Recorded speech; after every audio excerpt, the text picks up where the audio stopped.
I'll call the meeting to order. So I'll call the Stormwater Management Utility Fee Work Session of the Ferguson Township Board of Supervisors for January 12th, 2021 to order. First, I will turn it over to Dave Probalka to go through the overview of the work session format and any meeting details. Thanks, Dave. Good evening. Thank you, Madam Chair. Thank you to the board, staff, and the members of the public who have joined us for tonight's January 12th Ferguson Township Board of Supervisors work session to continue discussion of the proposed stormwater management utility fee. We do have 43 attendees on the call, as well as 11 panelists. So I'm going to just talk through some of the mechanics of the meeting and the format here. But before I get to that, there's some general items related to the conduct of this virtual meeting that I'd like to cover. First, this meeting's been advertised as a virtual work session of the Board of Supervisors, which is a requirement of the Pennsylvania Sunshine Act. Those who cannot or elect not to participate using the Zoom meeting platform may access the township's conference bridge by dialing our main line at 814-238-4651 and entering extension 3799-3799 when prompted. Additionally, the Zoom dial-in information can be accessed from the township's website. And I'm going to ask Centrise, if Martin, the assistant manager, if she can share screen in a momentarily. It'll also have the details on accessing that are available there as well. Excuse me. This meeting is a webinar, as noted earlier. That means that attendees will not be permitted to speak unless addressed by the chair and enabled by the host. Anybody who's dialed into our conference bridge is asked to refrain from commenting until acknowledged. I will provide further instructions on how to participate in this meeting at the appropriate time. Board members are asked if making a motion or seconding a motion just to indicate your name so that the minutes can accurately reflect any action taken. Even though this is a work session, I'd just like to point that out to be mindful for the purposes of record keeping. Now I would like to do a roll call of the Board of Supervisors so I can ensure that all board members can hear and that we have a quorum present. So please indicate you're here when your name is called. Ms. Danini? Here. Mr. Miller? Here. Mr. Mitra? Here. Ms. Stevens? Here. Ms. Strickland? Here. Okay, thanks. Madam Chair, we do have a quorum, and I just want to provide a brief overview of the format of this evening's discussion. First of all, it's important to note that tonight is a work session of the Board of Supervisors. There are several items for consideration that remain to be concluded by the board relative to the structure of the proposed utility fee that have to be resolved prior to the public hearing and consideration of the ordinance. After consulting with the chair, there has been an opportunity afforded at the end of the work session for citizens' input, which will be limited to 1 hour unless extended by the board. Prior to that item, I will activate a Google Doc sign-in sheet and provide instructions on how to complete. Those who are joining by phone and wish to comment will be also given an opportunity to do so. We'll cover instructions prior to that agenda item on how that can be facilitated as well. In the event that all comments are not addressed this evening, just please note that the public hearing on the proposed stormwater management utility fee is scheduled for Monday, February 1st at 7 p.m. The board is scheduled to consider enactment of the ordinance during the second regular meeting in February, which will take place on Tuesday, February 16th. This is Tuesday, not Monday, because the township is closed in observance of President's Day. Before turning the meeting back to the chair, I just want to introduce the team with me this evening. Joining me, as said before, is Centrise Martin, the Assistant Township Manager, Dave Modricker, Public Works Director, Ron Seibert, the Township Engineer, Eric Anderson, Finance Director, and Elizabeth Treadway of the firm Wood, formerly Amick Foster and Wheeler, has been the township's consultant engaged to help facilitate this evaluation over the last several years. The 5 main items for discussion are continued from previous meetings, and staff's here to respond to any questions and record any comments or changes from the board on each point. I would like to, of course, take an opportunity to thank staff, our consultant team at Wood, as well as Gannett Fleming, Stormwater Advisory Committee for each of the phases of the study, and the members of the public who have taken the time to learn a little bit about what's being proposed and have had their voices heard and questions answered. To those who are only recently learning about the proposal, I just encourage you all to visit the township's website, which includes all the information about what's being proposed, which has been collected over the 3-year study. There's also detailed information about our stormwater obligations and what is being proposed, why it's being considered, how it'll impact each property owner, and much more. You're also invited to contact either myself or anybody joining me this evening to learn more about this fee and provide your feedback. Once again, thank you all for joining us, and I'd like to turn it back over to Chair Daniti. Thank you very much, Dave. As Dave mentioned, we are here for a work session this evening, and that means that the board members will be reviewing each of the program elements, most of which we've reviewed before in previous meetings, and making some key decisions about a direction that we might want to take. So with that said, and with opportunity for public comment at the end, particularly interested in substantive comment, places of interest in the ordinance and the things that we'll discuss tonight. So with that, we'll move on to the review of the stormwater management utility fee program elements. First up is the billing unit methodology and the fee structure. I believe I'm going to send that over to Dave Modricker, perhaps Dave Probalka.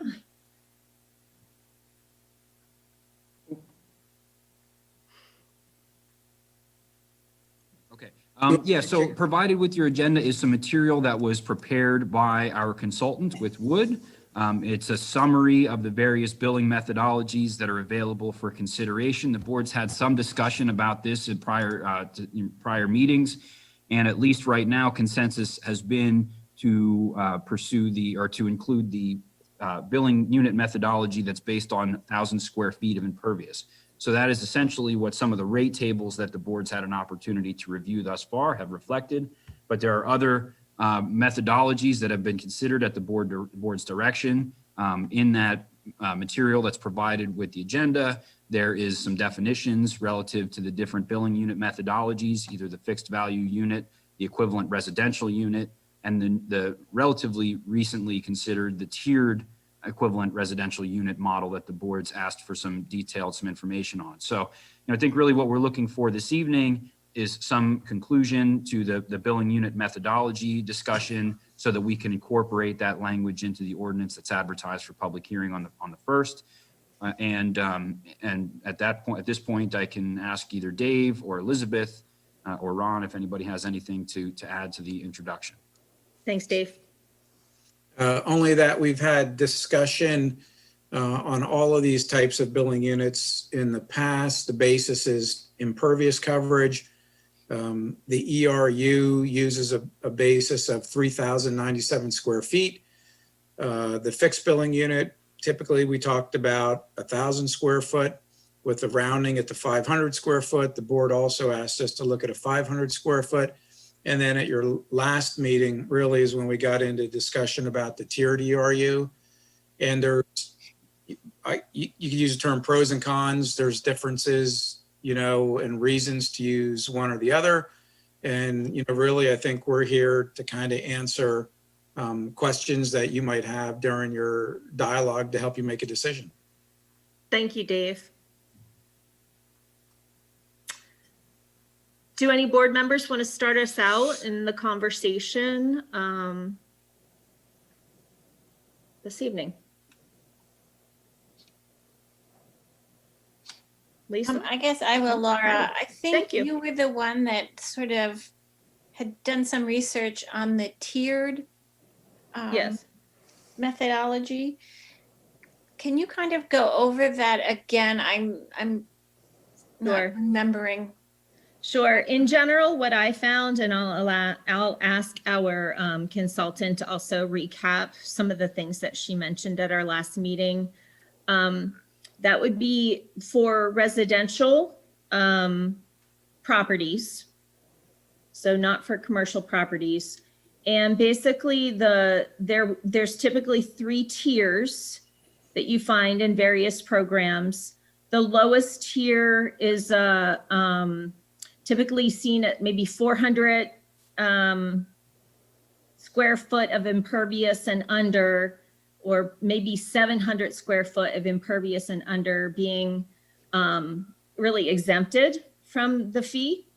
And then the center tier is based on, if I understood correctly, which makes sense to me, maybe the median impervious of the residential properties throughout the municipality. So that center tier is really centered around that median. And then your higher tier would be something like, I don't know, I was seeing things like, I believe, 4,000 square feet and up. And then each tier is assigned a different cost. So that lowest tier, as far as what I was seeing in my research, no fee. And then there was an average fee, and there was then a higher fee for those residential. And really, I think the reason why that was developed is, as you saw in one of the attachments, I'm sorry, I can't refer to which one it was.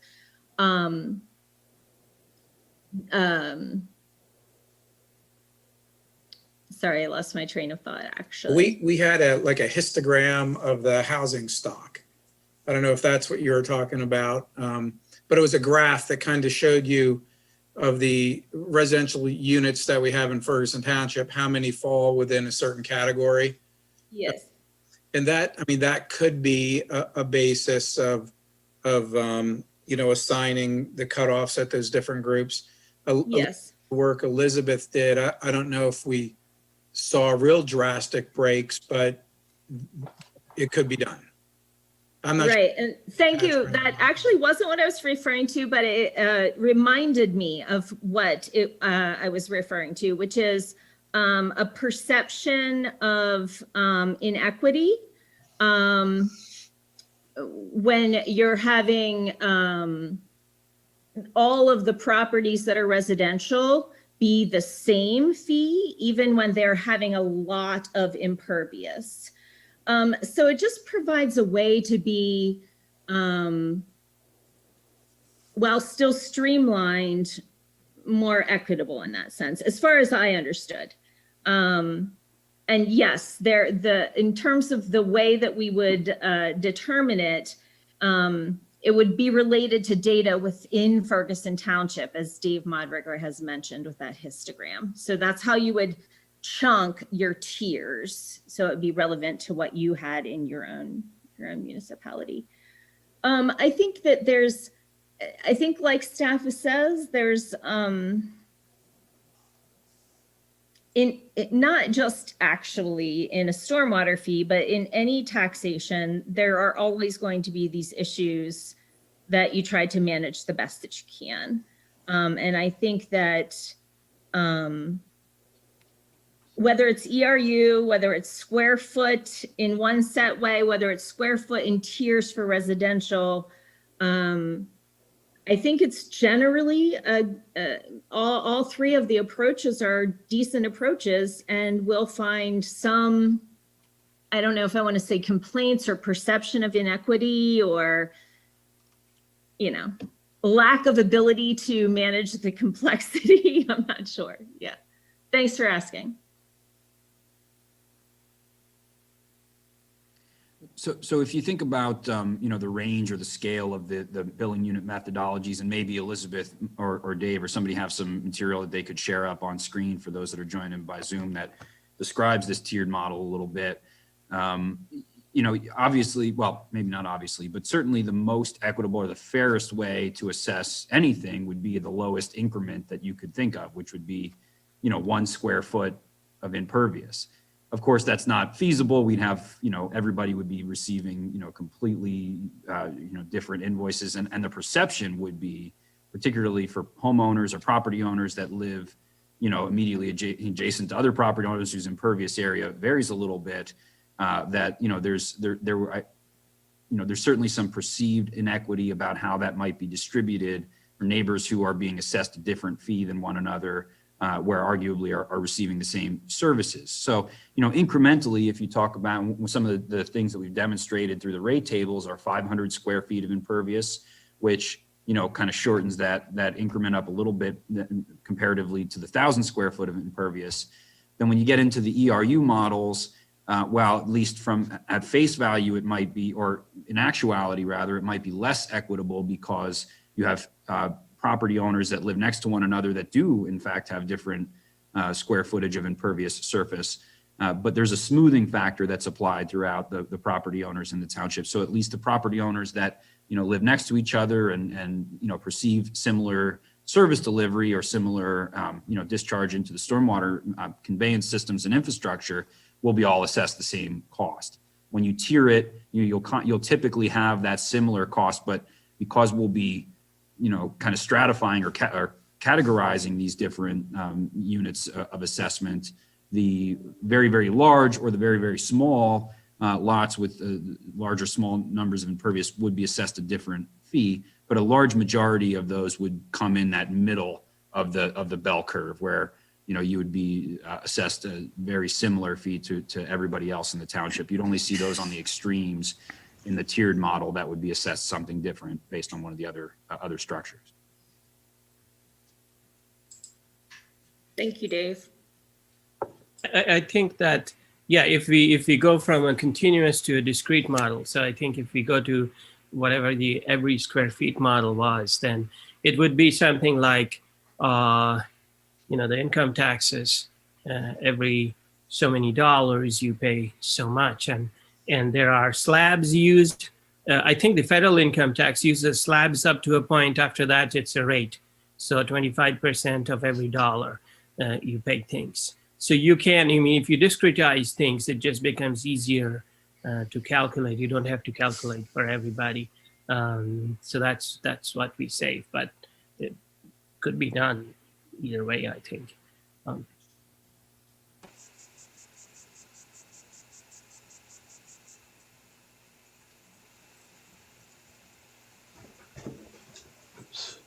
Steve? Yeah, I guess I'm going to make one more pitch. This will be the last time for the using the ERU model for this. I still am not completely convinced that the square foot model really gives, that we have enough reason to think that within the differences of square footage of 1,000 feet, the contribution to our costs is proportional to the size of the impervious area. And I think the ERU is simpler. I would, prefer to go with an ERU, and that would also allow us to, I think, to address something that we had discussed before, and I'm not sure how we've actually dealt with it in this at this point, and I'm not sure we have, which is how we consider farmland. Is that considered the same as business in terms of impervious, or given the difference in the nature of it, is that something else? I would propose that we do an ERU model, and a farm would be 2 ERUs. But I think that's it's different than what we have here. Like I say, I'll make one more pitch for that and see where the board feels on it. So, Thank you, Steve.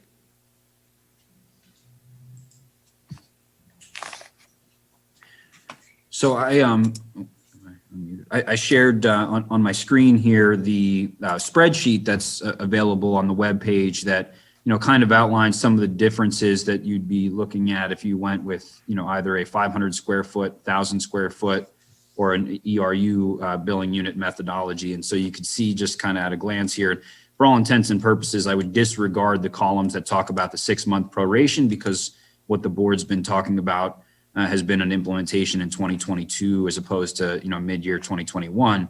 So if we look at the the second year of the program, for one, your typical, I guess, if you will, single family residential property owner, they'd be looking at an annual assessment of $39 per year if you're inside the regional growth boundary, $19 per year if you're outside. And you could see how that changes if you move over here into the I guess salmon colored columns on the right with the billing ERU methodology. So $119 would be your single ERU for inside the growth boundary properties, and that would go down to $75 for non-growth area properties outside the growth area. Those could be further reduced by taking advantage of credits, which we'll talk about a little bit later this evening, but that's the base rate under those two proposed models with our currently proposed program.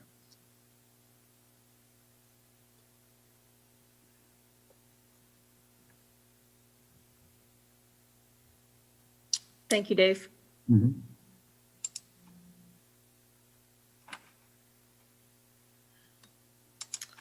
So I think that, one of the reasons that I sort of prefer the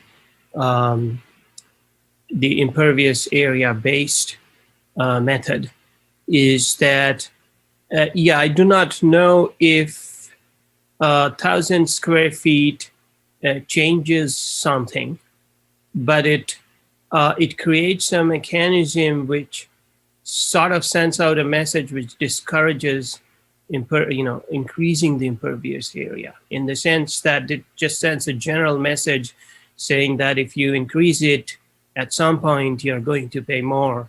And so maybe that would have an effect that people would not want to pay a whole lot, and we would have healthier streams downstream, so to say. That's sort of my logic. But yeah, I mean, I agree that I cannot say that at 1,000 it makes more impact versus 2,000 versus 4,000. So. Thanks, Prasenjit. I'll say it's interesting because that's the exact same discussion that occurs in the advocacy for volumetric billing of water. Although, I mean, that's not the exact same because it's measured.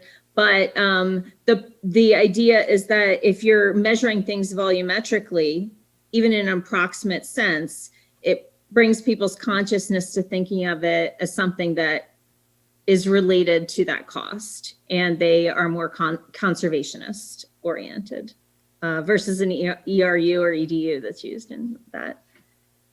So, side interest. Yes, Lisa. Thanks. So first, can you go back to describing how the ERU would be assessed on farm properties? Dave or Elizabeth, do you want to take that one? Dave, you're muted. Sorry.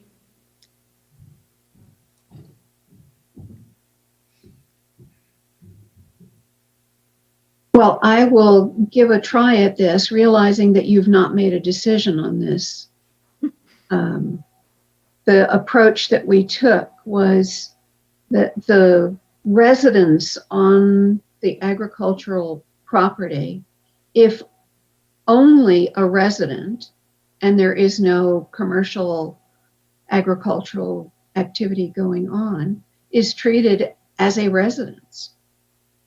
Under the ERU billing unit, they would be charged one billing unit. Under the 1,000 square feet, they would be charged on the basis of every 1,000 square feet or every 500 square feet, whatever that fixed billing unit value would be. So we looked at all those agricultural properties and realized that there was a significant number of them in which they are only a residence. There is no commercial operation going on. We then looked at those properties that do have commercial operations. And again, we took the residential property and created it as a residence rather than treating it as a part of the business operation. And then again, looked at the business operation as we would look at any other commercial operation and measured the amount of impervious area.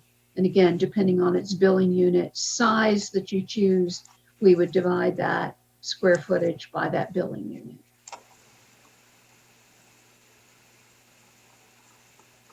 And then after that came the discussion about working farms with a less than 30% impervious being capped at 2 times median ERU. So Okay. discussion. So that discussion that we had about that, that's written in, that I read, that is in the attachments, changes what Elizabeth just said. Correct. Okay. Gotcha. Okay. The distinction then is if there's a commercial operation on the farm. Yes. But Right, Lisa, commodity. Go ahead, Dave, sorry. I mean, as we define agriculture would be, consistent with what you find in, Clean and Green Act, which is the legislation that kind of, at least at the state level, defines commodity-based farming. So it wouldn't necessarily have to be commercial, I guess, maybe, and it depends on how your definition. I would say there has to be commodity agriculture as defined by Clean and Green in order for it to classify and qualify for the proposed exemption. Okay. So what you're saying is that agricultural properties, as it's written in the attachments, and as are defined, as you've just said, through Clean and Green, and our working agricultural properties would be exempted. So the thing that Elizabeth said about the assessment of the residence plus the assessment of the commercial all goes away with that exemption. Is that what I'm understanding? For qualified farms, and when, I say exempt, it's just important to note it would be capped, not exempt Capped. entirely from the fee, but capped. And we will use exemption kind of interjectionally there, only because, that really is the, proper, I think, the proper description of it, in the sense that, it's not a credit, but it is a specific consideration for certain classified properties in recognition of their, on-site treatment of stormwater management, their limited discharge into the public conveyance and treatment facilities, and the like. So we mirrored the language for the exemption off of the Senate bill that was introduced in the last assembly, but that legislation never was enacted. But this would be kind of, again, like a recognition for the unique attributes that ag property, has with respect to stormwater conveyance and management, and it would therefore cap their exposure at twice the median billing unit assessed throughout all properties in the township. Thank you for clarifying that language as well. If it helps, I have the screens where we showed the impervious area for the farm, the residence, the billing units by ERU or 1,000 square feet, and then Yeah, that'd be helpful, I think. the histogram of the residential units. So I think do I need share screen? All right.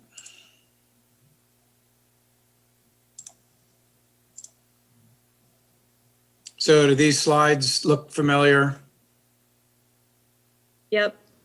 So this was the discussion that if this was an agricultural property and we broke out the residence and this long red lane, everything went back to the residence, and then the blue is the impervious area that was digitized going toward the farm. So if we were using ER units, you'd have one ERU assigned to the residence, and then the impervious on the farm would be divided by the 3,097, and you get your number of ERUs, right? If you were using just the straight 1,000 square foot billing unit, all of this would be added up toward impervious area. This is if the farm did not qualify for the exemption of a working farm, less than 30%. The other example we have over here is a lot that is in an agricultural area, but this is used as a residence, and here's a long lane that comes back to the house. Under the ERU scenario, this property owner gets charged one billing unit. if you use the 1,000 square foot measurement, they would get charged 20. So that's where you see the largest difference in how an ERU or 1,000 square foot might affect the parcel property owner. That was very helpful, Dave. I think you may have said that before, but it's kind of really sinking in now. So in a situation where you have a large property that's probably going to be absorbing the runoff from the lane, the ERU system is more equitable or more fair in that case. Yeah, if you lived on this parcel, you would be and had to pick one just for yourself, you would pick the ERU billing method. But it also makes sense in terms of the policy, because most properties like that are less contributory because they are themselves absorbing. Unless, of course, maybe, I don't know, you denuded it of all the trees and it's on a major slope and it's eroding down onto the road or something. Yeah, no, in general, you're correct. There's a large amount of pervious area in relation to the impervious. And Thank you for saying that engineering wise. Yes. yeah, the only thing that we don't know is there a crest here somewhere where all this impervious area is coming out down here. But if they graded the lane properly, if the topography allowed, they could have, little cutoffs that bring that water out so it could infiltrate. The other thing we had in this presentation was these histograms. Let me try to get to the first one. I think this is the first one. So Wood put these together. This is your distribution of residential impervious area for all land use classes. So here's your 1,000, your 2, there's your 3,000. Then you see it starts going down if you can read those numbers. So there's kind of your peak, your bell curve, so to speak. And then here's the outliers. So you can see how 3,097 might be an average. Then there's another one here, excluding residences on agricultural land use. So I think what you're seeing is it kind of tails out a little quicker because you have some of those, bigger impervious lots in the residential area. So I think that's what this histogram is showing you.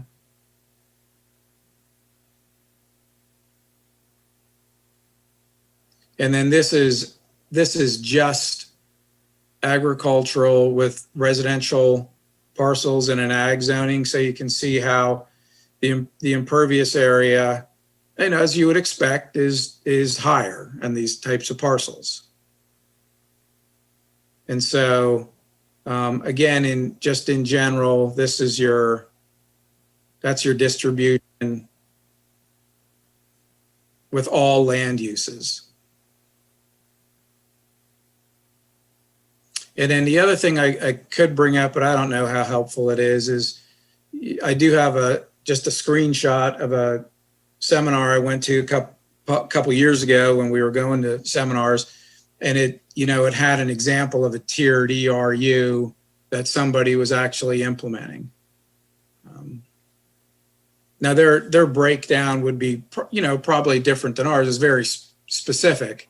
But you could see if it helped, I could show you that example. If it's not helpful, then we won't waste your time. So I just want to clarify. So the tiered model would only apply to residential. I believe so. That's correct. Because commercial or non-residential would all be in terms of that average ERU. The 3,097 square feet of impervious that we've been referring to.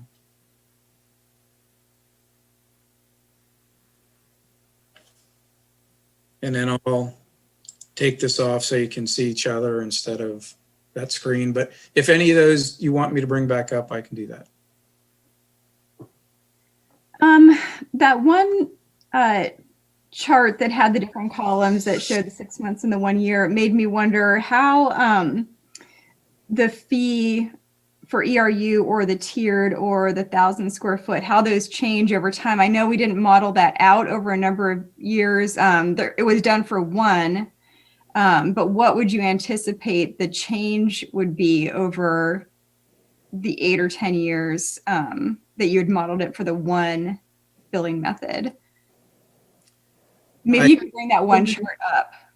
Yeah, I think it was just a inflation index that was applied. You know, at some point in the future, you would want to evaluate if that's still the appropriate fee to charge. I think every year you could look at it with your fee schedule. I can put that on the screen if you'd like. Sure. And while you're doing that, Elizabeth, yeah, just to echo what, Dave just said, since this would be a rate set as opposed to, something else, it would be able to be, modified by resolution of the board at each year to reflect what's either proposed in the upcoming year's expenditures. If there's a fund balance that's generated year to year, you can, stabilize that rate structure throughout. We did model some fund balance, but modest, very, very modest fund balance in the rate models that we presented, with trying to be respectful of the need to only present an assessment that is necessary to accommodate the expenditures that are presented.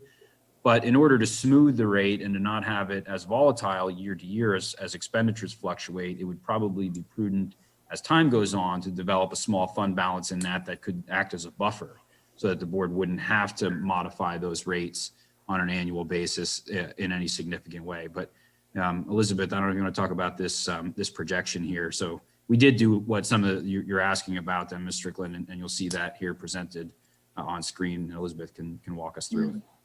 Now, again, this was when we assumed things were starting in FY21. So we want to go in and make sure that these numbers are still valid with an FY22 start date. But you can see this set of rates at the top that you see in gray and gold represent an ERU billing unit approach, where the one below in gray and gold represent the 1,000 square foot charge. So the gray is in the growth area, the gold is not in the growth area. So these would be the rates, and likely there's really not any significant difference at all really between 21, 22. We would have to go back and take a look at the program elements that were being shifted then because of the start date change. But it's a relative number. It's not something dramatically that would be different. But you can see that with the 1,000 square foot, the growth area is ranging from $37 a year per billing unit to $45. In the non-growth area, it's ranging from $17 to $19.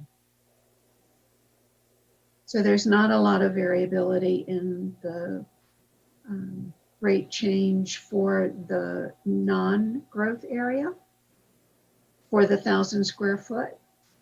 When you look at the ERU, because you're reducing the number of billing units you have available, this is without tiers. This is simply giving residential a single billing unit. You can see the numbers then are significantly higher because of that. So it starts at 56 in the non-growth area up to 74, and it's starting at 110 up to 153. So this is without the agricultural cap. When you were talking about the agricultural cap, this is the way when we analyzed that data, that the agricultural properties would contribute under 3 different billing units, the ERU, the 1,000 square feet, and the 500. So again, the residence is 1 on those properties, The remaining impervious area is 2 times the median of all parcels, which in fact is 1 billing unit. So they would pay 2 billing units under an ERU, significantly different. Under 1,000 square feet, they would be capped at, again, 2 times the median, which in this case would be 3 billing units. Remember, 3,000 square feet really equates to a similar ERU analysis as well. And at 500, it's simply math. It's 6 billing units. So you're not really differentiating a lot between 500 and 1,000. Dropping down to a 500 square foot billing unit really does not add a degree of equity that's significant when we ran those numbers. But that's what the cap would look like under the approach that's written in the ordinance today. That changes the rates when you do that. Remember, we're going from agriculture that was a separate residence treated as one and their operations as something different. So when we look at these rates, this is with the cap in place. You will see that there is an impact of removing that operations group out of the billing unit category and capping them. They're capped at a very low number, 2 or 3 billing units. And so we're seeing these numbers increase the cost for everyone else. So where in the ERU, we were at 110 in 21, it goes up to 119. Where we were at 58, I believe it was, excuse me, I'll drop down, 56, it jumps up to 75. There's an impact by taking that impervious area and capping it. It isn't that the program changes or that the money that you need to raise changes, it's the who pays changes. So we see a similar kind of impact under 1,000 square foot. We see a similar impact by taking the 500. Steve. Yeah, so I think this is the chart I was not seeing that I wanted to see. I missed it somewhere. So basically, assuming we keep the agricultural cap, we get, and I'm just going to look at the ERU. I'll sort of back off my push for an ERU, but I think that they all turn out to be about the same amount in the long run. It's just, you know, some differences within size of the property, but it's easier to understand looking at the ERU billing unit and with a acknowledgement that it's going to be about the same no matter which way we do it. It's just a question of variations from place to place. So basically, my understanding reading this is if you use the ERU billing units, any residence would pay 119. A farm would pay then 150, essentially, because the 119 is in the growth area. So outside the growth area, where almost all the farms are located, you would be 2 ERUs would be the maximum on a farm. Is that? That's correct. Okay. That's correct. So it would be in the $75, $78 range. Right. So and whichever chart we're looking at, we're talking about less than $150 for almost every home and less than $200 for any farm, and probably less than 150 or around 150. And I just wanted to be sure that I had those numbers because people have been asking me that question, you know, well, how much would it be for, and now with the cap, that does require an application for the exemption, or is that automatic? I guess. What was that, Steve? With the cap, this rate we're looking at right now, for the farm, is that already built into the rate tables, or would they be applying for an exemption in order to pay the cap, have the cap? Do they have to apply each year for that, Steve, you mean? No, what I'm saying is the rate table that we've looked at that gives all the rates. If we look at that table for a farm, does it show this rate with the cap already applied, or is that something that has to be built in later? I don't think we've put that table together, if that's what That's you're right. And asking. that's the point I wanted to make, Yeah. is that if you look at that table right now, it may look like the rate for a farm is $1,000. No, In this reality, includes the cap. This has the cap calculated in it. But I think the it was rate table, by parcel is the question. We have, I'm The talking by about parcel. parcel rate table. Yeah, So in that, And if someone so- is looking at that rate table for a farm, they're seeing a number bigger than $150 or whatever it Right. turns out to be, 180, 200.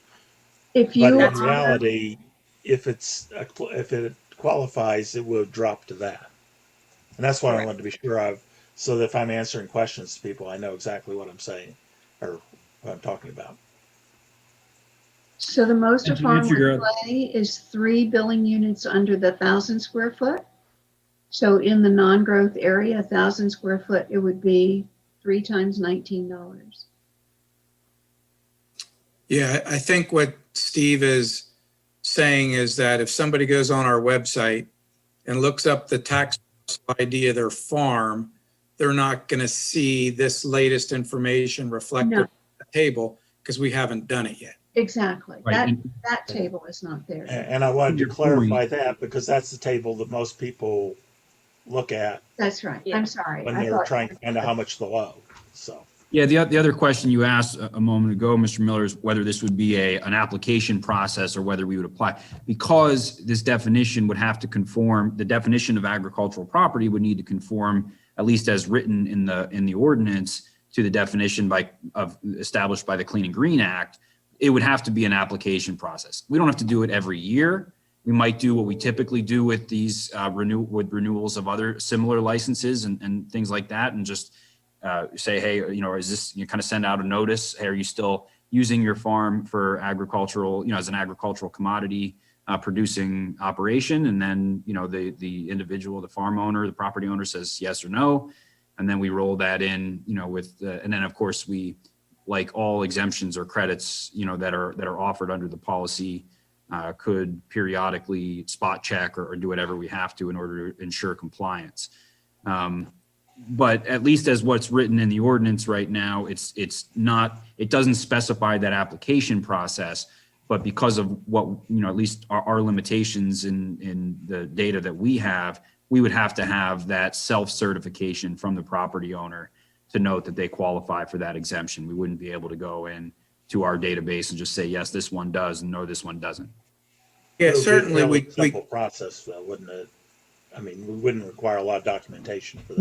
No, I don't think so. No, I mean, it wouldn't be anything that requires a lot of documentation or verification. I think we can help if the property owner is interested to know what's my impervious area so that they're less than 30. If we were to try to do it right off the bat, I think we could get close, but our challenge would be the way the county has some properties zoned X and E and A, and there's different classes. So we may or may not know the definition of the working farm. Right. Yeah. so then let me ask another question then that relates back again to the ERU. So if that farm became just a house on a rural property that was large and we had the ERU system, they would then be one ERU. Whereas if they went from agricultural with their cap and we have the square footage method, they may then be responsible for that lane. So the ERU method seems much more consistent. I'm struggling for the words to reflect it, but I think Dave had this intuition early on when he and I discussed it, and I didn't fully understand it, but it's better, it's more consistent in that area, in those kinds of properties, in assessing those kinds of properties, those similar kinds of properties, if we include the agricultural cap, especially. That's my thought. So I just have sort of a question in terms of, I liked the ERU. I supported that one only because I feel like we have such a diversity. I feel like sometimes when I'm reading these presentations that I fall into the trap is that every residence is a single standing home. And that's just not the case. You know, we have lots that are, how do you call it, duplex, triplex, whatever, townhouses connected, and I get confused there. But to me, under the ERU, am I correct in thinking that each residence, as in terms of what is filed with the county as a home, gets billed? Is that correct? Not exactly. No? So where there are grouped properties, Yes. condominiums, stacked parcels in the sense there's units on top of each other, those kinds of things we analyze individually because we're looking for the footprint, not how many residents exist inside that building. So if it's a fourplex, we measure the whole building and it's divided amongst those landowners, not the same ERU charged to each one of them, because that could create even greater inequity where we have duplexes, triplexes, fourplexes. So we look at those individually and consider them unique, and we analyze the cost to them in the most equitable manner. So if it looks like a single family home, but there are 4 dwelling units inside, it's a single family charge divided amongst 4 owners. Does that help? So they could pay even less than a single ERU. Okay. So it doesn't necessarily need to be stacked on top if they're 4 connected. Yes. Going, okay, horizontally. Okay. We analyze those very specifically. Okay. Yes, that helps. Thank you. I still Regardless think, of whether it's an ERU or, I'm sorry, it doesn't matter which building unit. Those are all hand sorted and analyzed individually to create the greatest equity. So a quick follow up on that. So how do you, given the wide range of sizes of a single family home, for let's say this condo unit or apartment complex type unit, how do you say, okay, this is equal to 1 unit or 2 units? Do you use the sort of the median as 1 unit and then look at the square foot, or how do you do that? No, we look at the total footprint of the building. So if it's multi-storied, it doesn't matter. We look only at what a bird's eye view is, which is Right. what does the footprint look like? Which means Then we look at the data that's available to determine how to divide that in an equitable way to the landowners that reside under that roof. Yes, so I'm struggling with the 2 terms, footprint and equitable. So footprint means the paved area for that unit. Is that correct? Correct. Okay, and when you say, so now let us suppose, for example, the paved area for one particular apartment is 5,500 square feet. Now, how do we know, well, what is it equal to? one house or two houses, or how do you charge now? If it's an apartment building, it's not treated as single-family residential properties. So let's make sure we have our terms. So can I just, I think I can maybe bridge the gap here. So if you, I mean, what it would be, Mr. Mitra, would be a magnitude of ERUs based on that total building footprint. So if we had, just for purposes of round numbers, one ERU was equivalent to 2,500 square feet Got it. of impervious, and we had a 5,000 square foot of impervious apartment unit, that unit would be assessed 2 ERUs. Got And all single family residential units, irrespective of their actual size of impervious, would be assessed 1 ERU. Okay.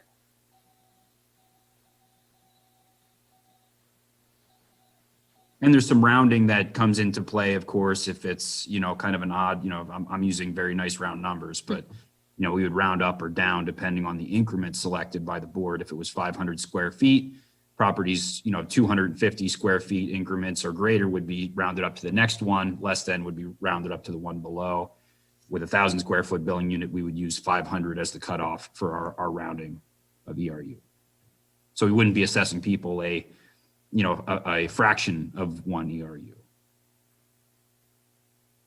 I think that's why I like the ERU method, is because we have such a diversity of residences in our township.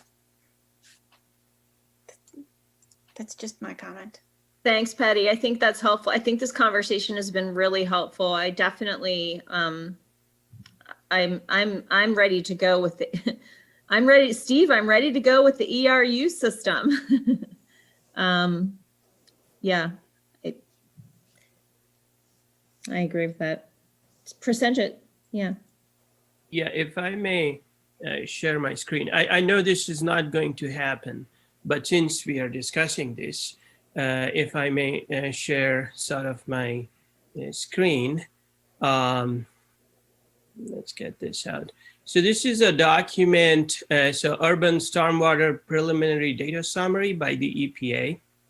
And this is at least useful for our knowledge, whether we fine tune it in the future or something. So what this shows is, I found this useful to help my understanding. What this shows is that different types of units actually not only and what some of our residents have been saying, that not only the amount of impervious area matters, but the percent imperviousness matters too. So for example, if you have a natural ground cover, 40% of the water that forms goes out in evaporation and transpiration, 10% still there is some runoff, and 25% shallow infiltration, 25% deep infiltration. Now, if you see that when you go to 10 to 20% imperviousness, 38% goes up, the runoff goes up to 20%, and so on. Now, if you have 30 to 50% imperviousness, then the runoff goes up to 30%. And when you have 75 to 100% runoff, then the runoff goes up to 55% runoff. So if you have a 3,000 square feet paved area, it actually does depend upon what is around it, and we all knew that.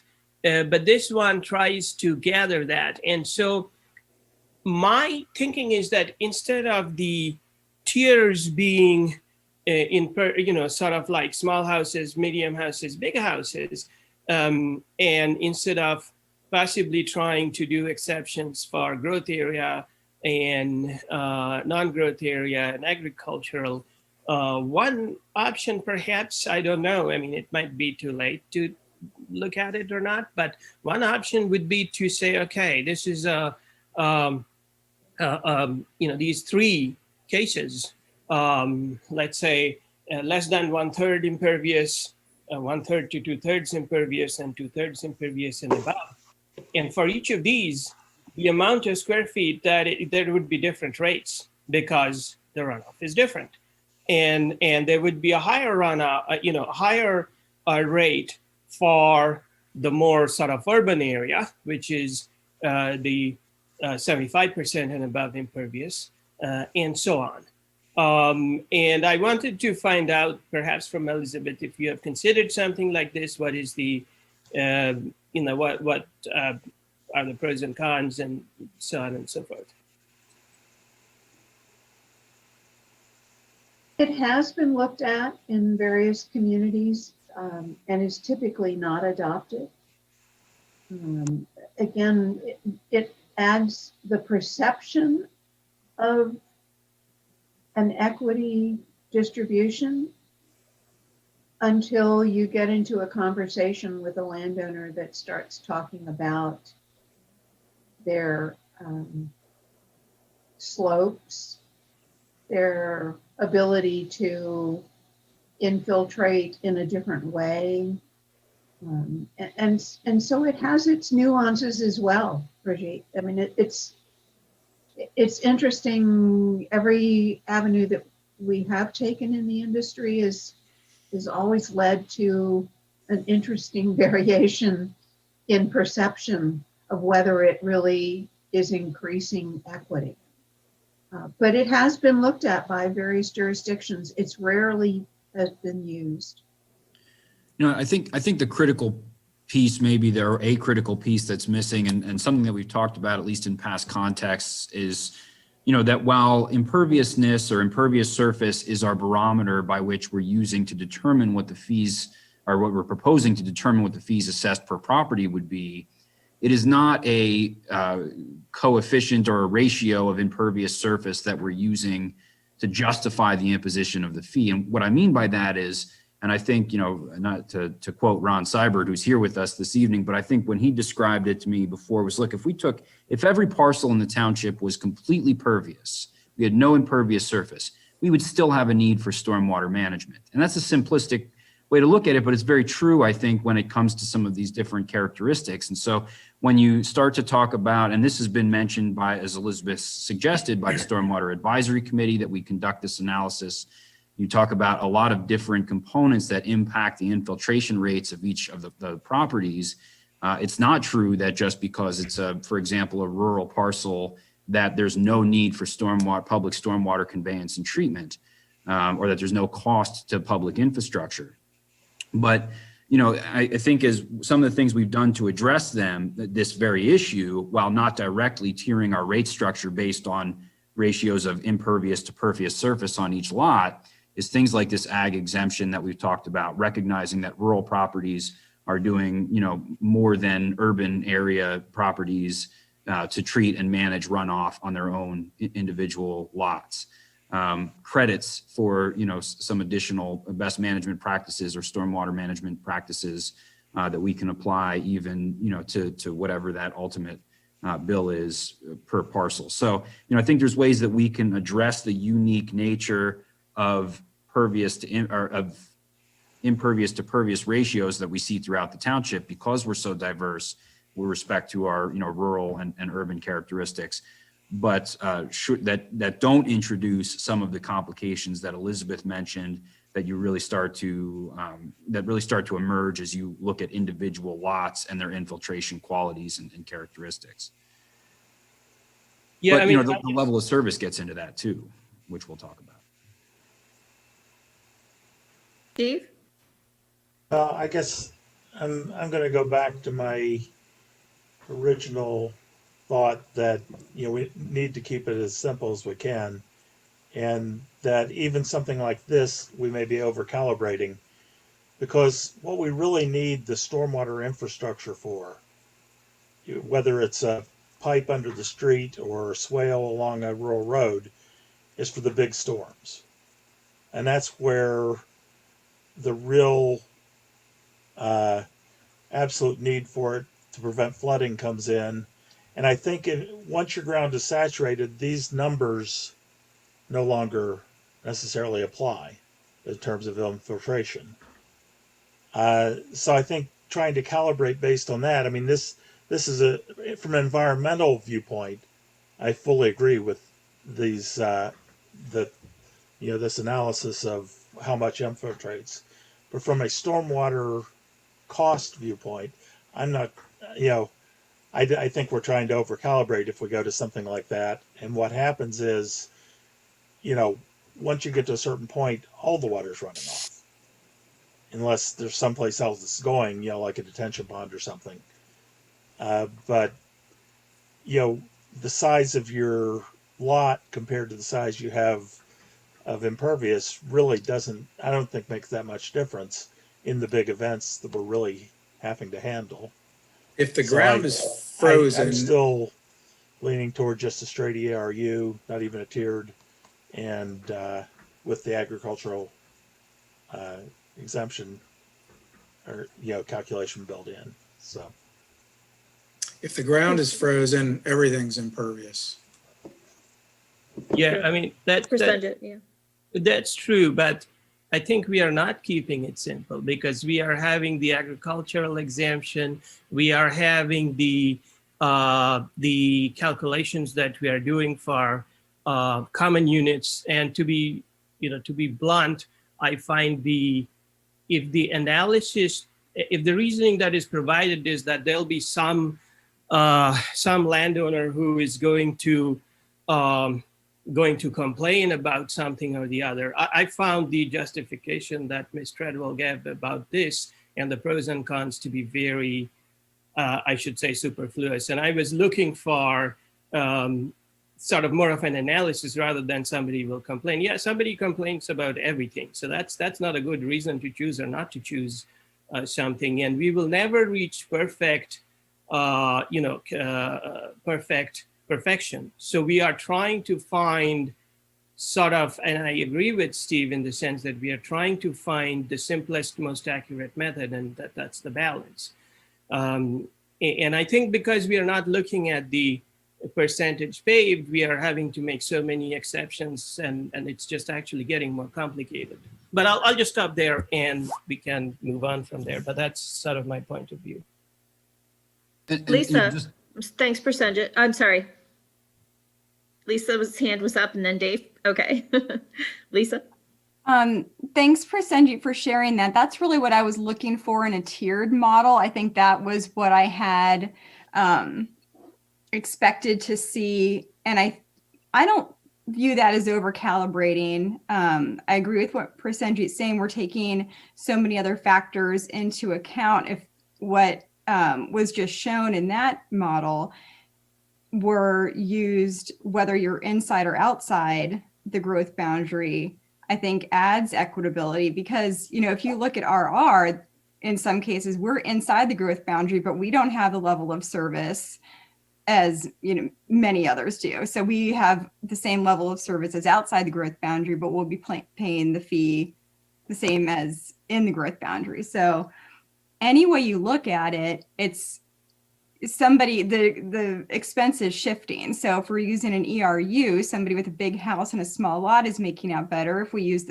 a farm cap, that revenue is being made up by residences and commercial property owners. So if we're set on raising this set amount, then this is the difficulty with trying to implement a system in a place with so many varied property types. I think it's going to be complicated. So to say that this is over calibrating, I think is unfair because we've gone, as you can see, we've gone so far down this road and we haven't even talked about credits or the exemptions yet. So, so I think that's worth exploring. I think we had talked about this early on. And so I'm not sure where that conversation went, but I'd be willing to explore the model that Prasenjit just showed. Thanks, Dave. Yeah, so on the levels of service, and that's another, kind of structure of what's proposed that the advisory committee and staff and the consultants have tried to, illustrate or be reflective of the differences in infrastructure that you see in the rural reaches versus the more urbanized areas. And I think Ms. Strickland is correct in that it doesn't, by defining those using the regional growth boundary, it doesn't address all of those issues completely. There are certainly examples of urban developments that have rural infrastructure in some cases, if you want to characterize them that simply, and vice versa. But it's a boundary that's known, it's established, it's been enforced in other capacities, and it really, as we started to look at different alternatives for level of service assessments, the inequities that emerge looking at different variables like curbed streets, and do you have inlets, do you have underground piping, et cetera, they become more and more, they're more extreme as you start to parse out those individual characteristics. So for simplicity, but also to be reflective of, what is overwhelmingly the majority of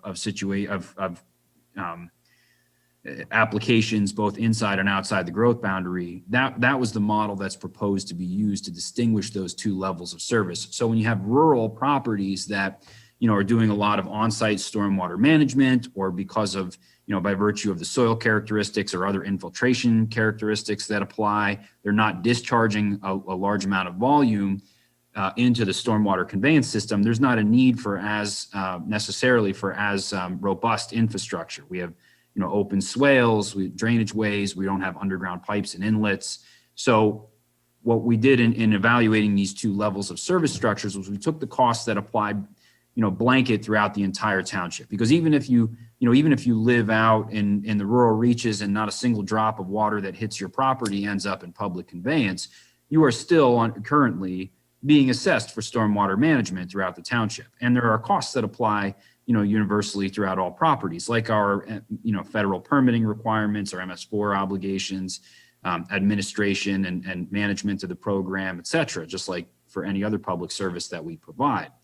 And then we applied those uniformly across both levels of service, and then, went a step deeper and took out some of those things that we don't commonly, have to construct or manage out in the rural reaches, remove those from what you see applied to the more rural level of service. It doesn't get to the degree or to the level of detail that Mr. Mitra presented in terms of, calculating impervious to pervious ratio on a parcel by parcel basis, but it does in general address the distinguishing features of rural Ferguson Township versus suburban Ferguson Township, and an attempt to level the playing field a little bit in that regard. And then when you apply these other, be they credits or exemptions or whatever you want to call them on top of that, that's just, going to kind of further shore up that issue of equity. And the only qualifier I would put to the comments that Ms. Strickland made is that it wouldn't be under the proposed ag exemption that the other ratepayers would be assuming that lost revenue. So we're not raising their fees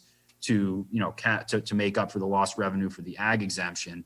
It does change the billing model, as Elizabeth pointed out, and that has that effect of changing fees across the board for all billing unit methodologies just by the way that we're calculating it. But it's that the lost revenue from that exemption, or the reduction in revenue from that exemption as is proposed in the ordinance, which I know we'll get to later this evening, is going to be supplemented through transfers from the general fund, which is also the case for the proposed hardship exemption and credits for that matter. So that's a lot. I mean, I know I covered on items that maybe aren't, particularly germane to this specific discussion, but. So I think, it would perhaps be sort of better if we had something like a fixed fee and a variable fee. So like a $50 or something. So everybody pays that amount because we have to have those pipes. And then the variable fee would be if we want to, go by some metric of how much they're contributing to the problem, if that can be approximated. I think in essence, that's what we did when we established the rate for in the growth boundary and the rate for outside the growth boundary. So I have a question, Prasenjit, about what you presented. I liked your approach when you presented it of talking about maybe it's too late to think of it in terms of a fee structure. I'm not sure, but it is interesting. I appreciate that presentation. It is important information to contribute to our understanding of stormwater. I'm thinking about it and I'm wondering if as a basic first step, if we can think about some way utilizing it in the credits. And I haven't seen it before tonight, so I haven't really thought this through. But But in terms of the billing unit methodology, and I also hear what Lisa was saying in terms of the tiers, but I think that with the billing unit methodology, it's more narrow, perhaps a little bit more narrow, like it's EDU or it's square footage. And then it's the other places through exemptions or credit that we try to give a little bit of nuance, perhaps, to the system. So my first instinct is that somehow that data could be used in a credit. And I don't know, the fact that, say, canopy expansion may be part of a credit, right? So that relates to perhaps the evapotranspiration, right? And it's all gets so complicated. But I'm wondering how the board feels about talking about utilizing that data as a credit as opposed to it informing our fee structure. I would be open to that. Does Elizabeth, do you have any comments on that? I think we certainly could take a look at that strategy. Absolutely. Yeah, You I'd know, like to consider that. sorry. Great. Yes. So I do not want to rush anybody. I know that we have a lot of information to process, but given that, I think that was very good information, and I think it really will inform and help give more nuance to those credits, more depth. For the billing unit methodology and fee structure portion of the evening, can we talk about board consensus on that? Do we see EDU or square footage? I'm gonna kind of want to remove tiered structure from the table unless anybody has a big problem with that. So your basic EDU or square footage, could I get kind of a board opinion on that? Steve, I think we know where you stand unless you've had a change of heart. This is Patty? Patty. I'm leaning ERU as well. Thank you. And I apologize if I keep calling it EDU, same idea, an equivalent unit. Thank you. Lisa? Yeah, or I'm leaning toward ERU, and I know we'll get into the farm cap / exemption later on. That has a lot to do with it. So, but that's where I'm leaning toward now. I found Steve's arguments that, hey, whichever method we are using, it's within $5 or $10 of each other. So I'm fine with that. Okay, well, dare I say, I think we have consensus to go with the ERU billing unit methodology in terms of our draft. Okay. I think that was the only question that we had to answer in this area. Dave, is that okay? Okay, great. Yes, that is correct. Fabulous. Is everybody feeling okay that we can move on to the next topic, program plan and level of service? Just can I ask a quick question Sure. to Dave Montrecker? This is about I think it's you made a very important point, and Steve has made this point several times. And I wanted to get a little bit more information about that for my knowledge. When things are frozen, when it unfreezes, all the water then flows. And so then essentially what, do you know, like whether, it all goes down or some of it is able to seep down if you have natural ground, or is the natural ground also frozen so that it actually all comes under the streets or wherever? So what happens in those cases? Yeah. Does the top freeze first? I'm saying that the top unfreeze first. And so it's basically coming, it cannot go down and it's all coming to the road, or does it also go down to the road? Or I know it's percentages, but more or less, which one's more? Boy, can I throw something in here too? Just before you get too far down, the frozen ground is 100% runoff. I think a lot of it just depends upon the frost and how it freezes. Excuse me. So if we have a condition where we have a lot of snow cover and snowpack and like an icy condition that seals off that soil, you're going to see that on near 100% runoff. But if it's a ground that's frozen in a dried state, there's still porosity to it. So if we have moisture that's melting, it can actually infiltrate through a frozen ground condition. So that's just some of the nuances. Sorry. No, thank you. Thank you very much. Okay, and with that, we'll move on to the program plan and level of service conversation. Does staff want to make any introduction here, or shall we jump right into discussion?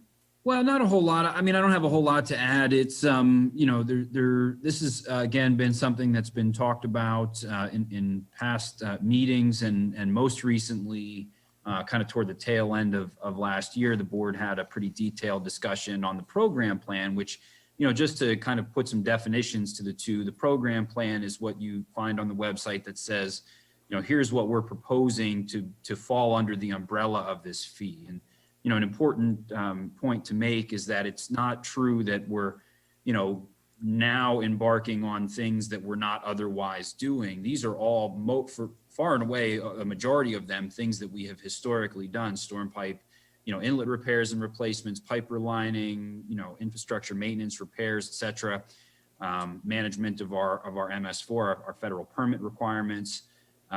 But these are things that we're proposing to be brought under the umbrella of the stormwater fee. These are costs that are segregated under Fund 20 of the 2021 operating budget. What's included in the budget does not reflect the imposition of a stormwater fee, but they're supplemented through transfers from other funds that we've commonly used to fund stormwater management: the general fund, transportation improvement fund, and our capital reserve fund primarily. So, you know, that's what we're referring to when we talk about program plan. At the last discussion, the board, you know, didn't make any significant changes to the program plan, but I wanted to give you, you know, another opportunity to review it, provide any additional comments, have any questions you may have answered on the draft. When we talk about level of service, that's when we're getting into those two distinguished areas of the township, both inside and outside the regional growth boundary. The properties that are inside are proposed to be assessed based on a level of service that's commensurate with the urbanized environment, the more involved infrastructure that we have, the storm pipes, the, you know, underground conveyance systems, basins for management and retention, et cetera. And when you're outside that level of service area, that's when you see that reduced, or outside that growth boundary, that's where you see that reduced level of service area. To Mr. Meacher's point a moment ago, we do have that baseline fee that we are proposing to assess uniformly across all properties in the township, you know, irrespective of whether they're in or outside the growth boundary. But then when you get to those additional, you know, that additional costs that's itemized in that spreadsheet Dave had up a little bit ago, that's when the differences are become apparent in whether you're one level of service versus another. So, you know, really all that we're looking for is just, you know, any additional feedback, comments, questions, changes you want to make. I don't have any specific prompts or data to share, just to give you an opportunity to review that. Thank you very much, Dave. So do we have any comments, any final comments or work session type comments on the program plan or the level of service? I personally am just looking at the program plan, and I'm understanding it just as Dave mentioned. Generally speaking, we can expect these things to be covered by the fee in the future. I'm not necessarily thinking of each item in a detailed way of where I want to move it in the program. I think we're going to have feedback. The board will have the ability to give feedback on that as we move through the years.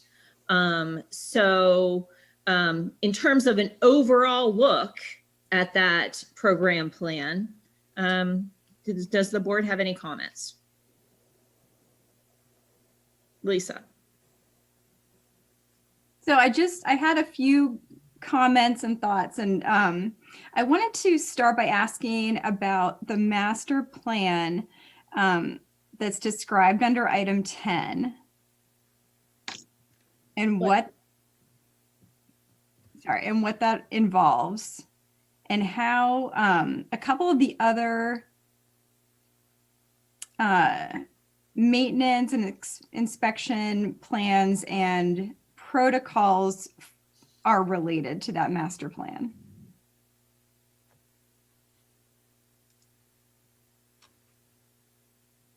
Well, I can start the master plans off into, the future, some 5 years out. Elizabeth could probably lead that discussion, identifying potential sites for green infrastructures, partnerships to reduce runoff volumes, impacting channels, stream erosion. So I think there were some items that staff, the consultant, the advisory committee would like to see incorporated into the plan in the future that aren't really in the first 5 years. And so that's kind of taking, a bigger look at things to see where we're at and where we might want to go in 5 years from now. But Elizabeth or Ron, if you want to take a crack at explaining it a little better. So the master plan builds off of the first few years in which you are doing an assessment of the physical system. You're getting all your inventory of the system up to date so that we're getting data. And when I say we, I'm talking about you. I apologize. I'm not talking about Wood doing this. You're taking the information that you gather that is full understanding of what the system is, where it is, how big is it, what is its condition. And it's run into that, all that data is brought into a model of the drainage system itself and can be tested under different weather conditions, different rainfall amounts, so that you're looking at its performance. And the master plan of the system then tells you where are your bottlenecks, where's your next failure going to occur, what can you do upstream, or if you make a correction, it allows you to look at, and if I make an upfit of pipe size in this particular run of pipe, did I just move a problem upstream? And it'll start to show you where you have weaknesses in the system and leads ultimately to a potential that you look at your engineering standards, what you're asking of the development community in building your system, where in your community certain types of practices might be best fit. So the conversation we had with the advisory group around green infrastructure, things that are more natural in its treatment and management of the flows, you can then test those in an environment that's based on real data, your system, its condition, its age, its known potential for problems under different stressors. Okay. And so that's the basis of a master plan. Okay, thanks. And then, so just a couple of things I wanted to ask about. In number 13, it says evaluate, and this is far off in the future, but it says evaluate overall investment in GSI based on master plan prepared in year 3. Well, that's probably because it shouldn't say year 3. I Okay. apologize. We updated this sheet so many times. That's one we didn't catch. My apologies.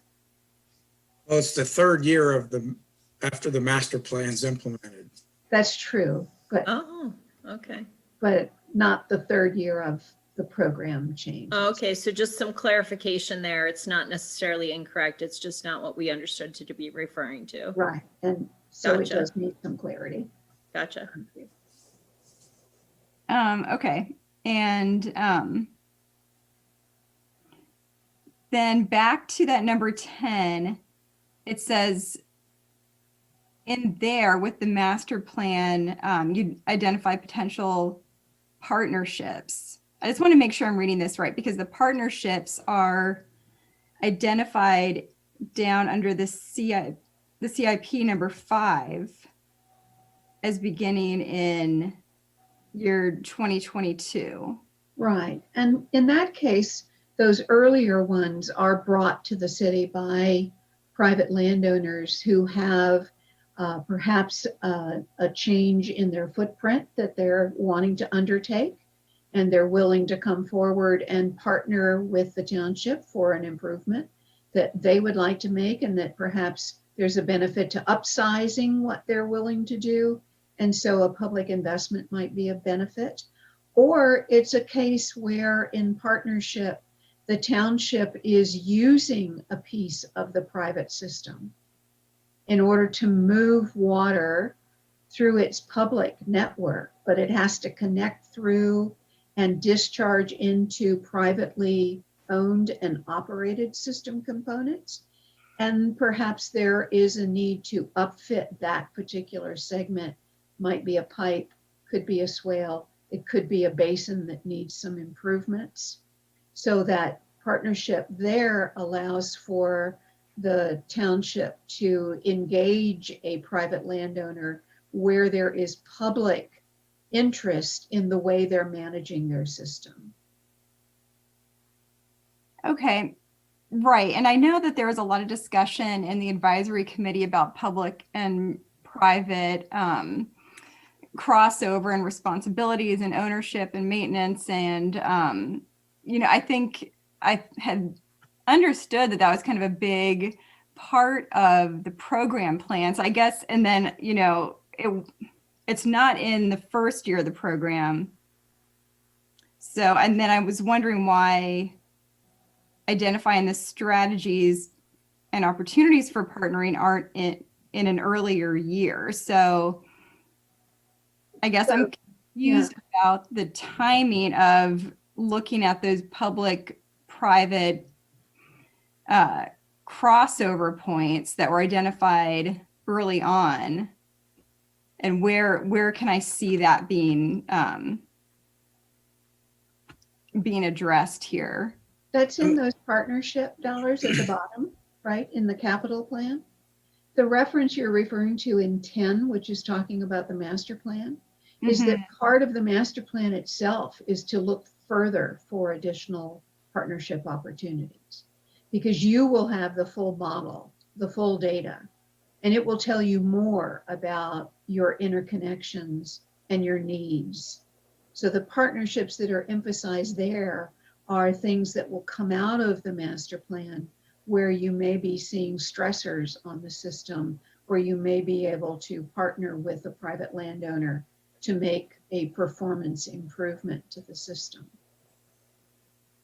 So in the cost of service model for partnership programs that deal with what we were calling commingled public-private water, there's $50,000 in the second year of the program, or it could be the first year of the program if you want it. But excuse me, that's to address the issue of basically basins on private property that handle public water. And we would get a request from that private property owner for some type of assistance. And the advisory committee talked about different means, but one would be looking at the percent public and the percent private water to come up with a cost share on how to, excuse me, fix or maintain those basins or pipes moving forward. I don't think there was consensus with the advisory committee. It was certainly topic of a lot of discussion, with some folks thinking the private entities, should share the brunt of it. Some thinking, hey, that's what you're there for. The public government should take care of that. And this was a way of developing some kind of program and some kind of partnership to get something started. Funding and the extent of the program to be determined by the board. Okay, so we don't have that cost of service sheet where it would identify that. We didn't have that. I mean, so okay. We went over, I'm sorry, Lisa. No, that's okay. That's where I was missing that line item, so that so I understand that. I guess as part of, future planning, so, it's listed under the capital improvement plan for early on, but I don't know. I guess I was just expecting to see some other planning going on for that, given kind of the focus that the advisory committee had on that issue. So the $50,000 you're saying in the first year is for a capital contribution to a private system or a private public system that's shared. Think of it maybe like a grant program, where an individual property owner who has obligations to maintain a basin or any stormwater management facility that receives, accepts, and treats public runoff could apply for. We would determine what percentage of that basin or facility is being fed by public or upstream runoff, and then that cost share would be allocated accordingly for capital improvements or other repairs that maybe need to be made. Once that pot were exhausted, then there wouldn't be any more funding available for the township to continue to participate. But those would be case-by-case assessments that would have to be done, because, depending on the issue, we've got, many of these examples throughout the township. Some of them are fairly simple. It's a basin, it maintains or it treats water coming from, public streets, but it also treats water coming internal to the development. Others can get very complex, where there's, maybe multi-party agreements that are in place. Think of the one example, the Little League field off of Bristol Avenue, where Stonebridge Property Owners Association owns the underlying land. The Little League is a party to the agreement. The township's party to the agreement. And so there are complexities that probably need to be addressed on a case-by-case basis, which is why we don't have, all the specifics that are already worked out. It would be an application process where a property owner would request that consideration, and then we'd have to get into the details and work something out that was fair and made sense. Okay, thank you. Thanks for explaining that. That makes a lot of sense. I wanted to ask, the West End cross pipe inspection under number 3A is separated out from number 3. So I just wanted to see why those were two separate items or quasi-separate items. They don't have to be. We'll do them at the same time. I think it's just showing that there's a effort for pipe inspection, maybe more in the urbanized area, but also an acknowledgement that we have cross pipes and the same type of work to do on the West End. Okay, thanks. As you can see in my mind, I was really trying to contract this document and figure out where there is replication and where, anything was, didn't seem to make sense in the order of events. So, okay, so that's just for information, I guess, is why that's spaced out. And then to go back to something we discussed, I guess over the budget time and maybe when we last discussed this, the assessments that are going to be conducted over the 7-year period, the cameraing, cleaning, that type of thing, assessing the state of the piping. Once that assessment is done, how long is that going to be good for? How long can you rely on that assessment?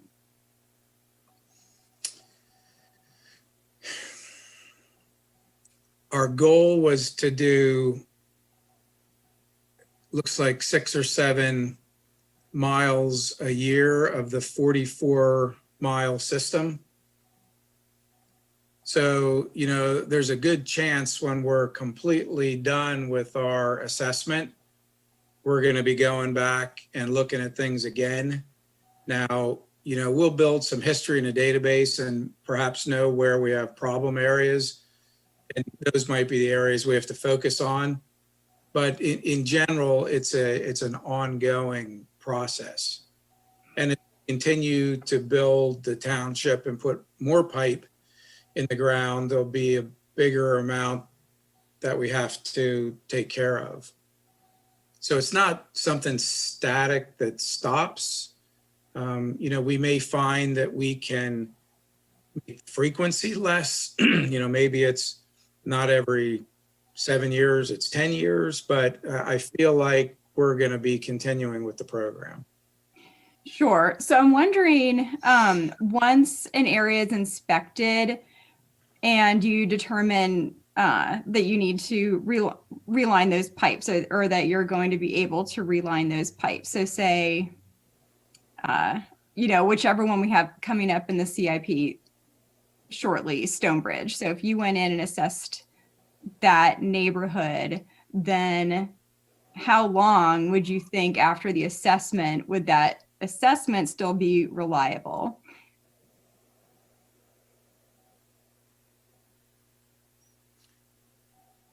Prior to pipelining, the pipes get cambered again. So, I don't think we'd want it to sit on the shelf forever, but I think we would get a sense of the problem areas, go after those first. We can plan to continue doing the lining in those neighborhoods or areas that we've cambered. They're not going to get better, right? They're only going to get worse. So if they were candidates, they would still need to be done. If we had failures, we'd go out and address them. And as part of the lining program, the company does another video and light cleaning, because they need to know that if you cambered it 2 years ago, can we still get in there and line it? So that is part of the lining program. They do get another look at. So with the assessments stacked like they are, so there's, I don't remember the numbers off the top of my head. So say, $120,000 a year in these assessments, and they're going to go on over the 7-year period until everything's been evaluated. So what I'm wondering is, those wouldn't be, if say a capital improvement plan project, Stonebridge, what have you, needed to be put off, then that assessment wouldn't really go to waste if you were putting it off for a year or two. No, I don't think the assessment's going to go to waste. The other thing that's going to happen is we're going to clean the pipes while we're doing the assessments. And that's just routine maintenance that should be being done.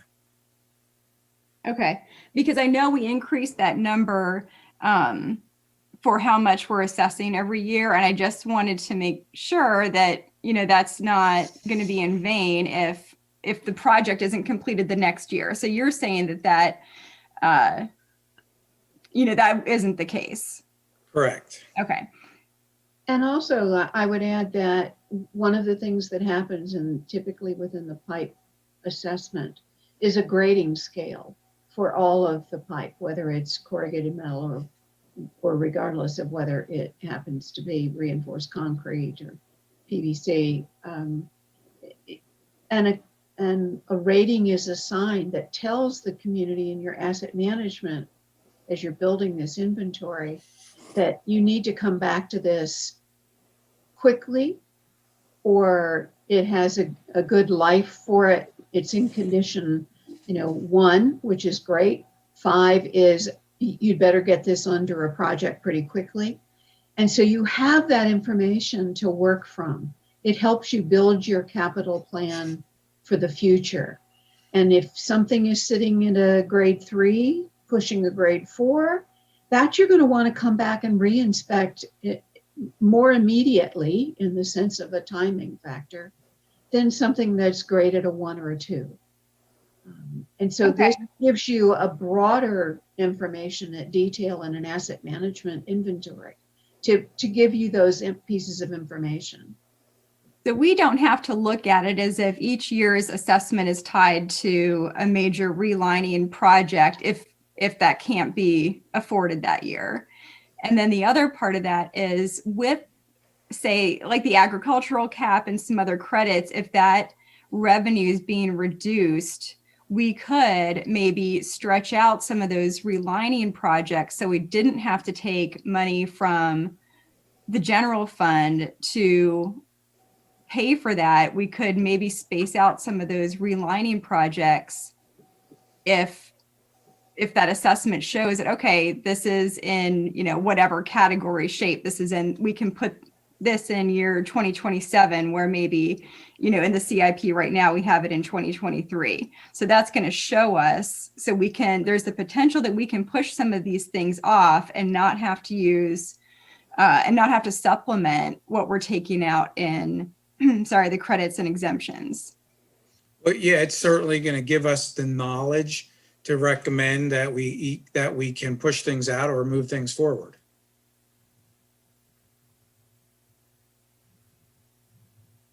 Okay. I mean, I would propose that we,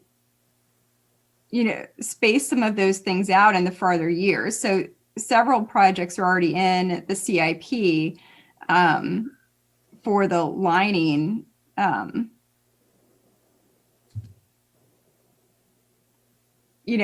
I don't know if you go in and determine via assessment that those are not imminently going to be not able to be relined if you wait a year or two, then, certainly we'd need to go ahead and reline those to avoid some further damage. But if it shows that, no, this is, has the potential to last another 6-7 years, then maybe that could be put off. So I guess what I'm saying is, we've got a full line under the CIP for line CMP.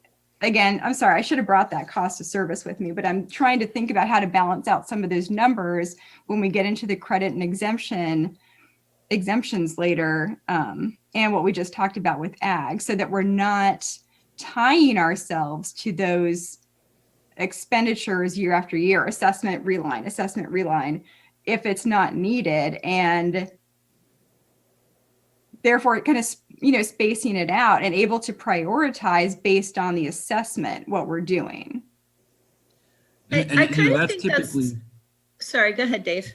just say that's typically what we do. The challenge that you run into is, quite frankly, and Dave or Ron can correct me if I'm misspoken about this, but particularly when you talk about relining a pipe, a good candidate for pipe relining and a pipe that cannot be relined because it's degraded to the point where it has full replacement, I think sometimes that can be a difficult, kind of a breaking point or point to identify. So it's hard to say, I think, with a high degree of confidence that, well, this year, these set of pipes is a good candidate for relining, but we can push it off for another 5 years and we could still come back and reline it. The cost to reline versus replace a pipe, and this depends, greatly on where it is. They're really generally comparable, but there are things that can cause that replacement expense to really skyrocket, to be significantly more than it costs to reline a pipe, just because of the excavation, the other site work that has to get done in order to implement that project. But also, the length of the lifespan of the pipes that are relined, can be significantly longer than, other pipes other kinds of material that we use to replace, but so it's kind of a moving target, I guess, is my point. But we, along with the assessments, we'll be able to make that determination and make recommendations for future budget years, future capital improvement programs. And we can, kind of spread that out based on what we think makes the most sense or what the board, decides to appropriate for that particular year. Thanks. That does make sense. The way I'm looking at it is there was an expected amount of revenue to meet the needs for this specific program plan. And with the credits and exemptions, we're determining that, this is a priority. We want to alleviate the financial burden on those property owners in that way. So what I would think is prudent is to subtract from the program plan instead of moving the funds from the general fund to supplement that. So that's what I would like to see in the program implementation schedule is addressing that. I get what you're saying, but I think and I'm not saying that I'm opposed to the credits and exemptions. I'm not, but I just want us to, to be deliberate about it, that we're making that money up, or we're not cutting, it's going to be done, delaying or spacing out some of these things so that they're affordable over time. It's one decision. It's a decision that we need to make. And So, saying we're going to yeah, thank you, Lisa. Thank you for that. I think it's a good conversation to have. I have a question. So my understanding is that this program plan is a general document that, in terms of the policy that we're looking at, like, we're kind of giving an overview of this and seeing if these are the types of things that we want to have funded by the fee if it should pass in ordinance form. But that the items that you're talking about changing or moving, that they are going to come into play, so to speak, during the capital improvement plan effort. And so any board, whether it's this sitting board or 10 years from now, a board, they're looking at the current fund available and the program plan. And yes, indeed, and the analysis, and making decisions in real time then of whether things will be pushed out or moved forward based on resources and need. So I don't know if there's a thing that needs to change in this program plan, or if the things that you're talking about are really things that are discussed in the umbrella of the SIP. I mean, for me personally, I would prefer to address it here, but I get what you're saying. But it's still, when we would get to the SIP, as I understand what's been explained, is that money would come from the general fund. It would be made up in whatever is planned. So the money, the exemptions, the money that's lost through exemptions or credits, that money. I guess that would be one strategy, but I think that the board could at that time decide that if there's no projects that are critical projects and there's not enough funding to address the proposed items, that the board could equally decide at that time to push it off. And unless I'm thinking wrongly about how all of these things will work together. I don't think you are. I think that I don't expect that to happen. So I think once it's in here, it's moving forward. And the money's going to come. Thank you. I hear what you're saying in terms of how sometimes that happens in government. What would be then, for this program plan document, the change that you would want to see that would indicate that flexibility that we all are kind of like agreeing to now, but maybe in the future there'd be shakiness?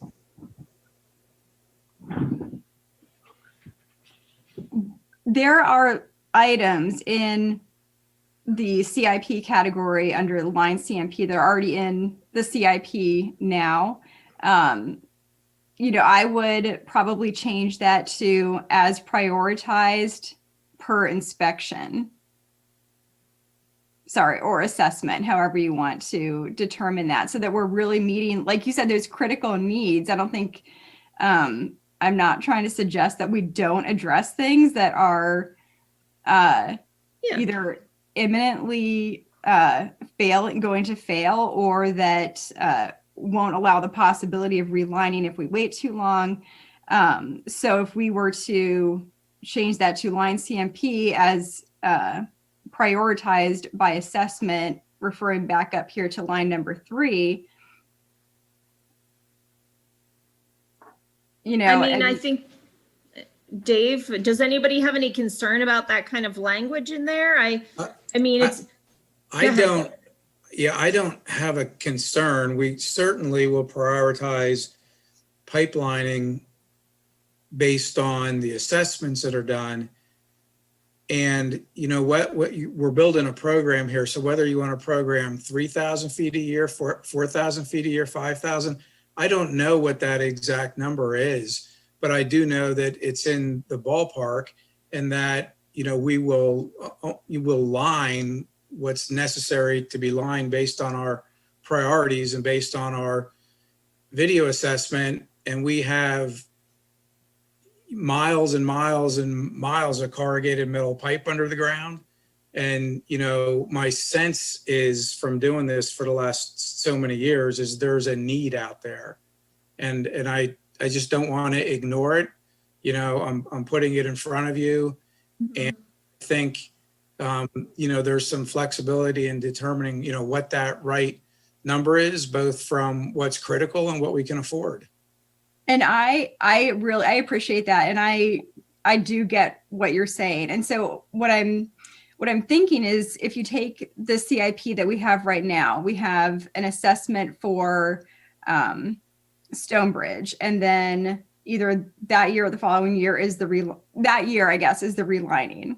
And then the following year you have the assessment for Brackenridge or whatever the next year is. Sorry, Good Hope Farms. Brackenridge. And then the relining there. So they're really tied together. And what I'm suggesting is we've got this inspection plan over 7 years. And so we can move through a couple of years of that. Those inspections are going to tell us where we need to prioritize these relining projects, and we can move forward with them. You know, in the cost of service chart, we've got 500, 300, you know, 600,000 kind of spread out throughout these years. What I'm saying is let's rely more on, you know, let's set that at a number. We're spending 300,000 this year. So let's set it in a number like that, you know, and maybe up to 500, because that's what was projected this year. And then, and rely back on that assessment so that we're meeting the most critical needs first. And I'm okay with that. So if I may ask a question, so we have this plan for 7 years. So what happens after that? And, you know, so I'm sort of trying to understand how long, once, you know, how at the rate at which it is prescribed within those 7 years, are we going to cover examining all our pipes or what proportion?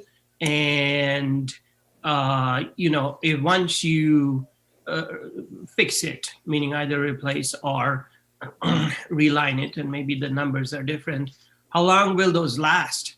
So based on that, you can roughly figure out at what rate every year how much of things will degrade. And instead of having 1 year where we have a big spike and then you know, then less, and then again another big spike, if we can amortize that and spread it over, and you can make some judgment calls based on the lifetime of things. Mm-hmm. And I think that's, yeah, sorry, go ahead, Prasenjit. Yeah, and I'm saying that it might be okay to say that, well, right now we are in a bad situation, so the first 2 or 3 years we'll have to do this much, so there'll be a big spike, and then after that it'll go down, and we can do the financing to spread out the costs in the right way. So any thoughts on that? Yeah, I think that is what we're trying to do. We have 44 miles of pipe. We're trying to get an assessment of all that pipe done in a 7-year period. We know about half of it, I don't have the number off the top of my head right now, is corrugated metal pipe. And, you know, if we do a mile a year, it'll take us 20 years to get all the corrugated metal pipe lined. If we do it at, you know, 2,500 or 2,800 linear feet, it'll take us twice as long, you know, 40 years to get all the metal pipe lined. The metal pipe that's in the ground, some of it is already at its useful life. So I think the estimate that we're giving you is reasonable, But if the funding isn't there, we will prioritize it and we will certainly maintain it and we will get the worst of it done first.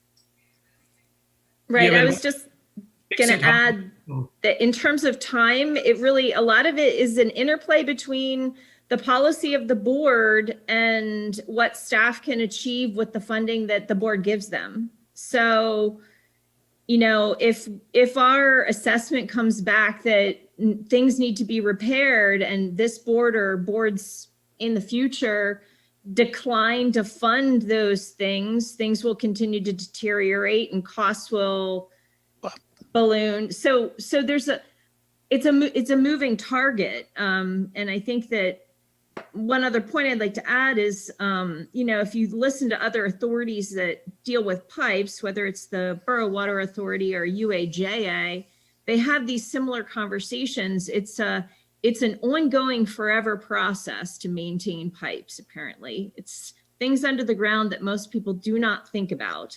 It never actually ends, although it may change, of course. And certainly with good maintenance, you can avoid a lot of the spikes in costs that you might have if you don't maintain things well. But I think until we have that assessment of the condition,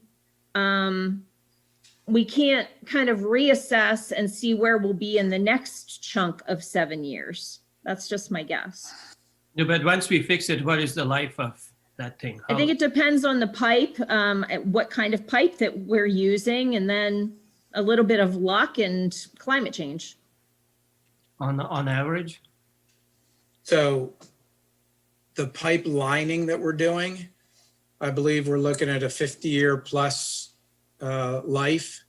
That's the estimate. I don't know that they've actually been in the ground for 50 years. Correct. Yeah, we may get more life than that out of them.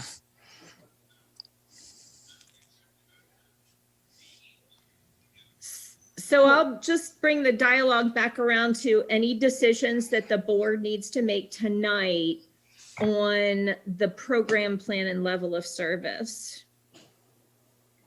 So I'll just say that because specific projects aren't outlined in the program implementation schedule that we're looking at tonight, and like you said, we'll be addressing those at each CIP time, and determining which ones to move forward with based on the assessment that's been done. That's fine. I think, you know, my point is still that if we're working with a smaller pool of funds, you know, I want us all to be aware of that. And then I also did just want to kind of cement the fact that those assessments aren't tied to needing to do those repairs necessarily that year. It's not that as if that assessment's going to expire after 12 months and No. you have to pay for the whole thing all over again. So the assessment moving forward is going to give us this big picture. We can approve the projects as needed, as we prioritize and as we can afford them. You know, those things are already in the budget this year without a fee. So, you know, those things can move forward either way as the board decides, you know, whatever board is there. So, and I'll just throw in that at my TLU meeting on Monday, there was an item that was added to our discussion to talk about regional stormwater issues. So, you know, it's, it can, you know, there are probably some things that need to be looked at regionally. So it's an interesting side conversation. So my hope from the technical side with the storm pipe assessment and the inventory and the rating will be something similar to what we do with streets, where each year you'll see the condition of the pipes, like you see the condition of the streets. And based upon that, we'll come up with a plan for 5 years of what needs to be done next, which are the ones that really have to be addressed immediately and which ones can be pushed off. We don't want to go fix something before it needs fixed. Yeah, I think some of the issue might be happening because we are, you know, trying to roughly buy a 50-year item in 7 years. and so we have to pay it upfront. And you could say that, well, it's the same with roads and streets and traffic signs, that we pay it now and then people use it for 50 years. But in this case, this is a specific fund. So if we, this is only for this, so is it, I'm thinking, is it too heavily front loaded in the 7 years? Now, I understand that we need to fix it sort of now, because a lot of possibly, our inspections have shown that some of these things really need work right now.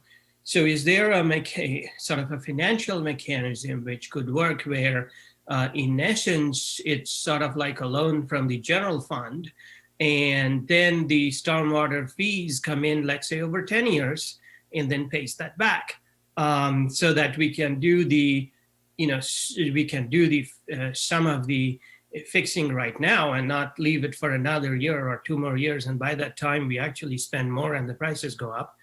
But we also can pay it over a longer time, and the burden on people now would be less. So is there something like that that can be explored? If I understand, I think that is the idea, Dave. Is that the kind of the idea that we needed? Is that what you were saying before? Let me address that. Dave P. Yeah, or Dave Dave P. M. Dave P. Sorry, Dave P. Yeah, I mean, I think there's different ways that we could approach, spreading that cost obligation out through the life cycle of the assessments. Each of them kind of poses their own additional challenges or questions, and I'll just kind of leave it at that unless we want to get into the details. For the purposes of this discussion, I think really what we were just looking for, is if there are elements of the level of service or program plan that's proposed that the board is just not interested in including or capturing under the umbrella of a stormwater utility fee, then that will give us direction in preparing some of the final figures and things as we move into the public hearing in the coming weeks, and then if adopted into implementation. As opposed to the specifics of the, exact dollar amounts. But, whether it's through kind of supplementary transfers from the general fund to kind of carry us forward and smooth that out over a period of years, or whether it's through another kind of borrowing mechanism that we find tenable depending on what is being considered and what's being proposed, then I think all those options are open to the board if you want to, spread that cost out over a period of years. But again, there are things that we could, there are details and mechanics that we can get into in the capital improvement program discussions and in the considerations of the operating budget. And then hopefully, to Ron's point, we'll be able to present some, as we further these assessments, present some very meaningful data, as we do, right now with other lining projects and priorities that the board can use to determine whether you want to fund some of those improvements. And if so, what the best avenue is to do that. Thank you. Thanks. Okay, so do any board members have any concerns about what is generally included in the program plan? So like, we don't want to ever do pipelinings with a stormwater fee, something like this. I think from what I'm hearing, all the board members are maybe somewhat more thinking about the details of where things are in the plan, that kind of thing, as opposed to the general question of, do we agree with, if we do pass the stormwater fee, these items being included in the plan in something like this format? Dave, is that kind of more the question, that more general question in terms of that? All this feedback is very helpful as we start Sure. to refine some of the, the program and the details of it. But yes, at the macro level, I think what we need to have is some final, I'll say approval or at least endorsement of the components of the program as presented, whether you want to just, as you said, remove or add to any of those features. So if I don't hear any objections, I will then move us forward in terms of the components that are contained in the program plan. If there's no objection, I'll move us forward to the next topic. Just because of time. I think we have explored a lot of the details and given staff some direction in terms of that, helping each other understand what we're all thinking. Okay. All right. I will move us forward then to the credit policy manual conversation. And then after that, I'm letting everybody know I'm going to call for a break. So I'll ask Dave Modricker to talk a little bit about this, since he put the time and energy into drafting the manual that's included with your agenda. But it is worth noting that there's the rest of the credit policy manual, at least the more, I guess, polished version is on the website, but this is what's included with the agenda is the substance of it. So, what you'll see is a final credit policy manual for consideration will be, a combination of the publication that's posted on the website that that Elizabeth prepared and Wood prepared, and it'll include the substance depending on the conversation this evening that Dave's about to present. So Dave? Sure. Thanks, Dave. So as Dave mentioned, in front of you tonight is not the entire manual. It's an excerpt of the manual shown here as a summary table. If you recall, we had a little bit of difficulty, ferreting out some of those elements. So what you're looking at under the column credit in dark font, those are the items that were described in the 2-page document that was provided to the advisory committee and then included in the credit manual that you saw. So all of these descriptors that are in black font, if you're seeing it in black, were included. What you see down below in purple are items that I took the liberty to add based on what I perceived as input from residents, constituents, staff, the board. Not some of that was discussed with the advisory committee. I'm not going to say that they necessarily endorsed that. Then over here under property type, I parroted this off of a table. Actually, Laura found a lot of good resources and I looked through them, and this format comes from the Derry Township Authority. And so I used that format. So under property types, RES is residential. Everything else is non-residential. Under non-residential, there's a category for all non-residential. Then you have education, agriculture, and MS4, and then the maximum credit. Some of the discussion last time was there's a range. We don't really know what a range means. So here's the maximum. And then below the table is some narrative and a description that goes into further detail to say how you would qualify for the maximum, or if there are increments to get there, what those increments are. And so again, these elements, public education applicable to all non-residential, for example, education specific to education. So, we can pause here and just see if there's any questions about the layout of this table or the percentages or any of these items I added before I go down and get into the details of each one. So maybe I'll just pause at this point and see what comments you have or how you want me to move forward. And two, as if I may just add, as you think through this and provide your feedback, that there's a kind of a nexus between the credit manual as presented and our upcoming discussion on proposed exemptions. And that is whether the board wants to provide or allow for credits to be invoked on top of an exemption. So if you're an agricultural property, or if it is the hardship exemption applies to you as is being presented, does the board want to permit a property owner to capitalize on additional credits beyond what's provided for in the exemption language?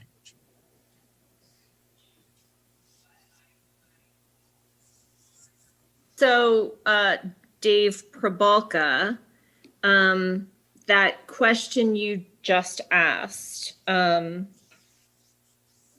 if somebody is having 100% exemption because of a hardship, do we want to allow them a credit? Is that Well, if they were entitled to a full exemption under the ordinance, then there would be no Okay. no additional credits. But, you know, what's proposed in the exemption language for agriculture would be that, you know, you're still assessed twice the median billing unit. Yeah. And even under the hardship language that we'll review, there's what's proposed to be a scale depending on your, you know, your qualification there. You may be eligible for a 50% exemption, for example. Got you. Must have missed that when I read through. Okay.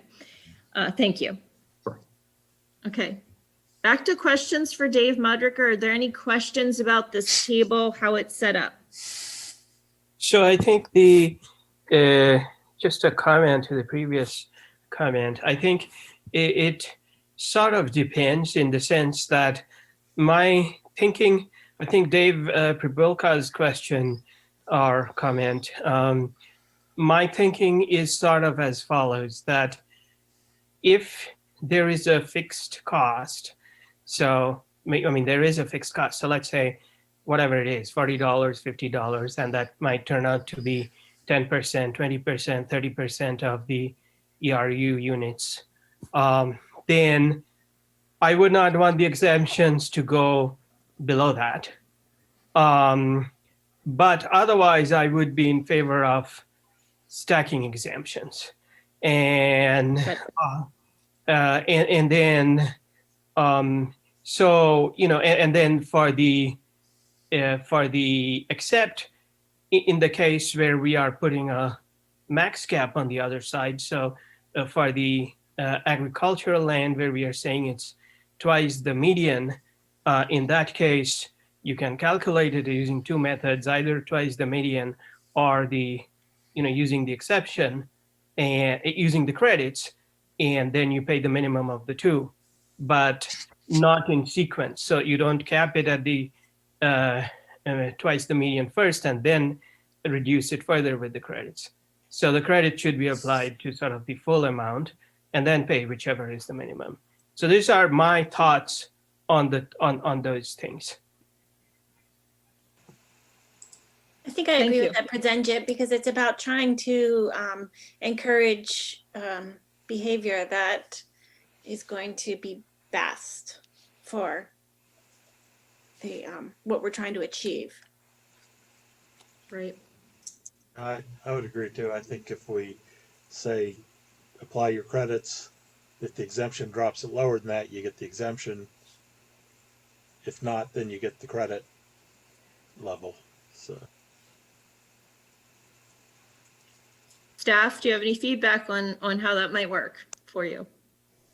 No, I mean, I think that's fine. I don't know if Dave or Ron or Elizabeth do, but you know, it's probably unlikely that a property under what's proposed to qualify for an exemption would see their bill be lower if they applied credits in lieu of the exemption. I think in just about every application, if not every application, the exemption would be more significant if applied than the eligible credits on the property, because at least what we proposed, the cap on the eligible credit with the exclusion of MS4 permit holders would be at 40% of the total fee.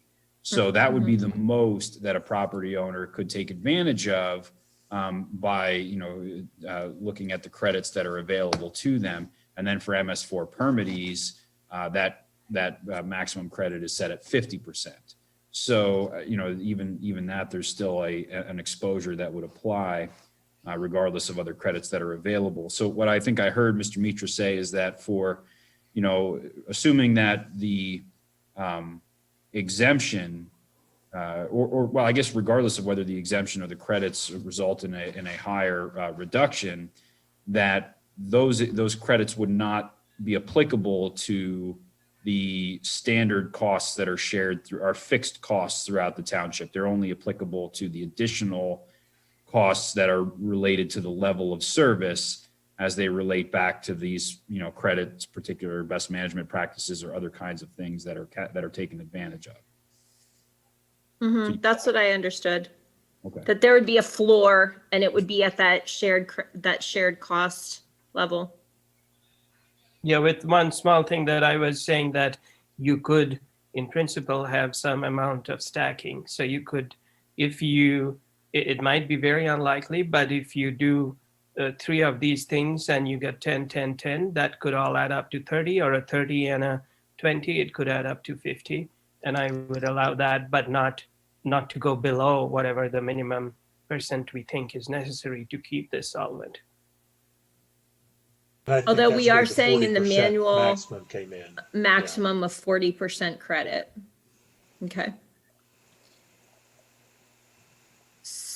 And then, excuse me, on this table, we have had discussion about the items in black.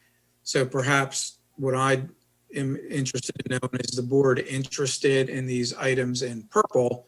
Because, you know, there was a little bit of discussion, but really didn't talk about these much at all. And I saw them in the Dairy Township Authority program and thought you might have an interest in seeing them. And so, you know, are there any there that you want to exclude or talk about in any more detail? Do you want me to scroll down through the narrative for those? Dave, actually, before you jump to the purple, I Yep. wanted to make some comment, question, concerns on the education X.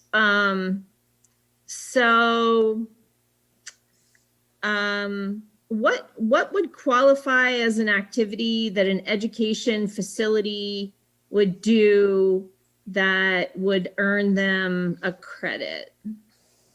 So, you know, Dairy Township had a lot of detail on that. Mhm.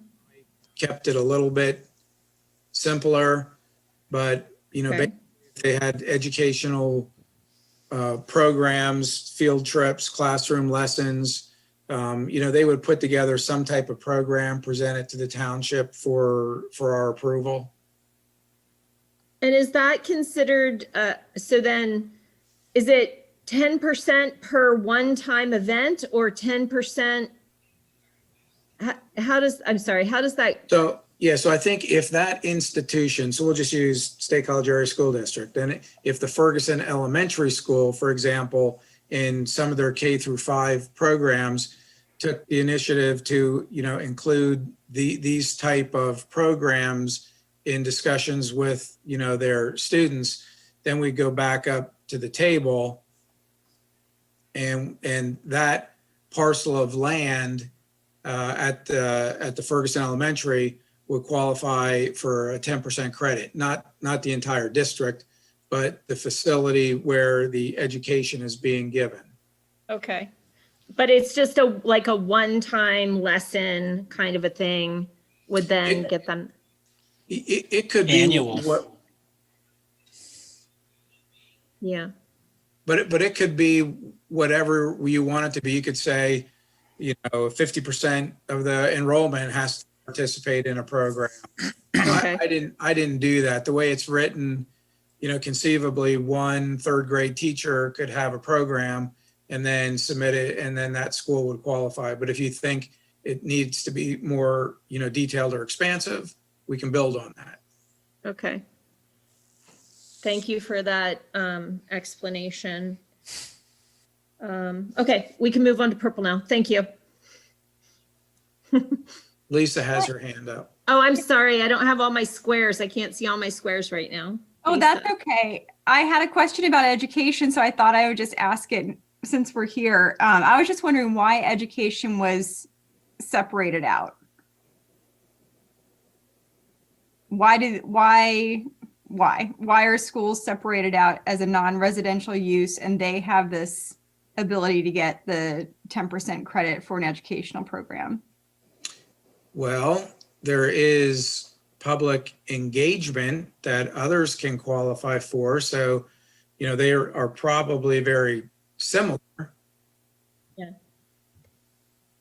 So it's kind of just a different way to discuss that kind of an activity. So we really, if we wanted to be less specific, we could include that under public engagement, but you pulled it out to be more kind of distinguishing, so we would understand. Right. I think it was discussed that Yeah. way with, you know, the advisory committee, some other programs break them out that way. we don't have to. I think I was following some examples that are out there. And if I might add, you have a permit requirement in your MS4 program that is targeted to education. And one of the things we've learned in the public works industry is that if you get kids young and teach them and get them engaged in the subject matter, they become really fierce when it comes to being advocates for protecting our environment, for sustainability issues, those kinds of things. So we see a lot of programs call out their educational efforts explicitly with the very purpose that they're getting folks young, engaged, educated, so that as adults, they become a more engaged community as well. Thanks. So basically anything under public engagement would include whatever's under the education option. Yeah, there's a little narrative here for it. I think they're a little, like, they're different, but their intent is the same. Perhaps calling out education helps individuals that are looking at this matrix, if you will, and being able to think, oh, that's how I can engage with this program. Maybe it's just like a little bit easier for that kind of understanding for the participants. And I'll go back to what Elizabeth just brought up about our MS4 permit. There are two separate minimum control measures that we do. One is public education, and then the other is public outreach. And so the outreach is where we try to get people to participate and engage in doing things, but we do have that education component, not so much where they're being engaged in doing things, but where we're trying to educate them and help them understand.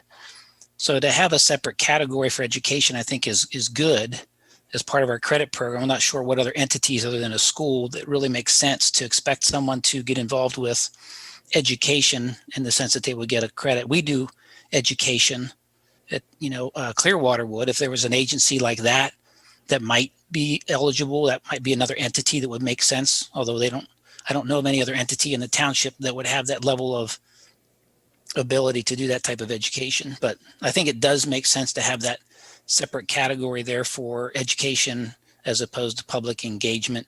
And again, they get you the same amount of credit, but there's a distinction between the two activities. Yeah, just a slight corollary to this.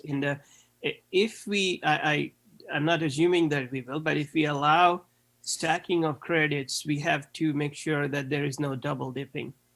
Just doing one thing and saying this is education and public service and MS4 and, get to add all those 10% by doing one thing.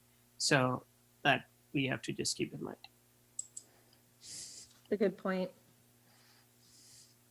And I'm sorry, I prematurely said you could move on to the purple because I have another question about an item in black, which is the stream buffer. I see it's available for agricultural properties. I'm wondering, we do have residential areas that have streams that run through them. I'm thinking of one development in particular. I think I would call that a stream. I'm wondering if we can extend that to those residential properties or what the thinking was there. Yeah, as I work through this, riparian buffer / floodplain protection is very similar to stream buffer. The stream buffer was called out specifically as a ag BMP, and I think the width requirement is a little bit different. Whether or not we want to extend the riparian buffer, we can go down and look at that to residential.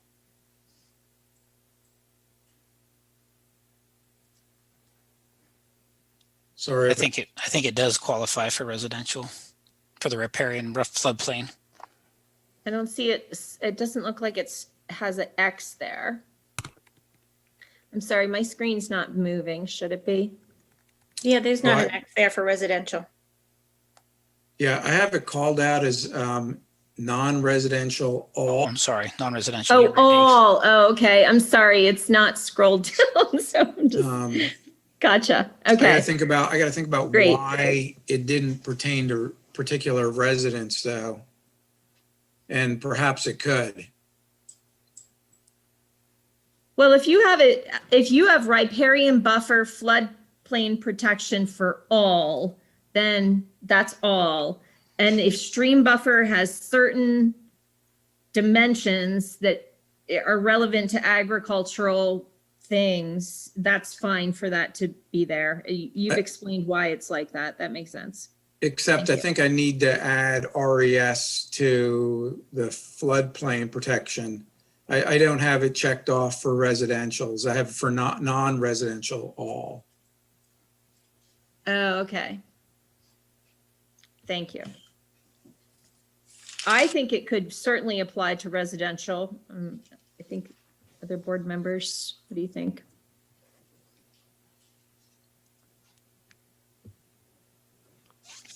I see. I'm sort of confused, sorry. Well, what we're looking at here, so here's, okay. So for riparian buffer floodplain protection, Dave Modricker currently has the X under non-residential all. Okay. I brought up the idea that that could be residential as well. Sure. Then I got a little bit confused about what all meant because I couldn't see the top of the table while we were talking about it. And I thought, oh, it's fine. But really what I'm saying is I think that residential properties could also utilize floodplain protection riparian buffer credit, perhaps.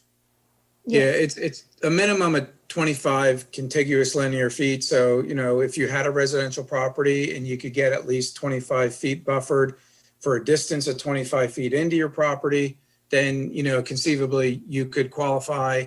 Okay. We'd have a record easement on file. So I think we could extend it to residences if they wanted to go through the effort of doing that. Okay. I'm supportive of that. Now I Great. have it. I don't Thank know you. about in the township, but I have seen residences that do that are not active farms, so. Great. Thank you all. Yeah, and then the ag buffer just has a little bit different requirement for the stream. So it's a 35-foot measurement. And I think that's the minimum that comes from the county conservation district Mm-hmm. to qualify as a Understood. buffer. Great. Thank you. And then I can close your eyes while I speak back up here. Okay. I think, Dave, one of the things we were talking about with the riparian buffer in a residential setting is how onerous actually that requirement is. So it's not simply that you have a backyard that goes to the stream and you can take credit because it's 25 feet away.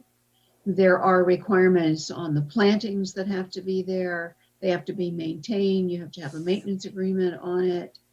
It's not an insignificant commitment to put it into a buffer. So it's not something you can go and mow down, turn back into lawn and get a credit. I mean, there are some very strict things about what that riparian word means in that buffer definition. Thank you. Thank you very much. It'd be great if folks did want to participate, if they were eligible, and we got some great riparian buffers for real out of that. That'd be great. Thank you.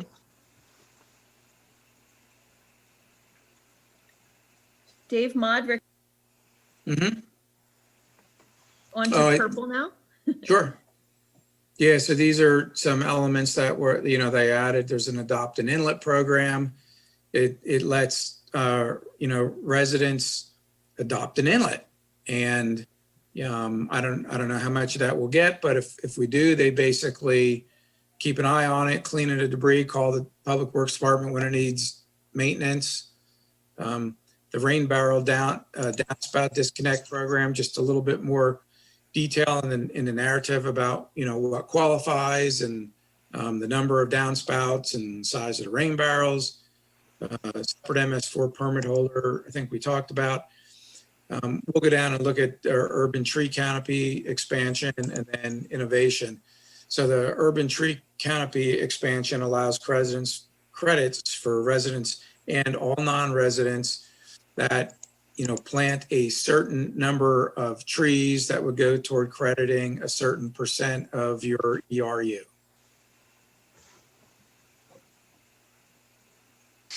Whether or not that's the right number, I don't know, but that Dairy Township went up to 45%. We're limiting it to 40.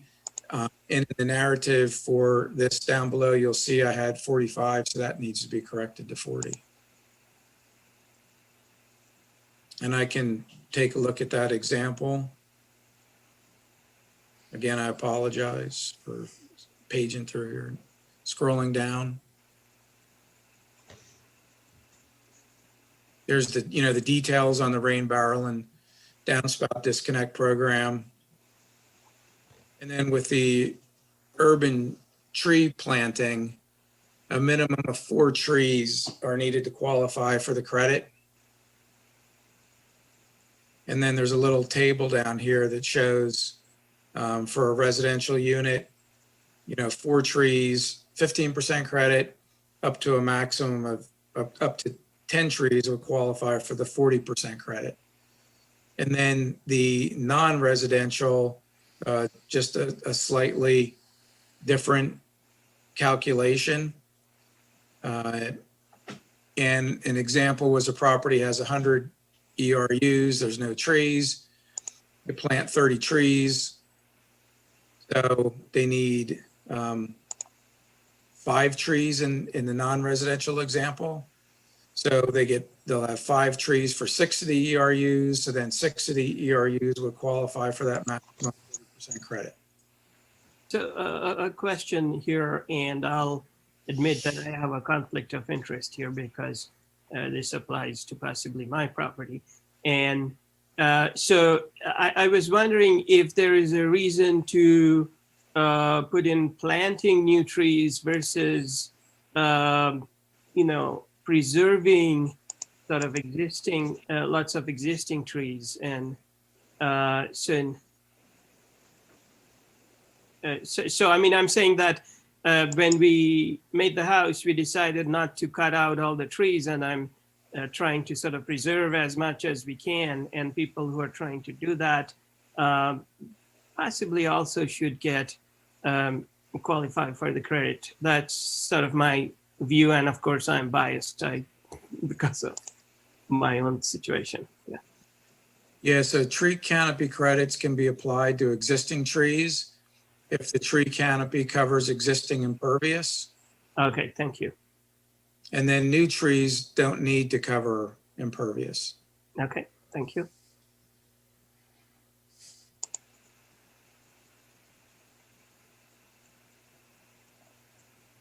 Thank you. Board members, any other questions on, in particular, the tree canopy expansion or any of the other purple items?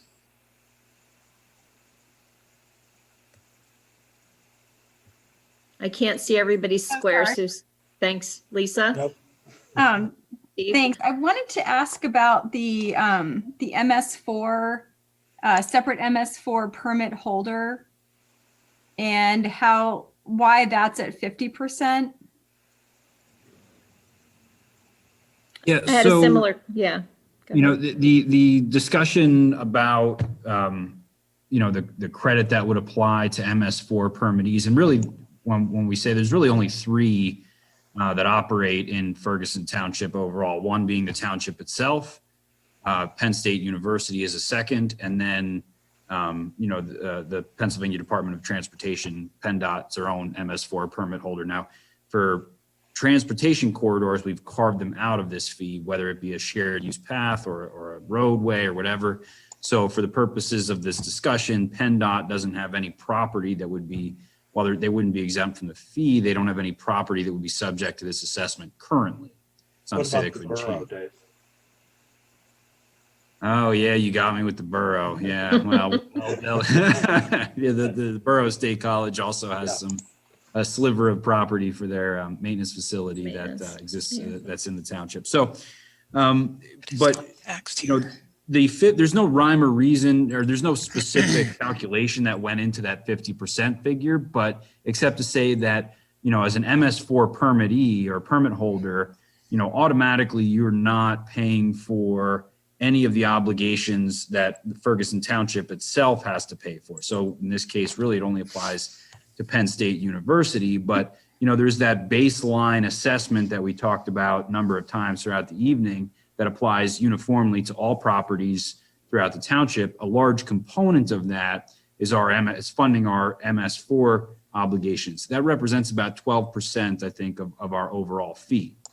So when Penn State University, as their own separate MS4 permittee, have the same obligations that we have. They have the minimum control measures that they need to be able to demonstrate. They have pollutant reduction requirements under the Chesapeake Bay Pollutant Reduction Strategy, public outreach and education, post-construction, et cetera, et cetera. And so as the 50% maximum on the credit that applies to MS4 permit holders is an attempt to reconcile the individual obligations that permit holder has themselves, and then also the additional things that they're doing just by virtue of them being an MS4 permit holder that treat runoff from public conveyance or from public right-of-way or impervious or upstream private properties and residences. So it's not a number that we can get, really exact and say, well, this is the credit that is this particular MS4 permit holder should be eligible for, because here's all the things that they're doing to treat upstream runoff or runoff from other sources. Plus, we're deducting the uniform assessment that applies to all properties. But it's in recognition that as an MS4 permit holder, your obligations in many cases exceed that of what a private property owner would be obligated to do or to construct on their own property or their own lot. And then in addition to that, you do not have the same exposure. You're not paying at all for what the township's obligations are for its MS4 permit requirement, if that makes sense. I mean, I can expand if needed, but that's the logic that went into it. It's worth noting, though, that this is a limit that's set by the board. I mean, this is something that we proposed based on what we think makes sense, but that's subject to discussion and modification tonight. Thank you, Dave.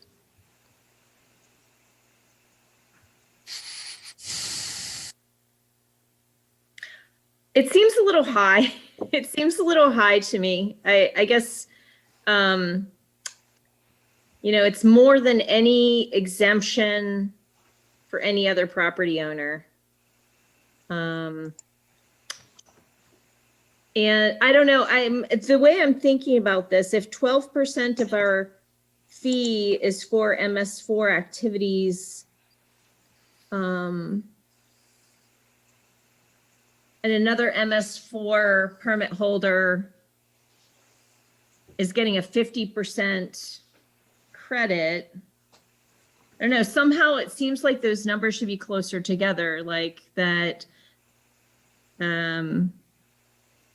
If that obligation costs us that many dollars in percent of our fee, then maybe the MS4 permit holder should really only get approximately a 15% credit. And I know something isn't quite right with how I'm thinking about that, but I wanted other board members' input on that particular credit. So I think from the perspective of equity, that would make sense if, so I don't know, and this would, again, require an explanation perhaps from the Daves and Ron. So when you get an MS4 permit, so, okay, so they are doing that. So is that saving us sort of something, whatever we are doing with that 12%, are we saving that amount of money is one question. And the other is, while they are doing the MS4, are they mitigating some of the other runoff factors due to which, which is our rest of the cost? So if it influences those and we want to be fair and equitable, then that is, I think, how we can get to what the right number is. But I'll stop there and listen. That makes sense. Thank you. Yes. Steve? Yeah, I would say one thing to consider is that in both cases where with the MS4, both with the university and also with the borough where their facility is, they are managing a significant amount of stormwater that comes from the township. I mean, the university does manage stormwater runoff through under Atherton there, the Big Hollow, yeah, tributary. and then the borough does handle a lot of stormwater or maintenance of the facilities that deal with stormwater right on their property, not specifically to help us out, but because it keeps them from flooding their buildings. But they do have a significant amount of maintenance there for handling stormwater on that property that is generated within the township. So that's Thanks, just Steve. another aspect why I would think 50% would be okay, is that there are other aspects to it than just the MS4 costs. Right. Thank you, Steve. So percentage, I don't know if this is what you were getting to, but essentially all of the land area that is covered by another MS4 permit holder is removed from the area that we're responsible for. So if, like, for example, when we do our pollution reduction plan and there's loadings of pollutants, that's not included in our portion of the model. That's not our share. That MS4 permit holder, that's all calculated and assigned to them instead of us. Anything with BMP inspections on that permit holder's property for reporting to DEP, we don't do that on those properties that have another MS4 permit holder. They do those themselves and report them. So I don't know if that's what you were getting to, trying to understand how that MS4 permit process works or not, but that's a couple of examples. Now that's useful information, which basically roughly means that we are possibly saving the entire 12% or 15% of the MS4 costs that we would otherwise have, and we are not incurring MS4 costs because of their properties or putting infrastructure or other facilities for that. Yeah, I mean, we could in principle break it out to, other entities who are taking our stormwater, or just keep the rest of the 35% within this category and deal with it. If there is someone who is an MS4 but not taking our water comes up in the future, we might try to break it up in the future. That's just my thoughts.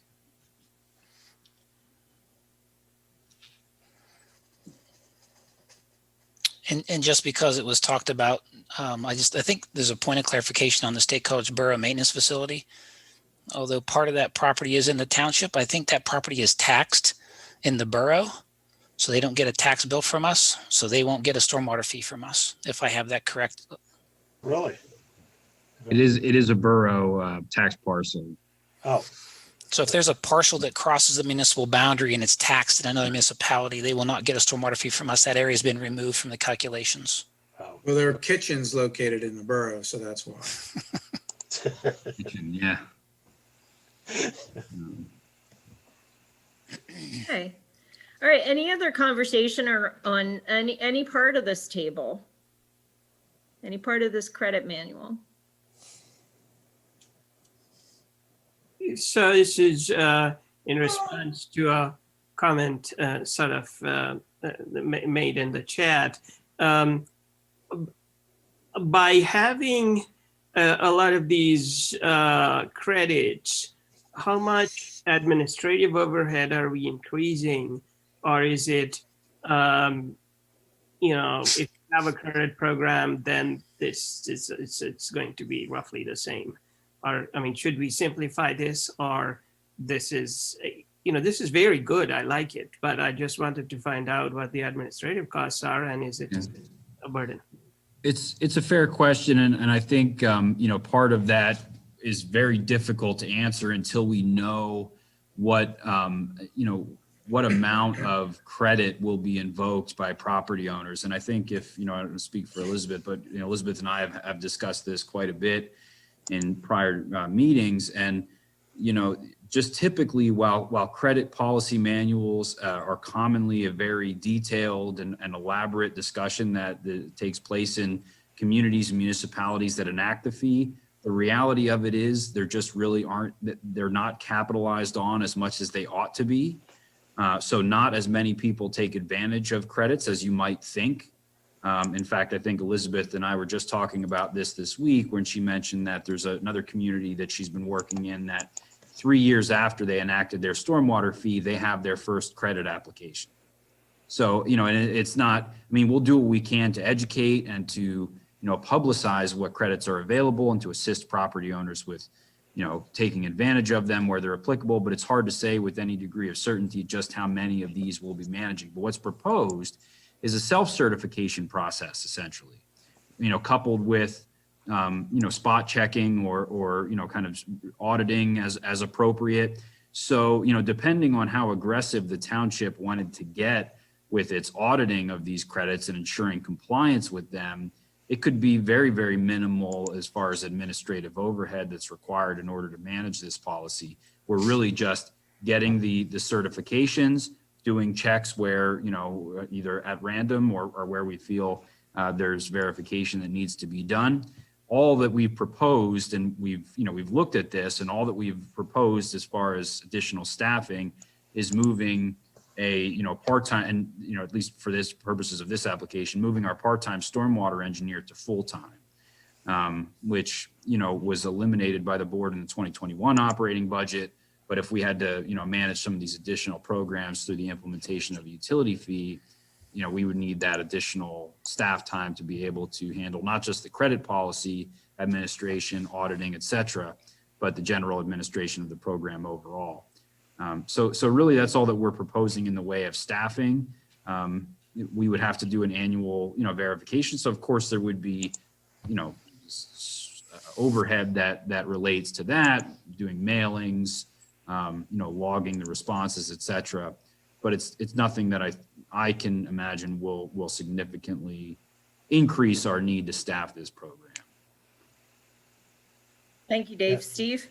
Well, along that line, I just wanted to point out that most of the individual properties that are involved are residential properties. And if you're looking at a 10% discount, you're looking at $9 or $10 for a 10% credit. So I don't think residential properties, we're going to see very much applications at all. Where you're going to see it is more in, you know, larger, you know, or the non-residential, somebody has a larger bill. And that's not going to take that much staff time because there won't be that many of them. And I really don't think we'll see many applications from residents to, you know, put in the time to do something or the expense to do something to save $10. It's. Yeah.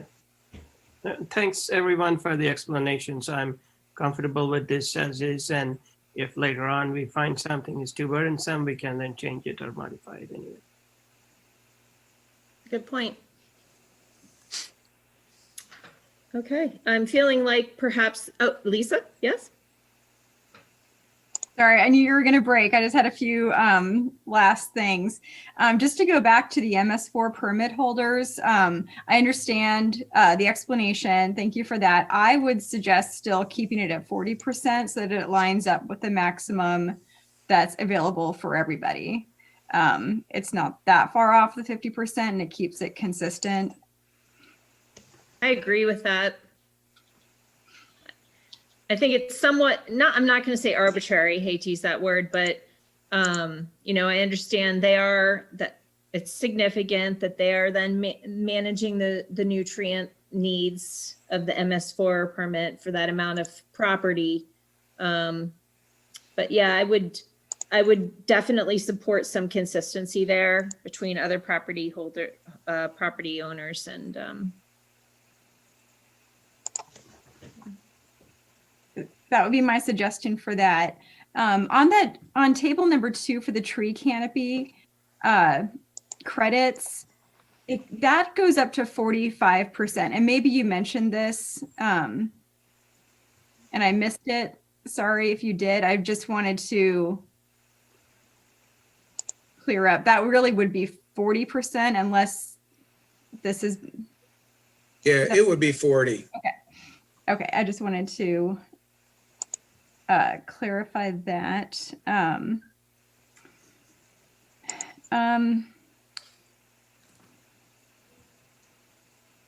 Then I know we had talked about this before, and this comes up, I'll have the same question under the exemptions. And this goes back to what Stephen Presenja were just talking about. Have we modeled out if the maximum credits were taken, what that would do to the revenue? Do we have that detailed anywhere yet or no? And maybe that's something we could. I think there was an assumption built into the rate model that a certain percent of credit be or funding would go toward credits, but I don't think there was a build out model. But Elizabeth, do you have any more information? No, you're correct. We did not do a parcel by parcel assignment as if everyone who could be eligible applied. And I wouldn't recommend that.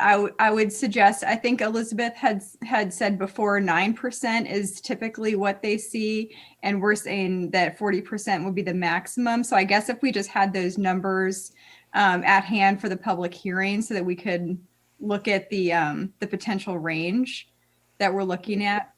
Well, and recall, and I did refer to this at a previous discussion, but if we're talking about a $1.4 million revenue proposal under this fee structure, at 40% of that, that's 560,000.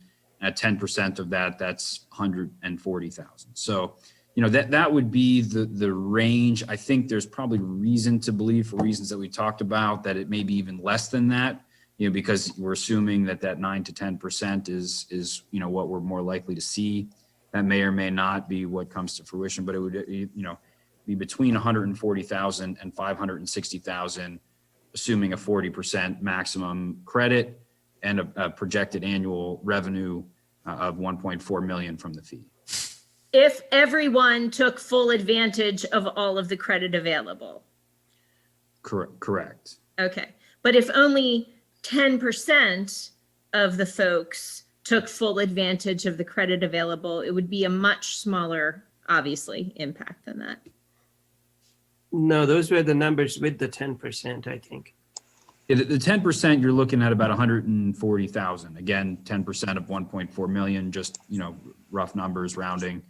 And, if we're maximizing that, if everybody takes advantage of the full 40%, then that's where I'm coming up with that $560,000 fee. Okay, so you're saying if 10% of entities take advantage, I'm sorry, I'm still not. So I think, the 10% figure came from a previous discussion where I believe it was Elizabeth or somebody we were talking through this, suggested that 9 to 10% is probably more on par with what you see communities that have enacted a stormwater fee with a credit policy manual are working with. They, certainly don't see all property owners capitalizing on the maximum credit that's available to them. And they, of course, see some credit activity. And at least in the experience of our consultant, it's been closer to that 10% range. So, it could be. Bigger property owners are more likely to take advantage of it. So I don't think you can go by percent of property owners. You're more looking at, Yeah, Gotcha. I would expect that, the credits that we'll see, I think to Mr. Miller's point, the credit applications we're going to see are going to come from the larger lots, larger impervious area, more involved, intricate stormwater management facilities that are on their property that they're responsible for. I'm sure we'll pick up, some smaller ones, rain barrel workshops, educational, applications, et cetera. But I do think that's probably a reasonable assumption that it's going to be the larger lots, larger amounts of impervious and significant stormwater infrastructure that the property owners have to take advantage of. I don't think we're likely to see, property owners construct stormwater management facilities for the purposes of taking advantage of a credit. I don't see that as being a very likely outcome, but you never know. So another way to at least try to see the worst case or the potential worst case things would be how much of our revenue will be coming from people who will be sort of the high fee payer. So let's say how much of our revenue will be coming from people who will be paying more than $5,000 fee. Which are the people, my logic is these are the people who will most possibly try to do these mitigations and try to get a full 40% mitigation. And that might give us the risk exposure. But that's more of a comment than a question. I know that we don't have the numbers yet. Not precisely, but a majority of the individual lots in the township are residential. I Right. mean, we have big lots, of course, we have big agricultural tracts, we have big, commercial tracts and retail, et cetera. But, if you're just looking at the sheer quantity of overall lots, the roughly, whatever is 7,000 or so individual tax parcels that we have in the township, we're largely a, kind of a bedroom community in that respect. We have a lot of residential properties. So if it's, with the ERU model, they would all be essentially seeing that singular fixed cost, depending on whether you're inside or outside the regional growth boundary. So a majority of our lots would fall under that categorization. so if you have 7,000 and they're paying $100 each, then it's 700,000. That would still leave half of our revenue from other bigger, firms who potentially could use up to 40%. But we can take this offline. Okay. So I guess that's just my question. If we could have some ideas of what the worst case scenario, I guess, if you could call it that, the most revenue deduction with people taking full advantage of credits and the exemptions, so that we have those numbers to inform our decision when we adopt the credit policy and the ordinance with the exemptions.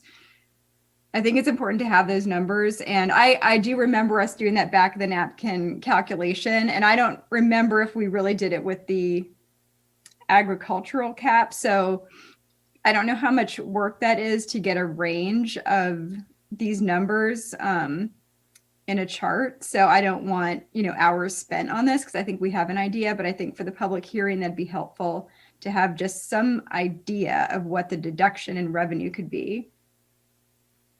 I'm just curious, how would it be different than what Dave just told you? I'm sorry, go ahead, Steve. I was just going to say, just to have it in writing for the public hearing. Okay.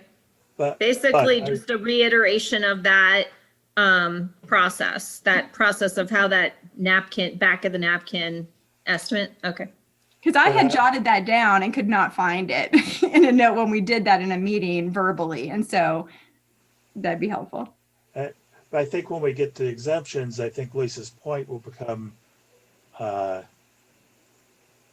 something we need to discuss, because that 9 or 10% doesn't include our agricultural exemption, which is a totally different thing. And I think that's for the next topic. It's not part of this chart. But I think the credits of 9 or 10%, we can say, yeah, that's what municipalities typically seen. I think the exemptions, we're going to need a little more of a concrete number. I also want to circle back to the discussion that for what Presenjit, his little share screen that because is that considered under innovation, or where would we fit that in as a credit? Great memory. I personally do not feel 100% equipped to discuss that tonight because I just saw it tonight, but just in terms of circling back around, maybe the board would have consensus to ask staff if they could look at that screen share that Presenjit had shared and propose an additional credit based on the information it contained. Okay.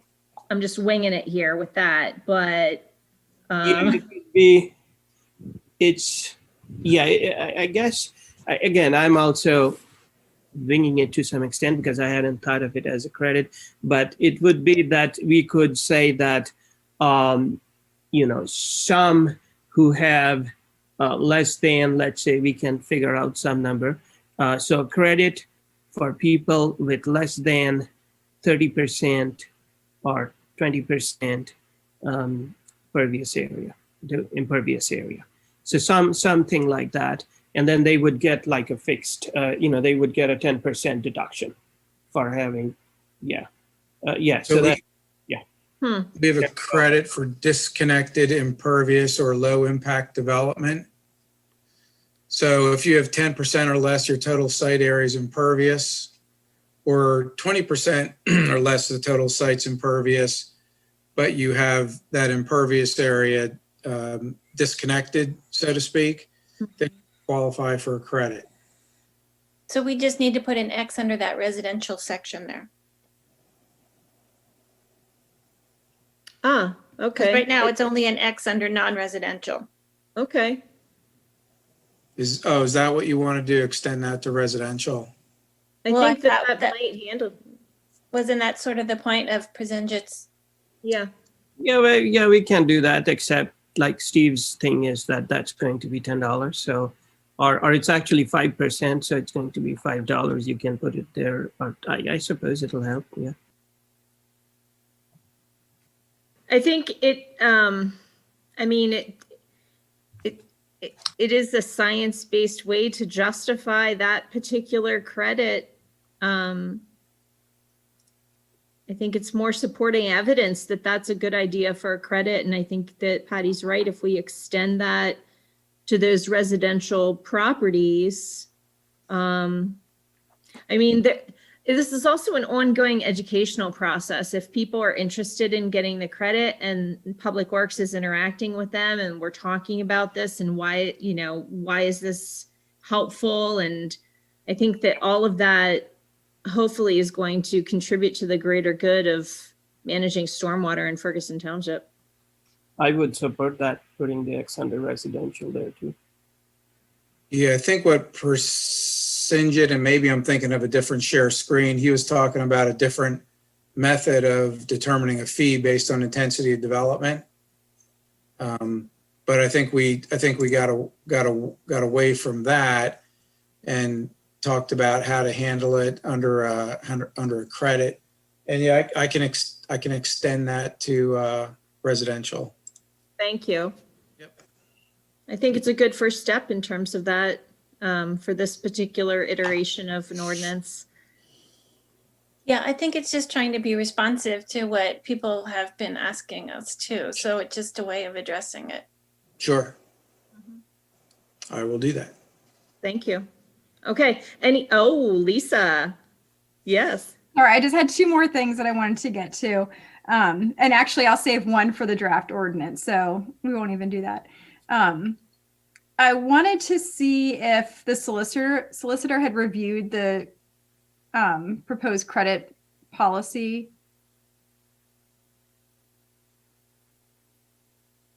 The credit policy that is, you're talking about what is shown in the agenda packet, the percentages and the definitions of credits and things like that.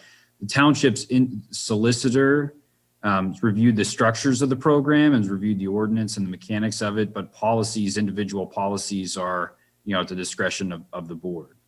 Okay, but under the draft ordinance, he reviewed what was suggested for the credits. Right, so everything that's presented, has had legal review and is, has been, past that scrutiny. Okay. So, I don't know if that specifically answers the question you're asking, but. Well, generally, this needs, under. Let me say it like this. Maybe the value, and I apologize, I don't mean to interrupt, but just as I'm thinking, the credit structure in general has been thoroughly reviewed and replicated in many communities around the state that have these programs. This is not new. the importance of a credit policy from a legal perspective is it has to be directly related to the assessment. So you have to be able to demonstrate that it's related to stormwater management, because that's, you know, the credit that we're applying. And also that the lost revenue from the invocation of those credits is going to be made up through another mechanism. In this case, what we're proposing is through transfers from the general fund, which would supplement whatever's needed to you know, make that program whole. So as long as we have those components, that we make the argument, you know, that that we can, you know, justify the credits that are being presented, that they're reasonably related to the problem that we're trying to address, which is stormwater management, that we have a mechanism in place for objectively evaluating and assigning those credits, and that we also are, you know, are able to, you know, make that make up that lost revenue through another source, as opposed to just saying we're going to raise everybody else's rates to make up for lost credits, you know, or lost revenue that we're getting in credits here, which we're not doing. Okay. And then allowing different land uses, so residential, non-residential, we are allowed to permit credits to those different types of land uses. Does that make sense? If we're saying only an agricultural property can do this one thing, or only a residential property can take a credit for this one thing, is that allowable under the legal parameters of us even being able to impose a fee? Is that allowable, that we're able to distinguish between property types or land use types? Yes, absolutely. We would not have presented anything that was not, you know, that didn't pass that test. Okay. We're not proposing that the board do anything that's not lawful.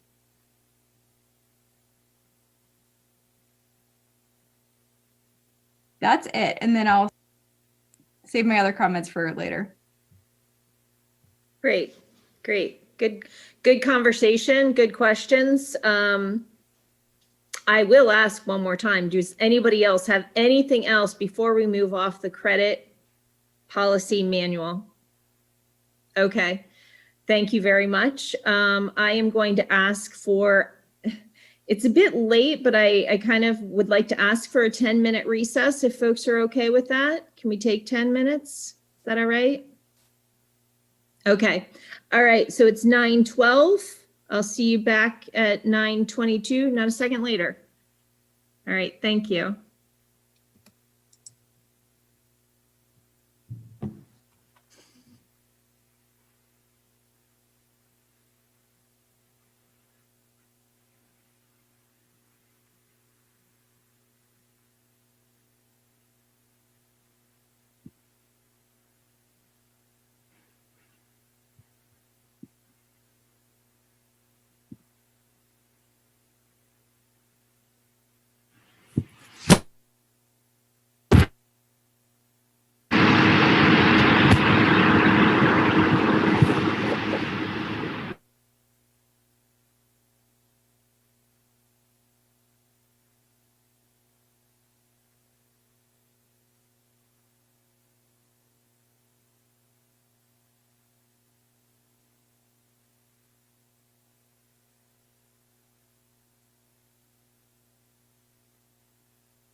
Oh, I've got 9:22 on my clock. I'm just waiting to make sure Prasenjit is back. Yep, I'm there. Hello, Prasenjit. Great. All right. All right, it's 9:22 and we'll resume the meeting with a discussion about exemptions. Dave Prabalka, did you want to introduce this or? Yes, thank you. Okay. So, well, first of all, and I should say, I've been kind of monitoring over the course of this evening. There's been a number of items that have been comments entered in the chat or attendees who have raised their hands. Just please, I just ask that you refrain from using the chat. I should have mentioned this in my preamble for the meeting, and I didn't. For that, I apologize. But the chat's not being monitored. We'll provide instructions on how the public can comment and interact at the appropriate time. But please, if you could just refrain from using the chat for comments and questions, because it's not getting monitored. It's not publicly available. It's not shared with other attendees. So on the hardships, the exemptions, there's two that the board expressed interest in applying. One is the agricultural property exemption. And just again, to reiterate, that when I say exemption, it really is a limit on the maximum exposure for properties that are defined as in agricultural use by the Pennsylvania Clean and Green Act, which really talks about commodity farming. And then there's several sort of definitions that under commodity farming that property owners can use to guide whether they are eligible or not for that particular exemption. It would cap that exposure at twice the median billing unit for all properties assessed in the township. So it's not an exemption in the true sense, meaning it doesn't 100% relieve an agricultural property owner from their exposure under the fee. But the language that's which is reflected in the ordinance, as opposed to its own separate and distinct policy, because it's really fairly straightforward, just says that unless a farm property has 30% or more of impervious surface, of its total surface is impervious, then their limitation, if they're defined as agricultural properties by Pennsylvania Clean and Green, on exposure under the fee would be capped at twice the median value for all properties assessed in the township. So depending on, we talked about the ERU methodology as kind of being the preferred process or the preferred billing unit for this program. So, presumably, I think, and Elizabeth, correct me if I'm wrong, the cap on ag properties would be 2 ERUs. Is that fair? That's correct. So, that gives you some sense of what that maximum exposure would be for agricultural properties. Again, as is the case with both of these proposed exemptions, there would be an application process. We would need to receive a request from the individual property owner to invoke or to apply for one of those exemptions. We would review it based on the eligibility, the eligible criteria. And then, we would have a continual and annual reassessment or reapplication to continue to be able to take advantage of that exemption. The economic hardship policy, which, I can just briefly review, is proposed as a separate, it's a separate policy. It's attachment in the agenda. It's enabled by the ordinance that we'll review a little bit later.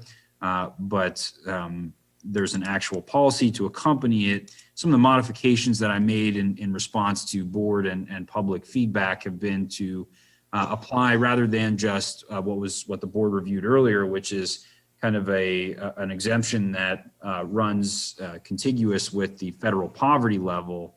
I've applied a percentage of that or a magnitude of that poverty level to be more reflective of cost of living in the center county, the center region, State College metropolitan area. So, what I mean by that is if you're earning exactly the federal poverty level for your family size, you really, that's far less than what the, realistic livable income is in the State College area, and certainly in Ferguson Township.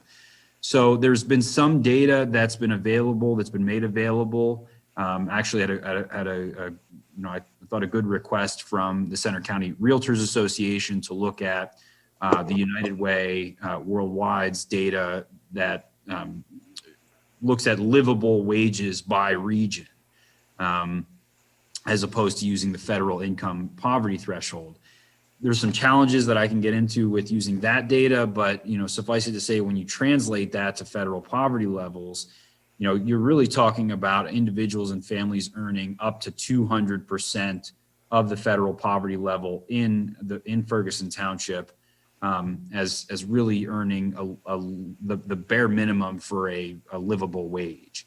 So what I've said, and what's the language that's proposed in the policy, is that for individuals and families that are earning less than or equal to 200% of the federal poverty level, and that's indexed by family size. It changes per year. It's continually updated. That those individuals and families would qualify for a 100% or a full exemption from the fee. If you're earning between 200 and 250% of the federal poverty level, you'll qualify for a 50% reduction in your fee exposure. There's some language in the policy that talks about how an individual or family would go about qualifying for that, what kind of documentation would be acceptable. Part of the issue that we run into here is we're and depending on how you look at this or how you approach this particular exemption, you can, maybe this is or is not an issue and it's up to the board, but as proposed, it would be based on, W-2 reported wages, kind of earned income. So there certainly is, with this draft policy that's presented, there may be some property owners who don't have high reportable income, or at least based on their W-2s, they're earning 200% or less than the federal poverty level, but their income through other sources that are not reportable on the W-2 may, allow them to live comfortably in the Ferguson Township area and yet still qualify for that exemption. So, it's not a perfect system, but as far as documentation that's available, it's probably the best that we're going to be able to do is receiving W-2s from individuals and families that just say, okay, yes, this particular property owner would qualify for this exemption, and then being able to apply that and recertify it each year. I can answer any questions, much like the ag exemption. The supplementary income loss, or the supplementary income for this exemption would come with interfund transfers from the general fund, which is noted in the draft policy.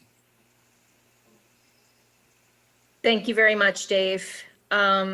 Before we go into our conversation about this, we were having some technical difficulties. Lisa Strickland had to reboot the computer and is, I believe, back in on the participant side of the Zoom world. I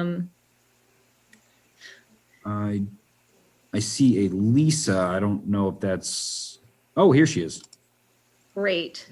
Thank you very much.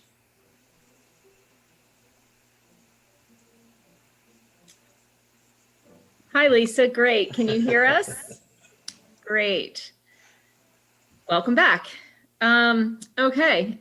Dave really just caught us up. If you've missed anything on the exemption policy, and we're about to launch the conversation.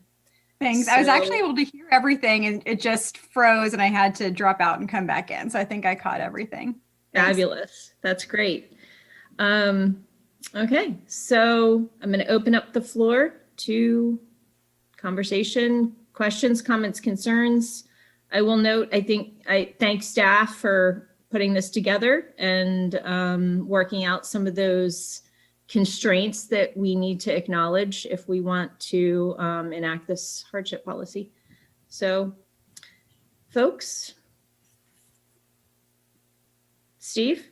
I just wanted to comment for people who are attendees that are listening in. I've had a couple calls from people who have said, I'm living on Social Security. I can't afford another fee or another tax. And I just wanted to point out that the exemption policy is based on earned income, which Dave just said. So if you're living on Social Security, then you automatically fall into an exemption of 100% on this. Because if that's your only income, it won't show up as an earned income. So that particular concern, I think we've addressed with this. And I've been telling people who called me, we plan to address that. And I think that's been addressed. So that I just wanted to point that out, that we're not intending this to be a burden that somebody can't manage. It's especially Thank someone you. living off fixed income. So Thank you very much. Sometimes it's hard to understand the implications of a policy when it's in policy writing until, yeah, so thank you. Prasenjit. Yeah, I think and this is sort of related. So is there, from a policy perspective, or is it from the administrative perspective, is there a reason we want to exempt, we want to do this based on earned income instead of, let's say, on W-2s, instead of, let's say, your 1040, in gross AGI or something, which is like the gross income that you have. So if I invest in some companies, or if I have some business dealings and I make a lot of money, I might not have earned income, but just business gains and losses, and then I don't pay the fee. And so that's, maybe there is a administrative reason to do this, or thoughts on that. To one, for my knowledge, but also I think at least 58 people have rated thus far. So for them too. Thank you, Prasenjit. Dave Pravalka, can you address that at all? Yeah, I mean, it's really just, kind of a topic for discussion. I don't think there's a real strong administrative reason that we've opted for, earned income versus another, except maybe to address Mr. Miller's point that, depending on the income constraints of an individual or a family, if it is Social Security or, fixed income through other applications and not, more on the capital gains side, then it's possible that that individual may not qualify for an exemption because their Social Security checks put them out of that category or above that 200% of the federal poverty level. But we could use AGI. We could use something that is more reflective of the actual, economic conditions of the property owners, whatever seems to be. I mean, as far as the administration of it, I just need to have something that, the finance director can look at and say, based on some measurable criteria, that yes, indeed, or no, this individual doesn't qualify.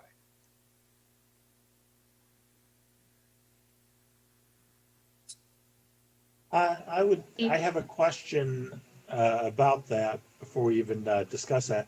In terms of if we use AGI, is there any restriction legally that would prevent us from using someone's federal tax, or having someone be required to submit a federal tax form to us to get an exemption? Because we have earned income in our own records, but we don't have AGI from the federal level. So I would want to be sure that if we were going to say adjusted gross income, we can legally. You would have to get their authorization to accept that exemption, and we do not have the EIT info. The borough has that. We would have to get it from the borough. But that's something that we have access to because we contract with them, and that would be different than getting the information from a property owner, if I'm understanding the conversation. Now, yeah, you're still going to have to get their approval.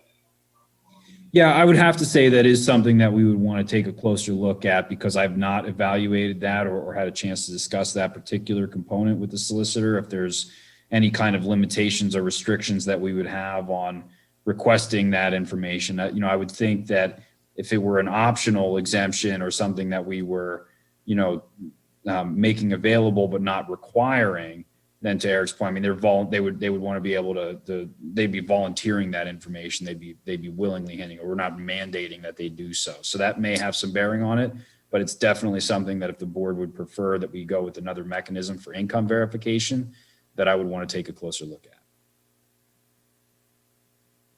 I mean, I'll just express my objective. I think you understand that. It's that I don't want this to be a penalty on, let's suppose we have somebody who is working 3 jobs and just manages about 225% of the poverty level, has a big family and would have to pay things. Whereas if I'm getting Social Security and I'm getting $6,000 a month, I now become zero. Or I don't know if I'm not let's say Social Security, but let's say if I have a invest in the stock market and I get that amount of money, then I pay zero. So that's what I'm trying to avoid. If there is a good, easy, solid way to do it, which will pass legal scrutiny and not increase our administrative burdens that much, that's what I want your advice on. Sure, and I can take a closer look and see if I have any recommendations to come back with as we move ahead with considering the policy. And I'm Thanks. fine with that as long as we can Yeah.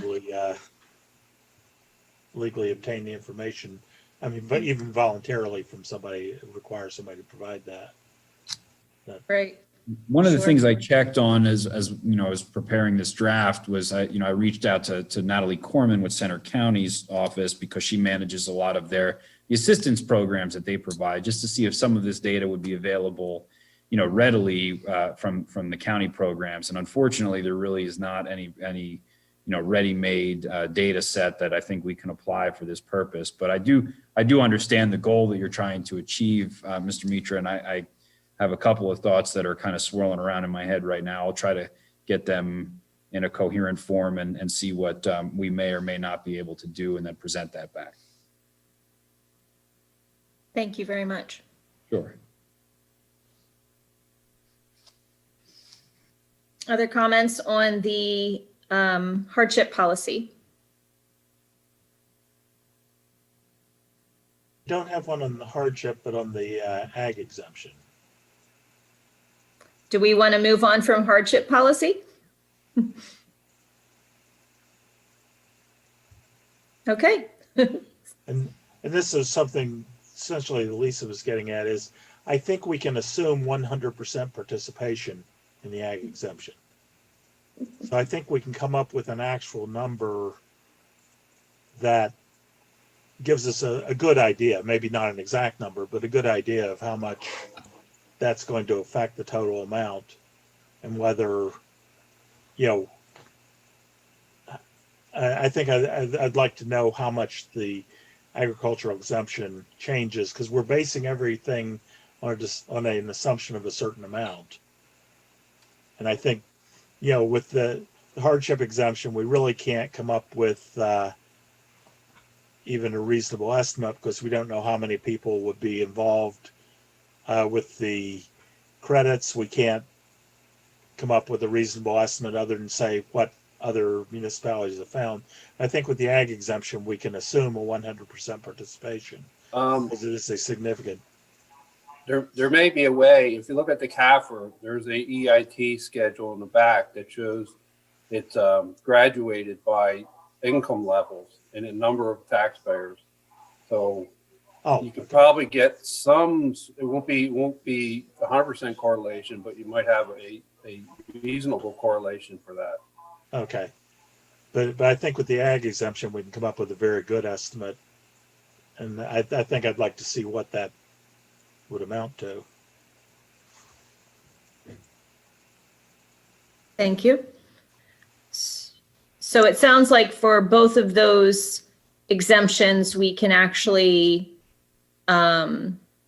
estimate our risk, so to speak. Great. Any other comments on agricultural properties cap exemption?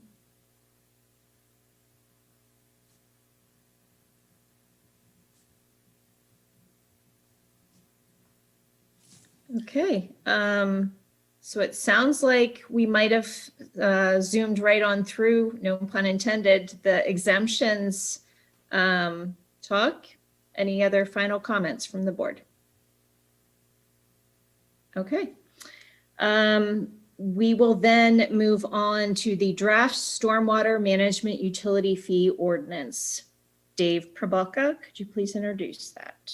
I can, thank you. So with your agenda is the latest draft of the ordinance that is proposed for review and consideration. It is largely the same as as the previous version that the board reviewed just recently, with the exception of the additional language that was added under what is now Section 7, the exemption language. So, that's where this will essentially be the enabling legislation that allows for the board to enact by resolution both the agricultural exemption as well as the hardship exemption. And then there is some additional provisions in here exempting public streets, rails, and associated rail ballast, et cetera. And then just a note that the revenue would come from transportation, transfers from the township's general fund. So I can answer any questions that the board has on the provisions that are laid out in the ordinance, or any modifications or amendments that you want to make. I'll just leave it at that. Thank you, Dave. I don't have any comments in particular. I thought it was easy to understand, actually, as I read through it, and I appreciated the straightforward language in it. I'll open it up to the board for comments on the ordinance.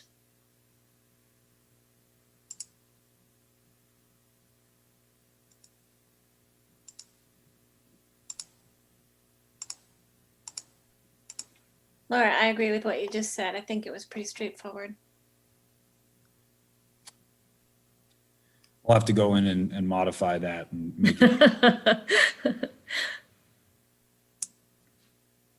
Lisa? Thanks. I just had a couple of things. And I did not in my notes write down the sections, so hopefully we can all find them together as I refer to them. So I wanted to go to appeals, which actually is section 9, and ask, who are the possible hearing officers? Yeah, I think right there, and at least in my middle, Ron Seibert, the township engineer, would be the most likely, hearing officer. It says as in the ordinance, designated by the public works director, and presumably, if depending on what the conditions are, maybe the stormwater engineer, it may be Ron himself, it may be somebody else. But I think if as appeals come up, they're more than likely to wind up on Ron's desk, Okay. which he's super excited about. It looked like it. And then under section 6, credits. Under item B, it says that the director shall develop written policies and procedures necessary to implement the system of credits. And that those policies and procedures include provisions to reduce or eliminate the amount of credit if the director determines that that practice is not functioning as intended. So does that mean that the credit policy can be changed at any time, or what exactly does that mean, if you could? Right. So let's say, just hypothetically, there's a property owner who is taking advantage of a credit for having a stormwater basin on their property. That basin, based on our inspection processes, has been determined to not function as designed, or it's not meeting our requirements by ordinance. Then, it's the discretion of the director, as proposed in the ordinance, to reduce or eliminate their eligibility for that credit. While they do indeed have a stormwater basin, it's not functioning as it's intended. It's not serving its purpose, and therefore should not qualify for the credit. So it provides some, flexibility in the administration of the program, so that we can make calls out in the field to adjust the credit eligible. We do have quite a few examples of every year of basins and other stormwater management facilities that we inspect and that we have to correct or have the property owner correct. And then we have a system in place in our stormwater ordinance for citing the property owner, conducting who refuses or is not able to bring that facility into compliance. So this is just basically saying that it'd be the director's discretion to say that this credit, even though, it is a facility that still exists, is not meeting its intended design, and therefore they shouldn't be eligible to continue to receive it. Okay, so that's just applying to a property owner and their personal application for credits. It's not saying that the policy can be changed at any time. That's just about. Right. So it wouldn't be the purview of the public works director to eliminate a credit from the policy. You say, well, we're no longer going to give this discount for attending a rain barrel workshop or something like that. It's more to be able to be malleable and adapt to conditions or specific credits that may qualify under the letter of the law, but by virtue of their not functioning as intended or appropriately, or for whatever reason there may be, that they would not be entitled to continue to receive the credit. Okay, but again, you're just talking about Property owners. right. So you're just talking about an individual interaction with one property owner. That's to right. say that this is okay. I don't know if it read like that to everybody else, but that's not how that read to me. So if it was just my interpretation of it, that's fine.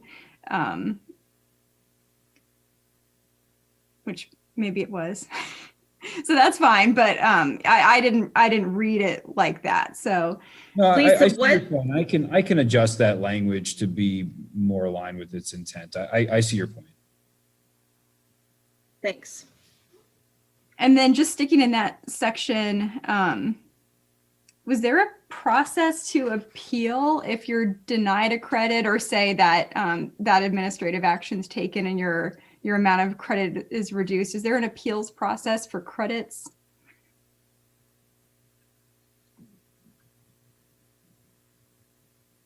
So there's a, under 9AE, one of the limitations of the appeal is that an approved credit was incorrectly applied. So the way I would interpret that is, yes, disputes over the applicability of a credit on a specific property would be eligible for appeal. Is that right? I mean, Ron, Dave, Elizabeth, I don't want to, yeah, okay. I'm seeing that. Or Lisa, were you asking if the appeal would be over whether it was approved or not, and this language of E has its presumption of approval? Yeah, I'm sorry. What page are you on reading that appeals process? Is that page 5? That's where I am. Oh, under section 9. Let me look. I'm going to share my screen here. Yep. Yes. So 9AE. appeal process AE. Gotcha. Okay. 9. Credit was incorrectly applied. So it may be the amount of the credit is what's in dispute. If it's a, kind of a tiered credit, as we saw with some of the, tree canopy credit, et cetera. Or it may be, that the, just disputes over the credit policy, the credit itself. And again, I can clarify that language to be a little bit more applicable to just, disputes over the credits in general. Okay. That's what the board wants to see. Thank you. Thanks. And then in section 3, I just wanted to kind of clarify. So the actual fee amount that will be established by resolution, and that will that automatically be reviewed annually when we look at the fee schedule, or how will that, what's that process? Yeah, so if yes, that's exactly correct. I mean, and you can draw an analogy with the fees that we assess for street light operations and fire hydrant operations in some areas, and that, each year as we look at the overall solvency of the fund, if we've accrued a substantial fund balance and we have higher expenditures, we may not need to adjust the fees, or, vice versa. That'll be something that we evaluate as routinely as part of the budgeting process. And then the board will actually approve the fee amount each year with the adoption of, well, it wouldn't be the fee schedule, but it would be the levying of assessments resolution that you do at the first meeting of each year, or the last meeting of each year, sorry. Right, okay. Are there caps or parameters on other fees? And what would be the maximum that this fee could be raised to or reduced to? I'm just wondering, are there parameters on any fees, and should there be?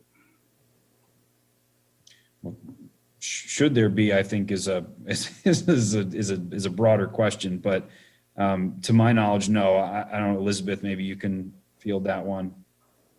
Is there a cap on the maximum stormwater fee that would be permitted for a community to assess? No, it would be driven by the program itself and what the community's needs and objectives are, and would be determined by the elected body as to, you know, how a fee moves forward.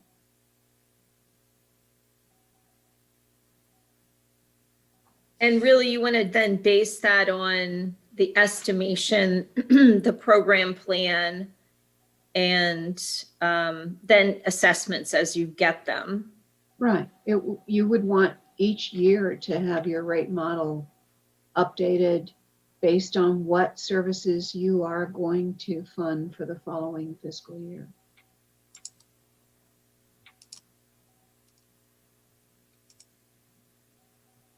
Okay, so we don't have any caps or parameters on the other fees that we assess.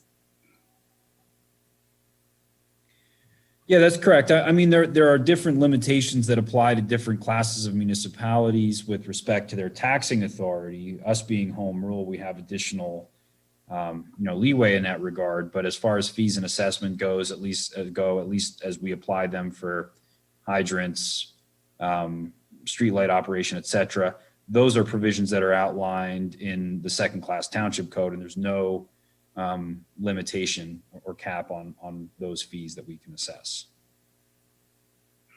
So I guess I would ask other board members how they feel about that. I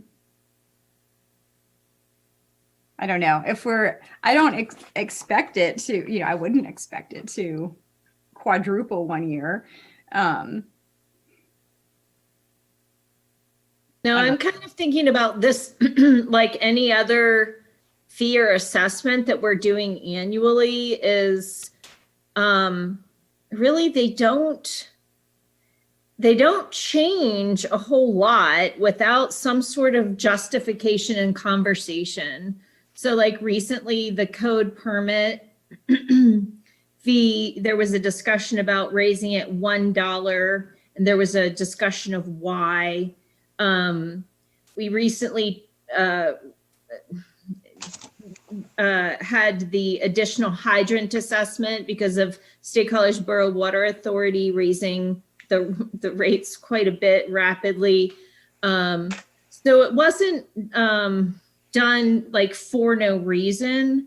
And so I just am thinking of this is going to be on that same kind of a dynamic. It will be, like I said, based on, the program plan, and then as we get assessments, it will inform then costs and whatnot. So there may be an eventual change based on that. But I don't see any board as, I guess one could, maybe think of situations where boards are not necessarily doing the right thing. I don't know what to say, but otherwise you're going to keep those costs in line, or those fees in line with the costs, and justify them. Yeah. The reason I would be okay with not putting one on, and the reason would be because the money is being kept in the in this particular fund. So it has to be used for these purposes. So but I wanted to get a sense of what the rules are and what typically is done for other fees. So, okay. Just two more things. I had read in another township's stormwater ordinance, I think it was Monroe Township, toward the end, before their severability clause, they had a liability and flooding clause that kind of just laid out that the payment of this fee doesn't equate to assumption of protection from flooding. It doesn't leave the township liable for flood damage and that kind of thing. And I just was wondering if staff had considered that, if Elizabeth has seen that in other ordinances, and if we think that that's something we should add. Interesting. Elizabeth, have you seen that in other communities? It's like a disclaimer I have that, not. No, Yeah. that's and I'm not sure that it would stand up. I'm not an attorney, but most of the time your liability is not something you get to write out. I mean, I don't know. I mean, you as solicitor would need to determine why they would put that in there.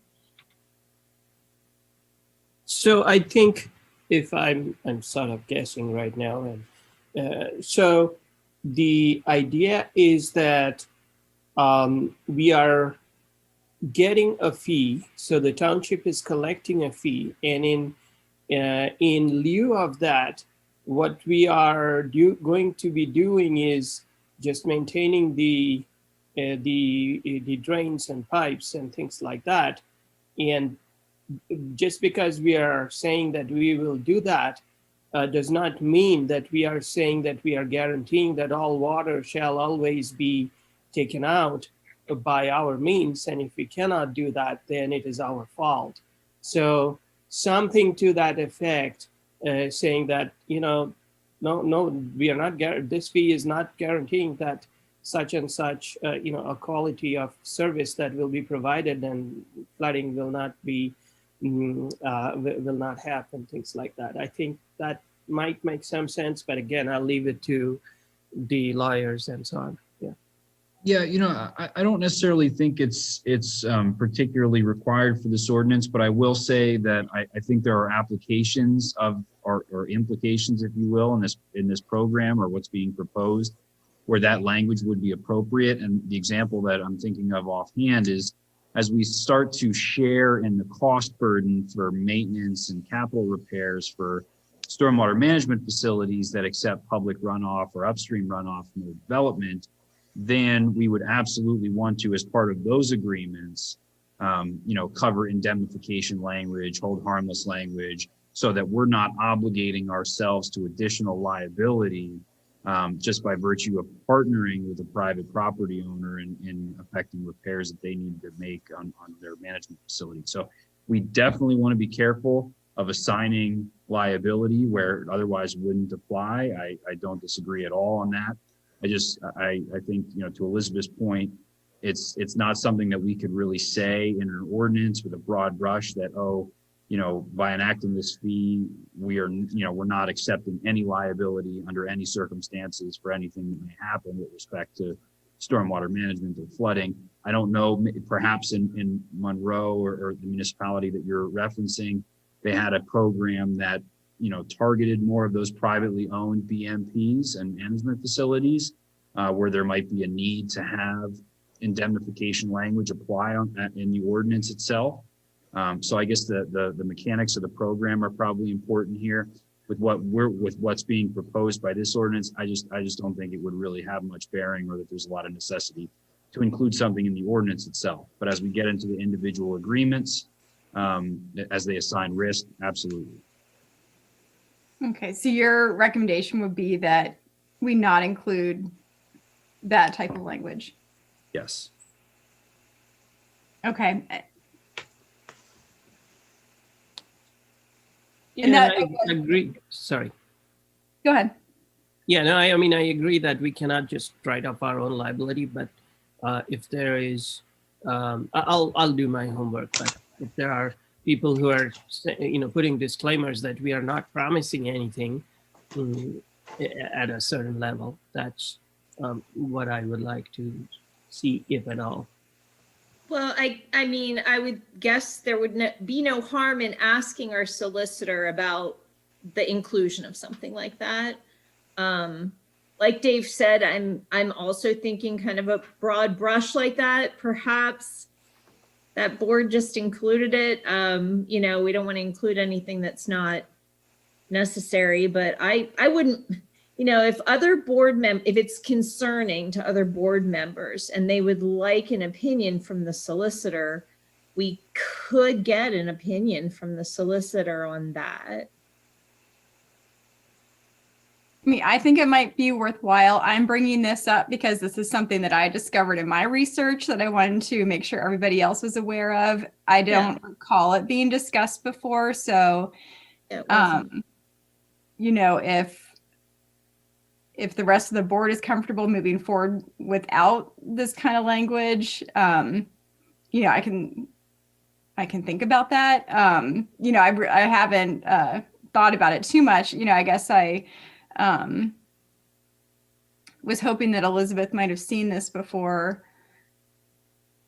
So I'd have to think about it some more, but maybe a solicitor opinion may be helpful. I don't know. And I could share the language that I found. Oh, that would be good. Steve? Yeah, I guess I personally think that probably it's a clause that doesn't really do anything, but I'd feel more comfortable in my thoughts on that if a attorney looked at it and said, yep, that doesn't do anything. Fair enough. Yeah. Yeah, I would support getting a solicitor's opinion. That's where I'm at with, yeah, I would agree with Steve's thought on that. And So Lisa, you can just send that language to Dave and, okay, great. Well, I'll just, it was their entire ordinance, so I can just share that with you all following the meeting.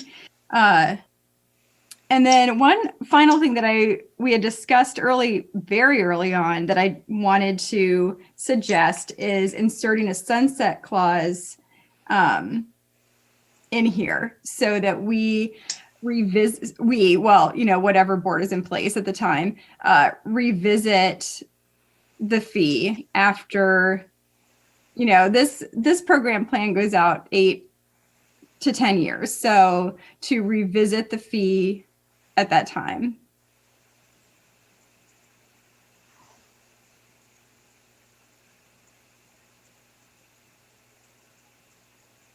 I don't know. I think that we could really revisit the fee anytime, though. So, well, the sunset clause would ensure that a future board would reimpose the fee. oh, I see. So you mean it would actually expire, the whole program would expire at, oh, okay. I see.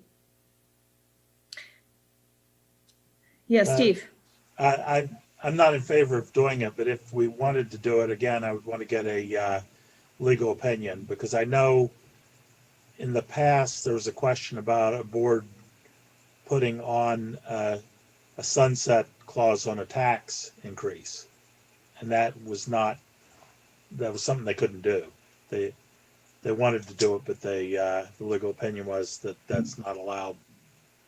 Yeah, and that would be my reaction too. I mean, in the same way that you can't obligate a future board to legislate in a certain way, you know, you couldn't obligate them to reconsider an ordinance or a program or something along those lines. I think the sunset provisions may be more applicable in contract law than as opposed to, you know, the legislative application that's being proposed here.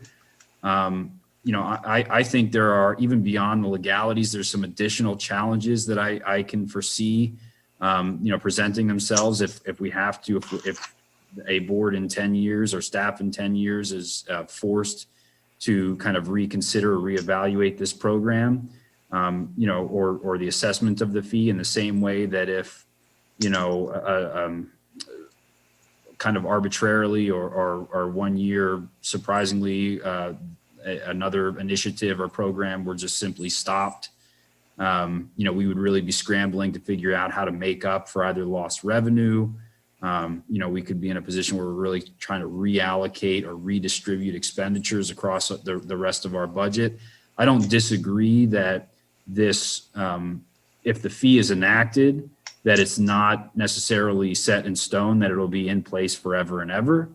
But I would stop short of recommending that the board, ordain in the regulations itself, in the law itself, that a board intend that this provision or this ordinance will expire in 10 years without reauthorization from the supervisors. I just think it's gonna create more problems than it addresses. I think in recalling our earlier conversations about this, I think that that's where we left it, is wondering what the solicitor's opinion would be of that. So I would also want to get the solicitor's opinion if we were going to consider moving forward with that, but I would not support a sunset clause in the ordinance. I think, So I have a question. Is there, it could, so I think from my reading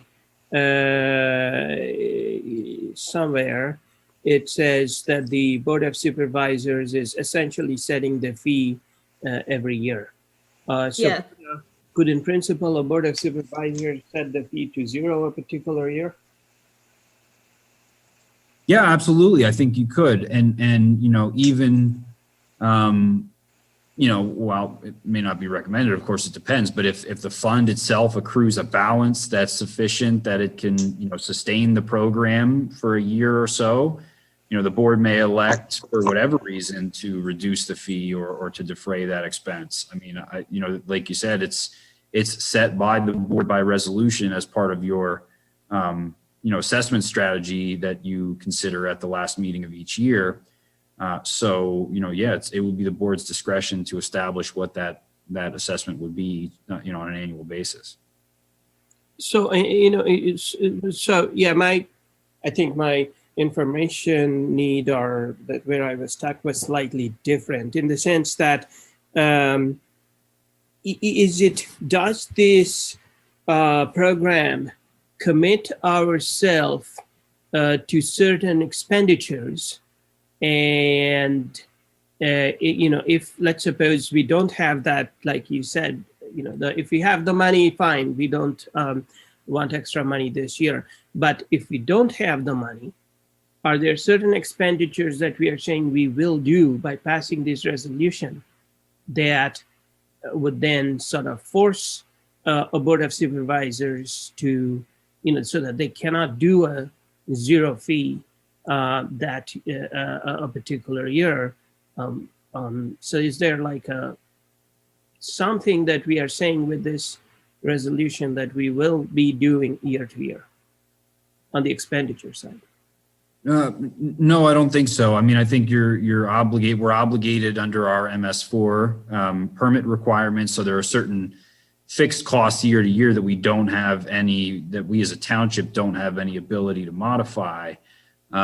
But for the other provisions that are captured as part of the program, it's purely, the board's discretion to elect to pursue them or not to pursue them in a given program year, depending on what funds are available. Okay.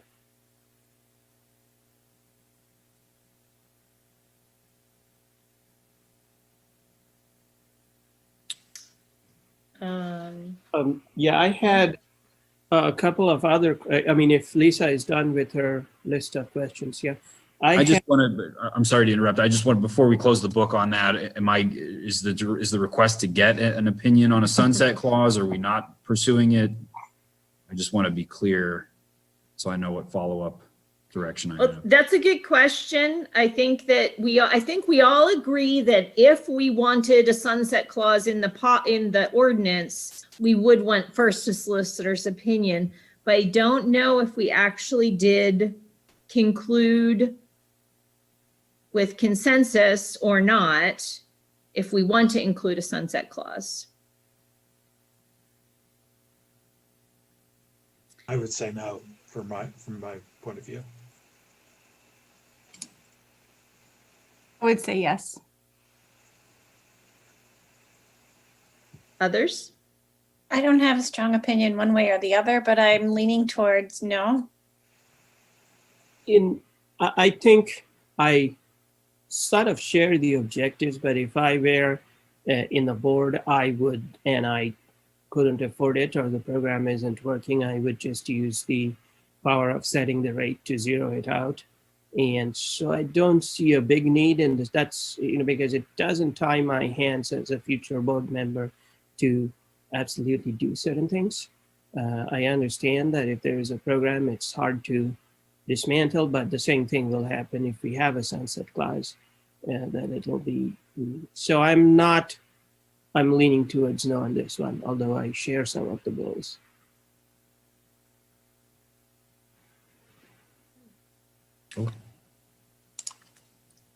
Thank you very much for bringing that up, though, Lisa. It's a good conversation to have.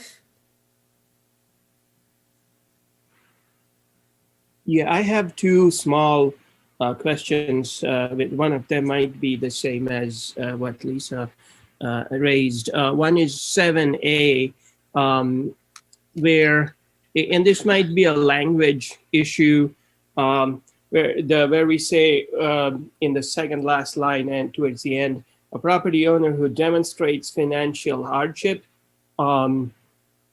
So that sort of leaves it a little vague for me. Instead, my suggestion would be to see if we want to consider changing it to who complies or qualifies for exemption under the whatever we call it, the hardship policy.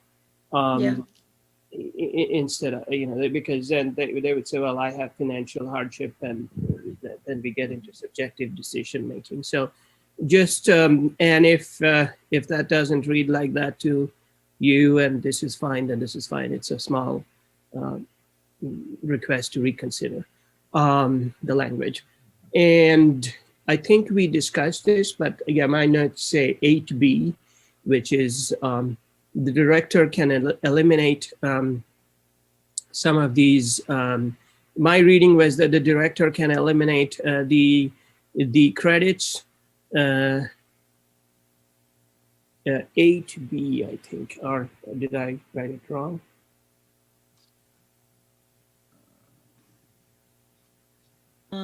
Eight is billing interest and enforcement. Okay, so I wrote it wrong. So somewhere it says the director can eliminate the credits. Maybe wherever we talk about the credits. It's 6B. Sorry, I can't read my own handwriting. That's okay. Yeah. Yeah, so in this one, it sort of gives the director saying, okay, you can just go in and unilaterally eliminate things. So maybe I would put in something like in consultation with the board or something, just to poke my head a little bit more. Yeah, I mean, I think I can clean the language up to be more specific that, and Dave and I and Ron and Elizabeth can talk through this a little bit more as far as what the intent is. But, my reading of it was that the intent is for the director to be able to, at his or her discretion, modify, reduce, or eliminate the amount of the credit depending on a applicant's change in eligibility. If the stormwater management facility is not functioning, then they shouldn't be entitled to a credit.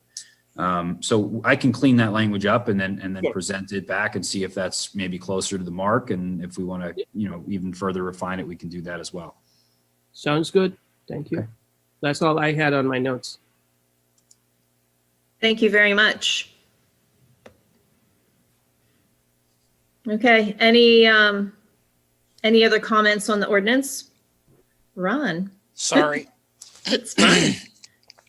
I didn't realize or see this before until we were talking about the ag cap. But when we were talking about that, we were talking about twice what a property in the rural area would pay.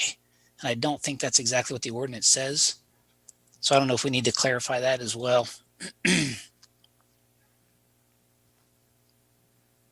So.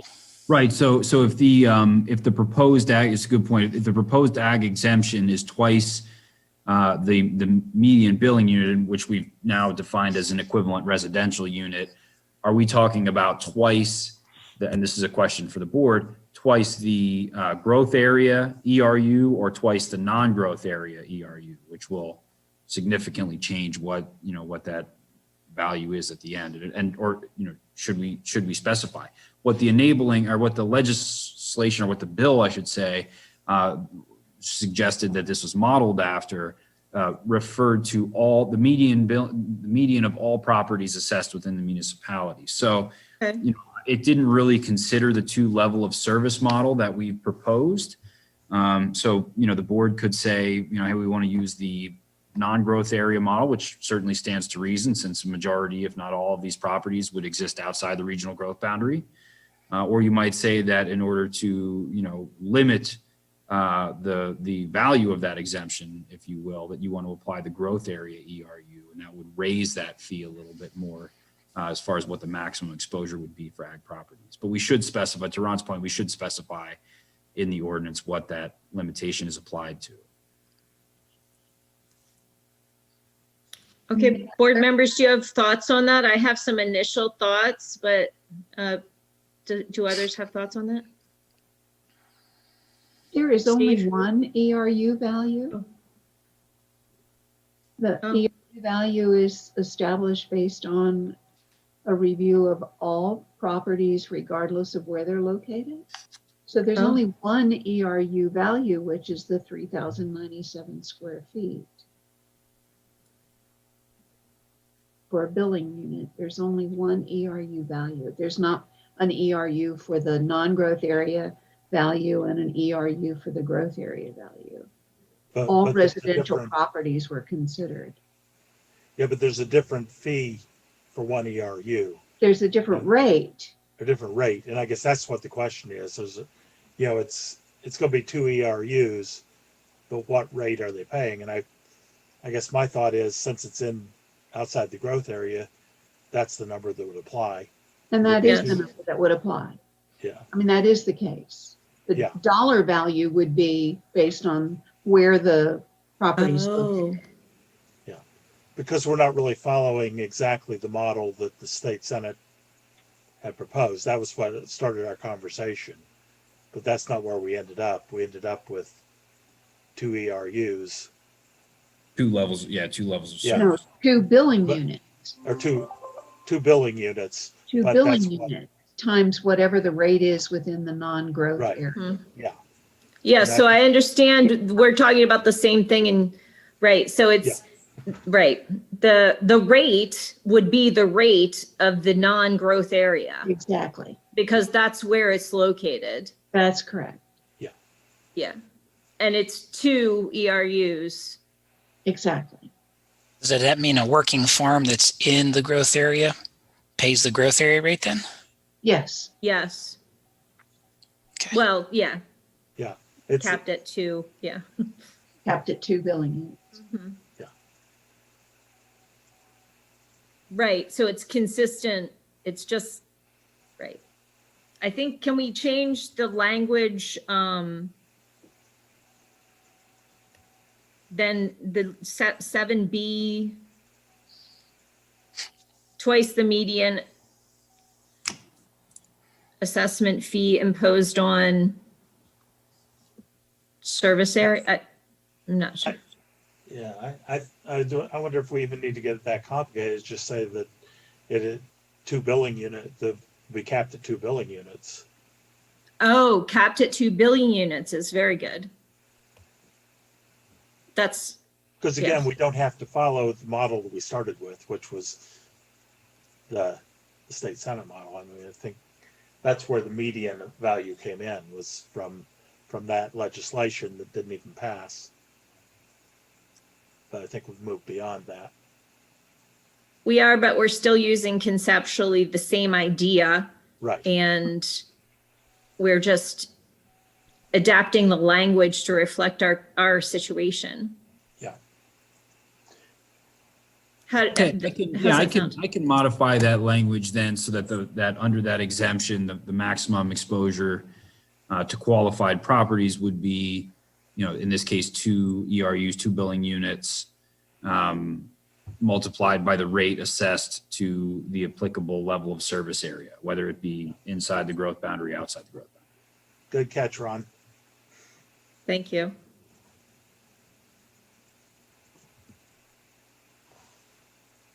Okay, if there's no other comments on the ordinance itself, we'll move to the next area in the agenda, which is any general board discussion. I think we've had very thorough discussion, but this item is here just in case folks want to bring anything else to the table.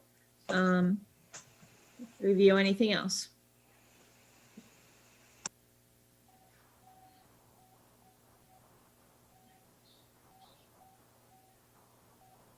Okay. We did have a thorough discussion. So then we can move on to citizens input. Thank you. So I'm going to tee this up real quick. I'm going to ask Centrise to share screen and I'll give some directions on how the public can sign up to participate. So what you'll see here, and I've got to paste this link into the chat. So bear with me one moment while I do that. Here we go. Thank you very much. I'm going to paste this link into the chat, make it visible to all panelists and attendees. Should be able to click right on that link if you're participating in the Zoom webinar format. So you, of course, won't be able to see the link if you're not on the computer itself, if you're called in or if you're a call-in listener, which I see we have one on the line right now, then you may not be able to see that link. Alternatively, if you're participating in the conference bridge, I'm going to ask Centrise to just kind of ask anybody that's participating on that phone call to indicate whether they want to make a comment or if they, are able to, they can email that email address admin@twp.ferguson.pa.us and note that you'd like to speak and we can drop you in the queue. Either way will work for that, just either verbal communication or through email. As you sign up, I can read off, in the order of individuals that have signed up to speak, who is next to be acknowledged. And then with Ms. Danini's acknowledgement, I can enable you to speak. And then once you're done, I'll drop you back in as an attendee. There are a couple of fields that you'll note on that form. The only two required fields are name and whether, yes or no to the question of whether or not you're a township resident.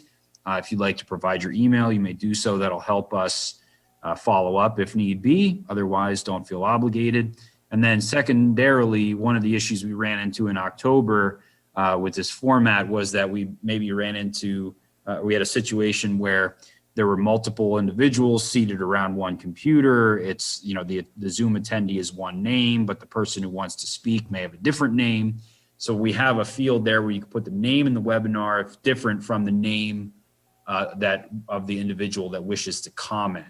So, I'll just, pick on, if somebody is sitting next to another person, they're signed into the Zoom under their name, but the other individual wants to speak, make sure you put that the individual who is on the webinar in that name in webinar format. I hope that makes sense. If not, don't worry about it. We'll do the best we can. But we ran into a few of these situations with the last round, and I was calling out names of people who, weren't the person who wants to speak, but the person who, or maybe weren't the person who's registered to attend the webinar. So it clears up some of the confusion if we can clarify what the name is of the individual. So that is the nuts and bolts of it. I'll, as everybody's taken time to sign up and get in the queue, I'll pull up the report that I have on who signed up and we'll go from there.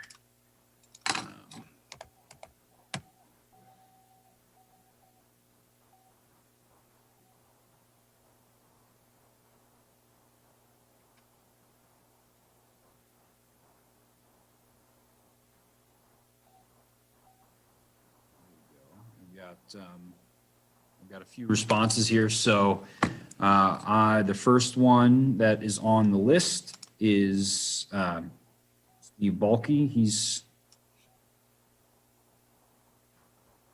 Great.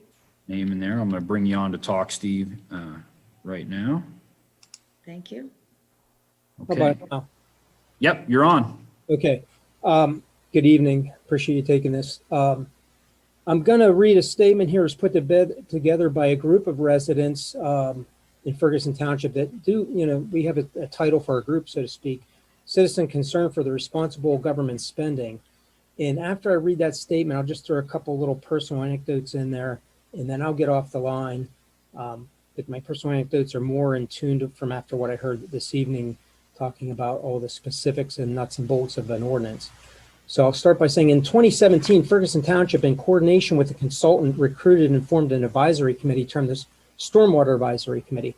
According to the township's committee's stated purpose, one was to provide advice and input into identifying the problems, needs, and issues within the current stormwater program. Now, there was advice on the information presented was discussed, but however, currently the stormwater asset conditions is still not fully defined, and therefore the actual needs are unknown. Secondly, the committee was provide advice on the level and extent of stormwater service, the investment in capital improvement program, approach to the water quality service, and other key policies that will guide the stormwater management. That was discussed, but the final program inclusions, needs versus wants, were crafted by the consultant and the staff. That jumps me down to a third provision was to review policy of stormwater funding mechanisms. And it goes on to say user fees, explore rate methodologies, etc. That was the focus of the SAC's phase 2. And we did discuss the mechanism, fees, rates, and potential credits, much like you have tonight. But we didn't get to is what about an alternative funding mechanism? And number 5 in the list of Stormwater Advisory Committee purposes was to make a recommendation to the Board of Supervisors regarding the dedicated funding need to address stormwater. Now, in retrospect, as a member of the committee and from other members surveyed, we can provide witness that there was not a documented process for the SAC to vote or to even provide a statement, a consensus statement, I will say, for evaluation by the board. The SAC was not asked to participate in drafting the ordinance, nor did we really review it before it actually made it to the board. So there's a concern that the advisory members feel more like a window dressing. It created a credibility to the contrived complex ordinance. We recognize now this ordinance is very controversial at its core. Now, after 3 years, there's still kind of a lack of, full information to ascertain the inventory of the township's assets and what the problems may be that the proposed ordinance seeks to redress. The proposed ordinance is a solution to a problem that is not fully defined and appears solely to be collecting dollars for the township's perceived future projects. The MS4 program is mandated by the federal government, and it was used as a catalyst for a proposed program and the resulting fees. In fact, Ferguson Township, in coordination with other COG municipalities, since it has been in full compliance with the MS4 requirements since 2003, the funding for that compliance has been only 10 to 20% of the amount that the township proposes to generate with the stormwater management fee. It's instructional to note that none of the other municipalities are going to this extent, and they're responsible for their mandated MS4 programs to actively develop a fee-based stormwater plan of this size and scope. Now, there's been hundreds of thousands of dollars, $100,000 of administrative costs are created in this program. The fact that the township has expended about $240,000 for consultation and hundreds of hours of staff time is testimony to a very bloated project. The projected cost for orchestrating the proposed stormwater program of $15 million over the next 8 to 10 years is a radical operational shift with dramatic increased cost. And these costs include, the staff, the field operations, their benefits, retirement plans, major equipment purchasing, and maintenance. To think that this is occurring without collecting the hard data to ascertain the existing conditions of the stormwater system is particularly troubling. It's also a bad time for current residents of Ferguson Township. There's never been a more inappropriate time to propose a major tax increase. The Ferguson residents are struggling financially and physically from the COVID-19 pandemic. The proposed tax burdens will only serve to create an additional stress on residents and families in Ferguson Township. And this proposition is particularly disturbing due to its constant changing draft provisions, coupled with the inability of residents to provide input to the board due to the online virtual nature of meetings. These meetings are conducted and controlled remotely, and they do not provide for face-to-face dialogue. This process significantly curtails the ability of the township residents to express their opinions and adequately be heard. The program has proposed ordinance does not really treat all properties equally. It's by its very design, there's winners and losers, if you will. Substantial proposed credits for Penn State, PennDOT, farmers versus maybe minimal credits on the residential business and large commercial sites. That creates some inequities and questions of validity of the proposed ordinance. A cursory review of the township financial statement reveals that the funds to support the stormwater program could be allocated within the township's existing resources. We'd be pleased to create a financial review committee to work with the staff and to provide a pathway that's more revenue neutral. The takeaway is that this tax increase in an ordinance form that has unlimited potential to be unchecked burden to the citizens for years to come. The Board of Supervisors should consider creating a financial advisory committee that would serve to review the budgets and make recommendations to conserve funding. This is especially important for capital projects.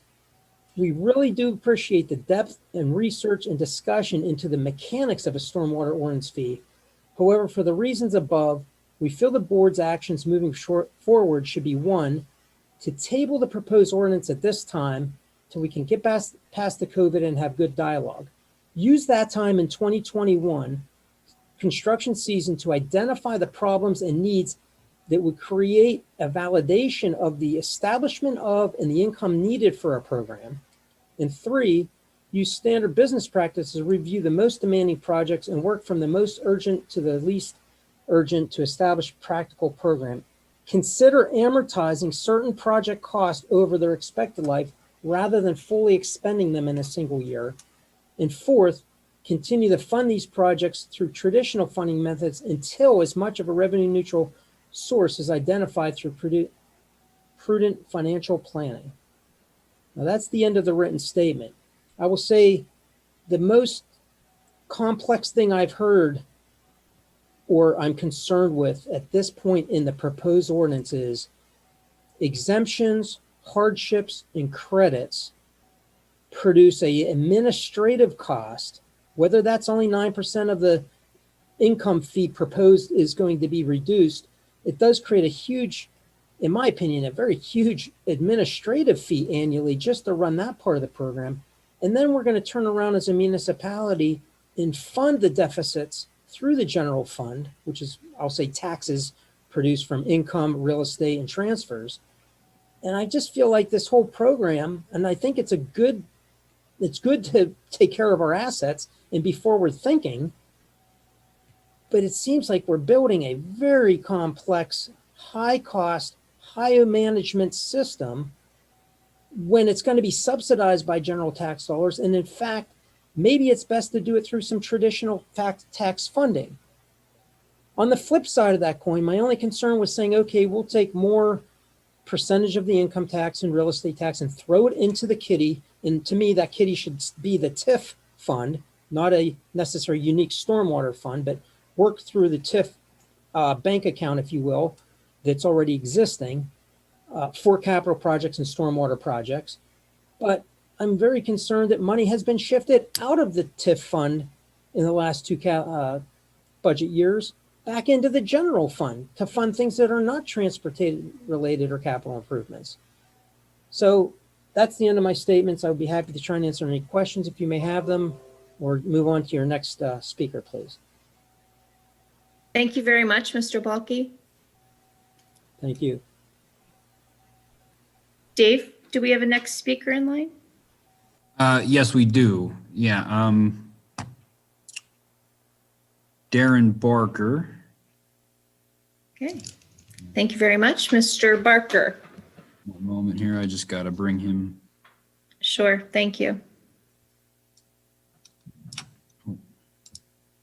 Oops. Okay. Should be back on. He should be on. Hi, Darren. Just unmute and you're ready to go. Okay, can you hear me? We sure can. Great. The proposed ordinance will have a material impact upon the township's general operating budget and even force an additional real estate tax increase to subsidize the township's own obligations to the stormwater fund. Specifically, Section 7 includes language requiring, quote, separate and distinct funds that be withdrawn, quote, from the general fund to subsidize the proposed exemptions, including the public street exemptions. The streets alone could total over $400,000 given the 90 miles of public streets the township maintains. This, combined with the 90,000 estimated in ag property exemptions due to the cap, would require approximately $500,000 in general funds be transferred from the general fund to the stormwater fund annually. This figure may well be in excess of $600,000 once the hardship policy and stormwater fees that are due on public parks are added in, and $750,000 adding in the credits that are estimated at 10% based on tonight's discussions. That's 50% of the program's total receipts funded by the general fund. The bottom line is, as currently drafted, this fee materially limits the funds that are available to the township for anything not stormwater related. An additional property tax increase will soon need to be passed by the board to replenish over $700,000 in general funds. Having said that, I believe a pertinent question, perhaps the most pertinent at this time, is whether or not the board is able to accommodate the community's request that the township make every effort to hold an in-person, non-virtual meeting prior to the fee's passage. It may be worth noting that as recently as November 2nd, the administration was still proposing to execute a partial fee this year, 2021. In similar fashion, could it not be enacted later this year and still be executed in 2022 without any financial impact upon the township whatsoever? I'm confident that two of you are in full support of this proposition, simply in the hopes that sometime between now and then, we will not be limited to virtual meetings and could actually hold a traditional in-house meeting to provide for further public comment. The public needs support from one more of you, our representatives, to make this happen. This may be particularly applicable to you, Ms. Danini, as you represent many of the farmers who've been unable to attend the virtual meetings and continue to request that they be allowed to express their concerns to the board directly, face to face. I appreciate your consideration. Thank you very much for your comments. Dave? Next is Ford Stryker. Bring Ford on here. Thank you. Mr. Stryker, you're on? Hi, good evening. Can you hear me okay? We can. Great. So I have four things I'd like to talk about in the interest of time here. My first comment is I support the board's, or at least what I think supports, decision to proceed with the ERU rate model instead of the rate per 1,000 square feet. I think that's a easier, simpler, and I think in the end, a fairer way to go. My second comment has to do with Section 4 of the Stormwater Management Fund. I don't think I have the wherewithal to share my screen here, but I'm guessing you guys all can see Section 4. So most of the ordinance speaks to things like process, procedure, rates, calculations, and very little of the ordinance talks about how the money is actually going to be spent. The first speaker addressed some of the issues there, but it seems to me that when you enact a fee like this, it tends to be in place for a long time, if not forever, and typically it goes up. Now, granted, you have the ability to change that annually, but I'd like to suggest a change to Section 4 and to make this fee more of a revolving fee. And I request the board consider adding language to Section 4, something to the effect that funds received in a year must be expended within 2 years after that. And if any monies that are not expended at the end of that time, that the fee would be reduced in subsequent years. Dave Perbalka in his comments earlier mentioned something like that, but I think it would be good to codify that kind of a provision in section 4 so that in the unlikely event that more monies are collected than are needed, that the fee actually be reduced over time. And there was obviously a big discussion about whether there should be a sunset clause or not. But I think something in the language in the ordinance that addresses a surplus would be a good thing. I think that there's plenty of infrastructure that probably the fee can be used to address, but I can also envision a time when there could be too much money. My third comment, I should say, has to do with the discussion around program elements. I appreciate the fact that there's consideration in there under the capital improvement program for partnerships. I would encourage the board to, fund that and promote that a lot. I live in Greenbrier. We have a stormwater system here that was put in by the developer, and basically it's all on private property. To the extent that the township can partner with, private individuals to deal with stormwater, I think is an important aspect of the fee or of the program. And, I'd encourage you to emphasize that. My last comment has to do with section 5 of the ordinance, the draft ordinance. So paragraph A, has several subparagraphs. I spent a lot of time talking about the process of calculating the fee, I guess, as opposed to the rate. But what's not included in there, I don't think, is a discussion of what's the requirement. And as the first caller mentioned, what's the total requirement? What's the amount of money that's needed? And it feels to me like the discussion of how that plays into what the actual rate or fee is important. If you need $6 million or $2 million or whatever the number is, it seems like you would take that and then you would divide it by, the units to calculate what the fee is. But the discussion of how that's arrived at is really, I don't see it in the way this ordinance is written. So maybe I'm just missing it because I don't understand it, but I would encourage the drafters to really look at section 5 and make sure that it's clear on how the rate or the fee, depending on how you want to look at it, is calculated.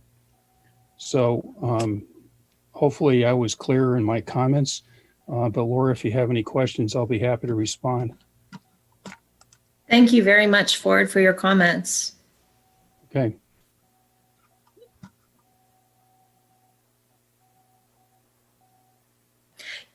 Just to be clear, we're just going to take a public comment and the board can follow up after the comment session or in our next conversation.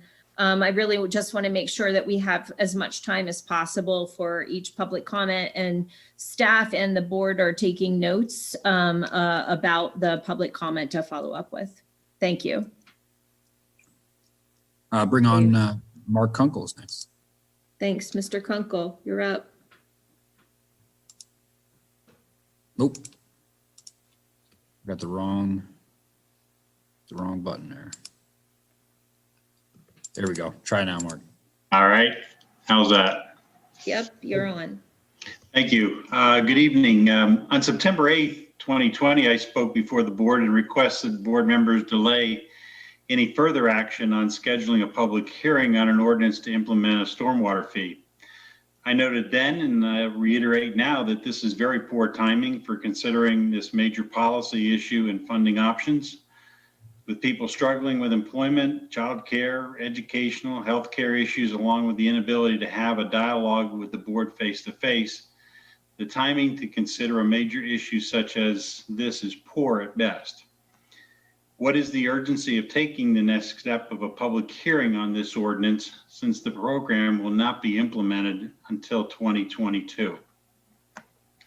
Most property owners in the township are ill-informed and unaware of the proposed ordinance, fee schedule, or potential tax increase. I urge board members to delay further action on advancing the stormwater fee ordinance until such time as the public meetings can resume face-to-face. But with respect to this evening's work session, and I appreciate the dialogue the board has had, and it's modified some of my questions and comments as you've developed further clarity on the ordinance. I still have to question, why do similar residential properties in the non-growth area have a different ERU rate as those in the growth area? For instance, and for example, Horseshoe Circle. Residential properties are treated differently than Coral Acre residential properties or a Greenbrier property as compared to the Meadows, both having very similar stormwater services, very similar impervious areas. It does not appear as though there's a fair and equitable distribution of those costs based upon those comparative properties. With regard to section 7, CA, I have a question with regard to whether the stormwater fee applies to private streets. It appears that public streets are part of the exemption, but it does not is not clear on whether private streets are exempt. In section 7D, again, we're providing that a revenue source for implementation of any of the exemptions shall be separate and distinct from the stormwater fee, meaning some other source such as general tax dollars. This means that the township's revenues from taxes will be used to supplement the lost fees from the exemptions. Does this include MS4 permit holders? For example, will tax revenues be used to pay the proposed 40% credit being given to Penn State and PennDOT? And what is the value of that those credits? Further, will any unpaid stormwater fee by the MS4 permit holders be subject to a municipal lien as proposed in the ordinance? And are Penn State and PennDOT subject to municipal lien law? I think those are questions that your solicitor should evaluate.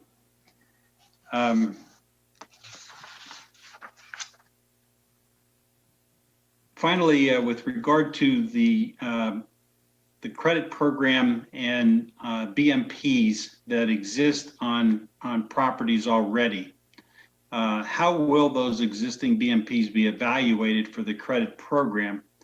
And how will those BMPs be determined to meet the township specifications? Those have already been constructed, they're installed, and I'll use, for instance, downspouts that have already been sumped on many properties, particularly some of the newer residential properties. How will the township staff evaluate those for the credit program? As you can see, there are many questions about this proposal. If the proposal is to move forward, would it not be better to have community support ahead of time versus the shock property owners will have when the program is fully implemented? Thank you for your time this evening. Thank you. Thank you, Mark.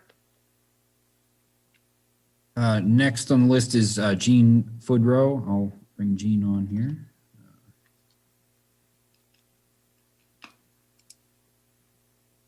Okay, should be on. Hello, it's Jeannie. Hi, Jeannie. Thank you. Hi. Thank you all for your work on this. This is monumental. And I just want to share a couple concerns. Actually, I'll start off by saying I do agree with Mr. Bulkey, his comment. I feel that this program does need some validation yet, in spite of all the work that's been put into it. Where my big eye opener was this evening was in reference to the equivalent residential billing unit model. It sounds like that's what the board is leaning toward if this does in fact go through. And for some reason, I've struggled with this from day one. I cannot comprehend the need for making the distinction between growth area and non-growth area. We are all residents of the township. The stormwater system, I believe, is interconnected. We're all driving on the roads. We need them cleared. We need them pipes maintained. It benefits everybody. I'm just struggling with the need for the growth and non-growth area, different billing rate. And then related to that, it appears that there's a $22 difference in that rate between the growth area and the non-growth area. And I thought by code rates were supposed to be reasonable and uniform, and that doesn't seem like they're consistent to me. I don't really see that the draft specifically addresses that variability in rate. Maybe it doesn't need to, but I just think as a citizen, I'd kind of like to know that if that's where I'm getting my information from. And also the lack of a cap or a limitation of some sort is concerning. I think Mr. Kunkel mentioned that maybe we need to explain that a little bit more. It was Mark or Mr. Stryker. Future boards might not be as considerate as you're being in terms of spending money and trying to keep it real. That's all I have. Thank you so much for listening. Thank you very much for your comments, Jeannie. Dave? Todd Giddings is down here. I'll bring Oh my God. Okay. Todd, you're on. Hi, Todd. Good evening. Good evening. I'm going to speak tonight on the subject of groundwater recharge that the township's consultant has been unaware of its importance in Ferguson Township, and likely unaware of the fact that Ferguson Township has a source water protection ordinance.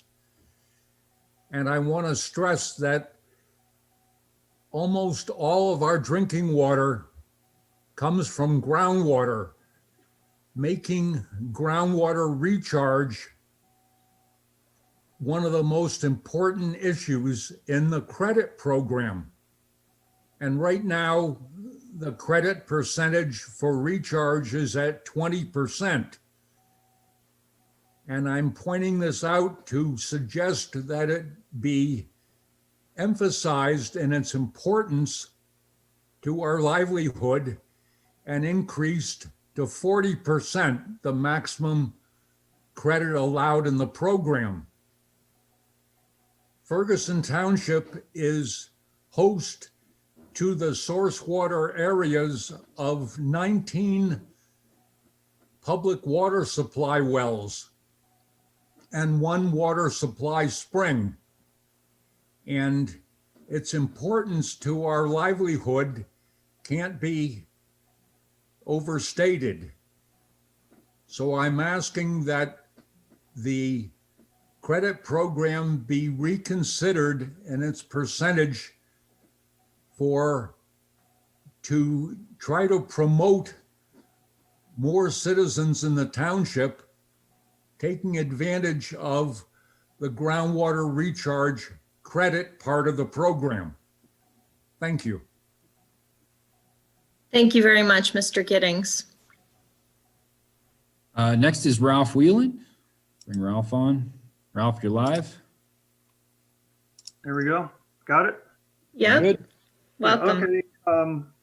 Several of my points have been made already. I'll try to shorten this up a bit. But as I listen to this, my mind goes back to 3 or 4 years ago when it seems to me that the decision really was made on this, that Ferguson Township was going to pursue this ordinance, this stormwater ordinance, when the board then designated, $250,000 to study it with with no real discussion of alternatives. And there are many. I mean,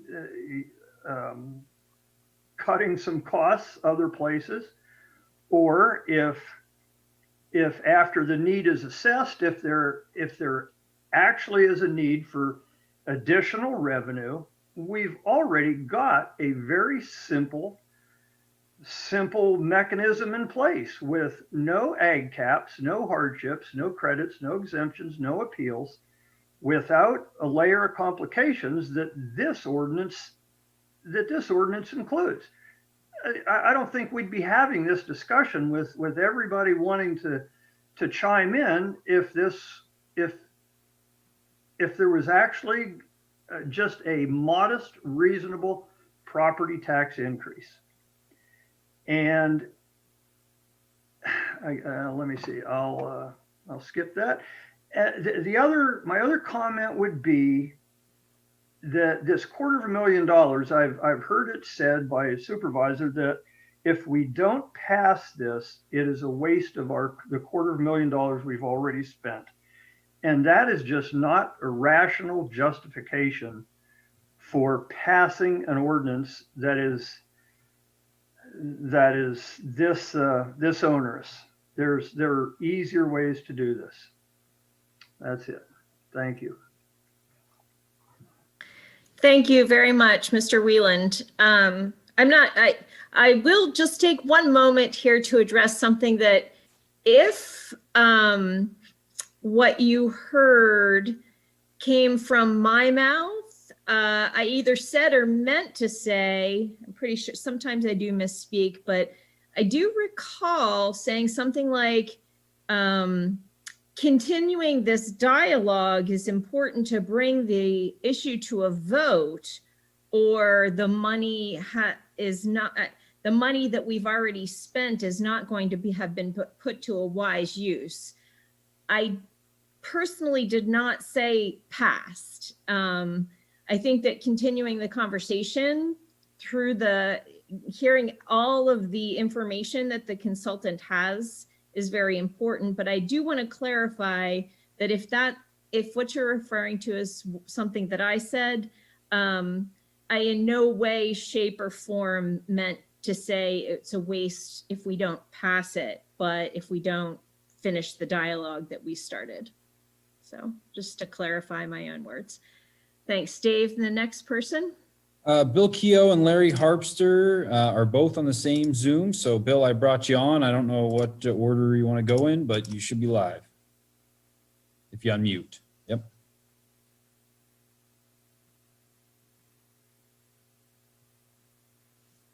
I think they may be muted. It looks like they're unmuted, but Bill, if you can hear me, we're not able to get your audio. If you want to check and make sure your mic is turned on or whatever. Well, there you go. Yep. I can hear you. Okay. Yep. We've got you now, Bill. All right. Larry is going to speak first. Thank you. Good evening. My name is Larry Harpster. I'm a lifelong farmer and resident of Ferguson Township. The following comments that I'm going to give you came about from meetings and discussions of the Ferguson Township agricultural community. We respectfully request that you terminate this proposal for enacting a stormwater fee and pursue including the expense related to the need within the existing annual budget limitations.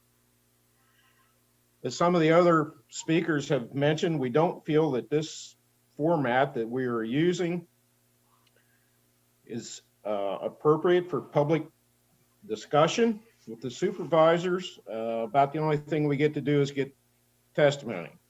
This really should be put off until the pandemic is over and we can have actual live hearings.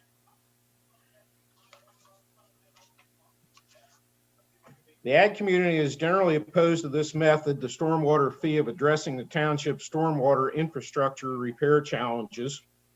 We would prefer that the expenditures necessary on an annual basis be built into a regular budget using the existing tax revenue, grants, and other outside sources of revenue. This may mean tightening the township budget, instituting a hiring freeze, changing the priorities of the public works projects, modifying the frequency of replacing capital equipment, being less aggressive with some of the storm repair and replacement strategy, and asking each township department to exercise an additional 10% cut. 10% is not uncommon these days. If the township has any problem with that, I'm sure the agricultural community could advise them on how to use less labor, less equipment, less new equipment, and how to build a maintenance facility for less than the cost of 3 or 4 farms in this area. We're very dismayed at the threatening of our taxpayer residents with a doubling of our Ferguson Township property tax if we don't pass the stormwater fee ordinance. We don't feel that this either or decision, and find that this threat to be a very poor way of working with taxpayers to do business of governing. The message this sends is my way or the highway is quite unacceptable as a governing process, and shame on those who support this kind of a tax threat. We are very much appreciative of the agricultural exemption that is proposed. However, with the research done so far in this matter, it appears that its application may not meet the legal test of inclusion at this time, given the lack of existing authorized state legislation. Based on our research, there is serious doubt that the authorization legislation will be passed anytime in the short term. We do appreciate that exemption. However, as it says in the ordinance, this is a resolution that comes up every year. And I think as somebody else mentioned, the board's coming may not be all that charitable to us. We understand that the credit program that was initially put forward has been reworked and will be discussed going forward. These changes have not had a chance to be well reviewed and discussed by the Ag Committee, Ag Group. So we're reserving final comment on those. However, on an initial reading, it appears that farms will not be allowed any credit for the recharge function, as Mr. Giddings talked about just shortly, a little while ago. This function is served towards the entire region's drinking water. This opportunity was included in the initial credit program, but now it's apparently been removed. We strongly urge that credit be added as a possible farm credit. Further, we recommend that the credit be tied to the farm's acreage, such as 20% for 10 to 50 acres, 20% for a total of 60%, and for each additional 50 acres, up to maybe 150 acres. Your efforts to pass the components of this program in a piecemeal method, fee by separation of resolution, credit by separate resolution, hardship by separate resolution, is really not acceptable.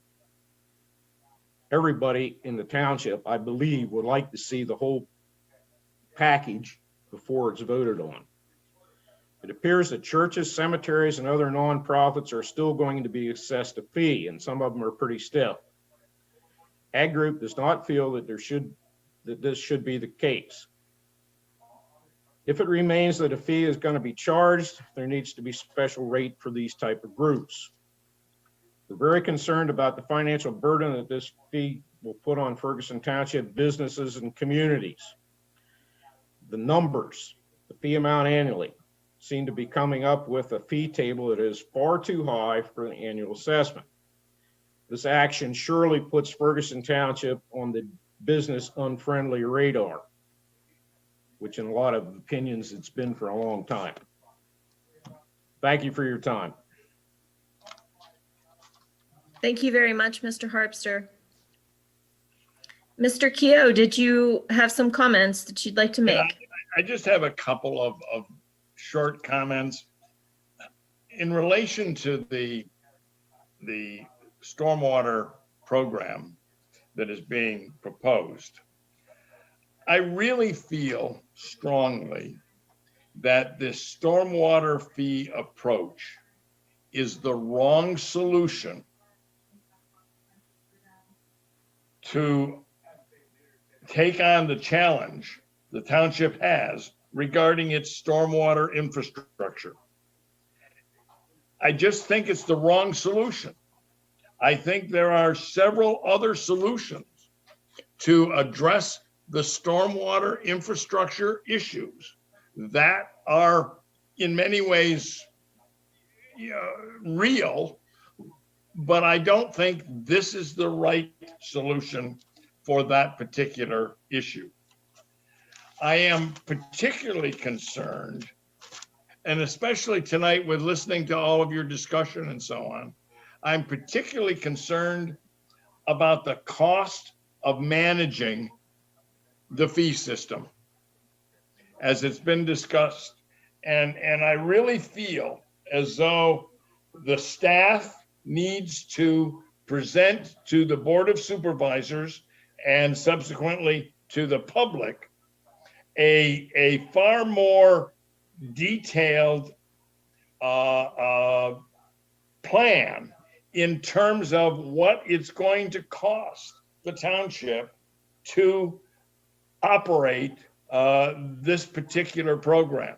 I just don't feel that it has been well vetted in terms of what the real cost of managing the program is going to be. And my sense is that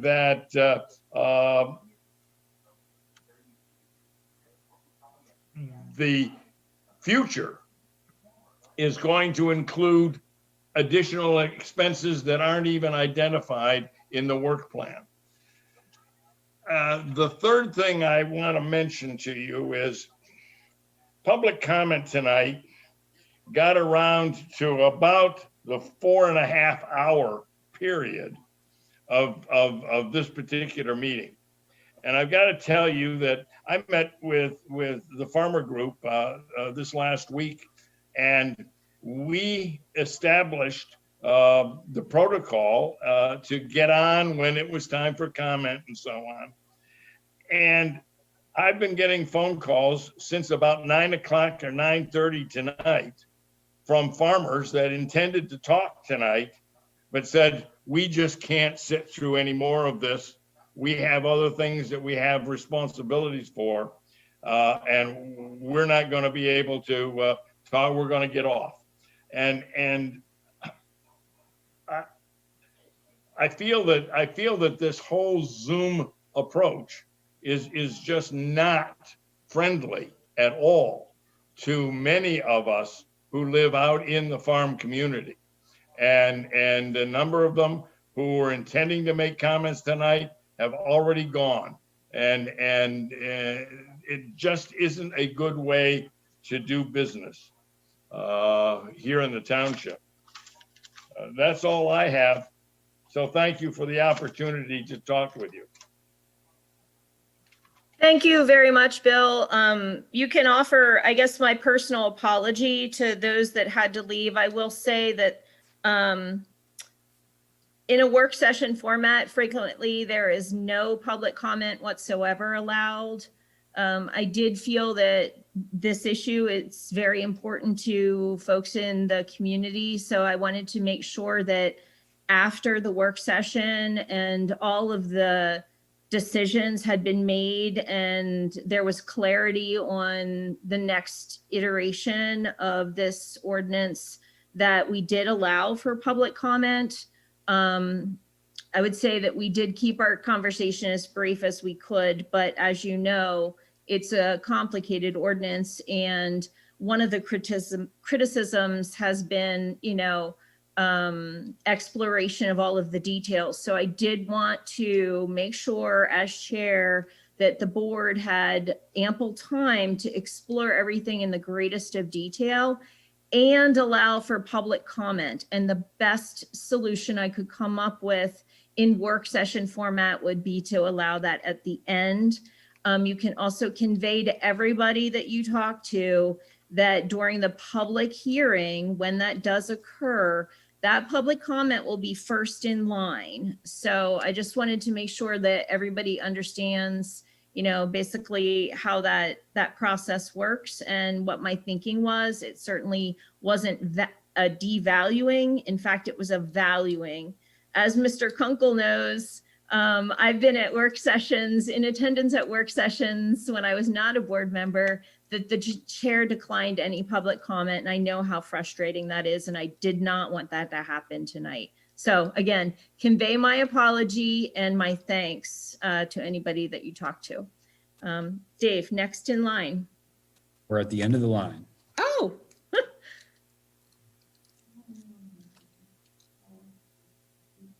So Teresa is going to check with anybody that may be on the conference. great. Thank you very Nope. much. I think we're all set. Okay. Well, next we've got wrap up and next steps. I thought that could include any final board comments, should we choose to include them at this hour. Dave, I'll go to you first, though, for any wrap up and next step conversation you'd like to lead. Yeah, thank you. And I appreciate all the discussion tonight. I think we were able to get the direction that we need in order to put the finishing touches on the proposed ordinance that will go up for public hearing on February 1st. So, we'll work on some of these modifications that the board has discussed, and then in the agenda that goes out for the regular meeting on February 1st, it will reflect all of those adjustments. So at least what's being proposed at this point, or what's presented and the direction the board's given, the public hearing would be scheduled for February 1st with consideration on enactment of the ordinance scheduled for Tuesday, February 16th. That's what I kind of alluded to at the beginning of this discussion. So, really, that is the next step. The next steps that I have outlined, we'll meet internally and go through the notes and compare notes and make sure that we've covered everything. And, we'll go from there. That's all I Great. have. Thank you. All right, I will move to any board comments, concerns, anything you'd like to add or address. Lisa. Well, I wanted to go back and, talk about some of the points that were raised in public comment. It's late. I don't know if we want to do that now, but I don't know if we are, I don't know. It's very late. So, Yeah. if we need to have this discussion now prior to the public hearing, then we need to continue and have it now. I guess. Why don't we set a time limit and then, go from there? So maybe we could say we'll have a 15-minute discussion right now. And if we can resolve these issues now, that's great. If not, maybe it's time to close the meeting. Does that sound fair? Yeah, that's okay. I don't know if anybody else had, quick things they wanted to ask or comment on before we get into those items. I personally need to think a little bit about the input that I've had from the public. I need to think a little bit about that. I think there were some points brought up that I want to consider. Like you said, it's late. It's a little bit hard to think on your toes and have a conversation. But Yeah. if you want to present something, I think we could. Unless other board members are really ready to wrap it up now, we can. Well, I have one comment. Since Lisa said that if someone else wants to go, I'll just make that since I have this one.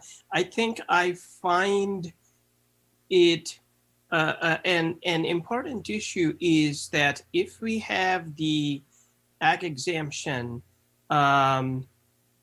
the issue of residential property in the growth area versus non-growth area, I possibly would think that given that we have that protection to have, farms not get a very high bill, I would do away with the growth area, non-growth area and have the same rate and then have the other credits and things like that. So that's a preference that I would just express an opinion. I agree with the speaker various other things, but that's the one that I thought I would mention. Okay, thank you.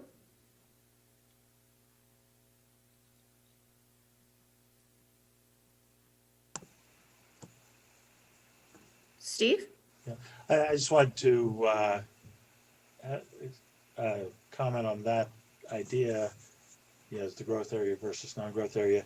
I think that it, while it's possible to come up with specific neighborhoods or specific areas where you can say this is inconsistent because this one's in the growth area and this one's not, that in general in the growth area we have a lot more infrastructure and services provided compared to the non-growth area, and that's the reason for the two things. I know, you're never going to get a system that is absolutely no inconsistencies within it at all, but I think that in general it is consistent with what our costs are to say that in the growth area they're significantly higher than in the non-growth area, and having the two rates addresses that. So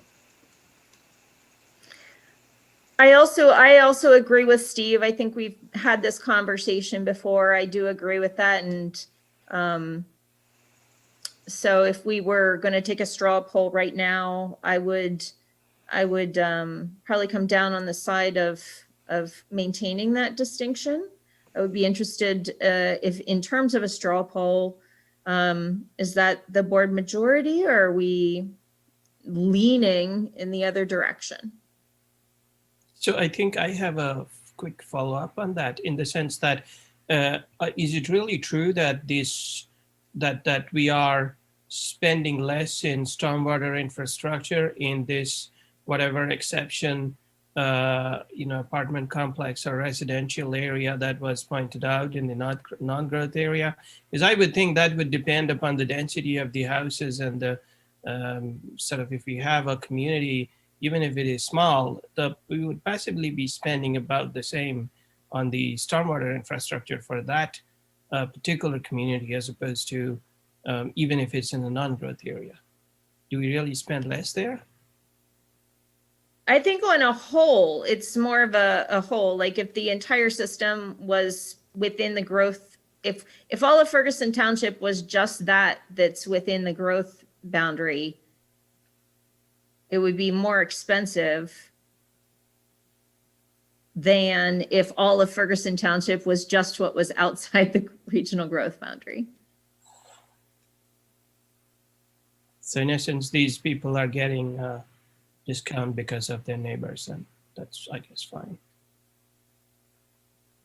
So level of service. But the level of service is the same. We are still, doing the same type of, stormwater pipes and so on for that particular residential community. Well, for that tiny subsection, I guess you could call it comparable. Yeah.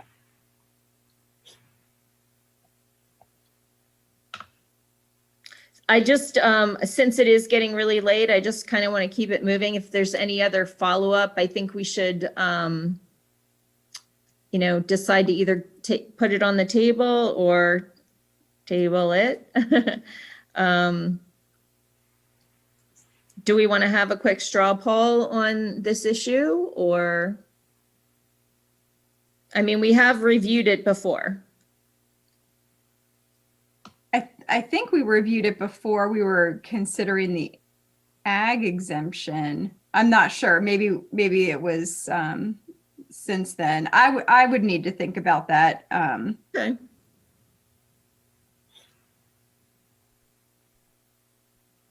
All right, so let's leave things as they are for now and think about that as an idea.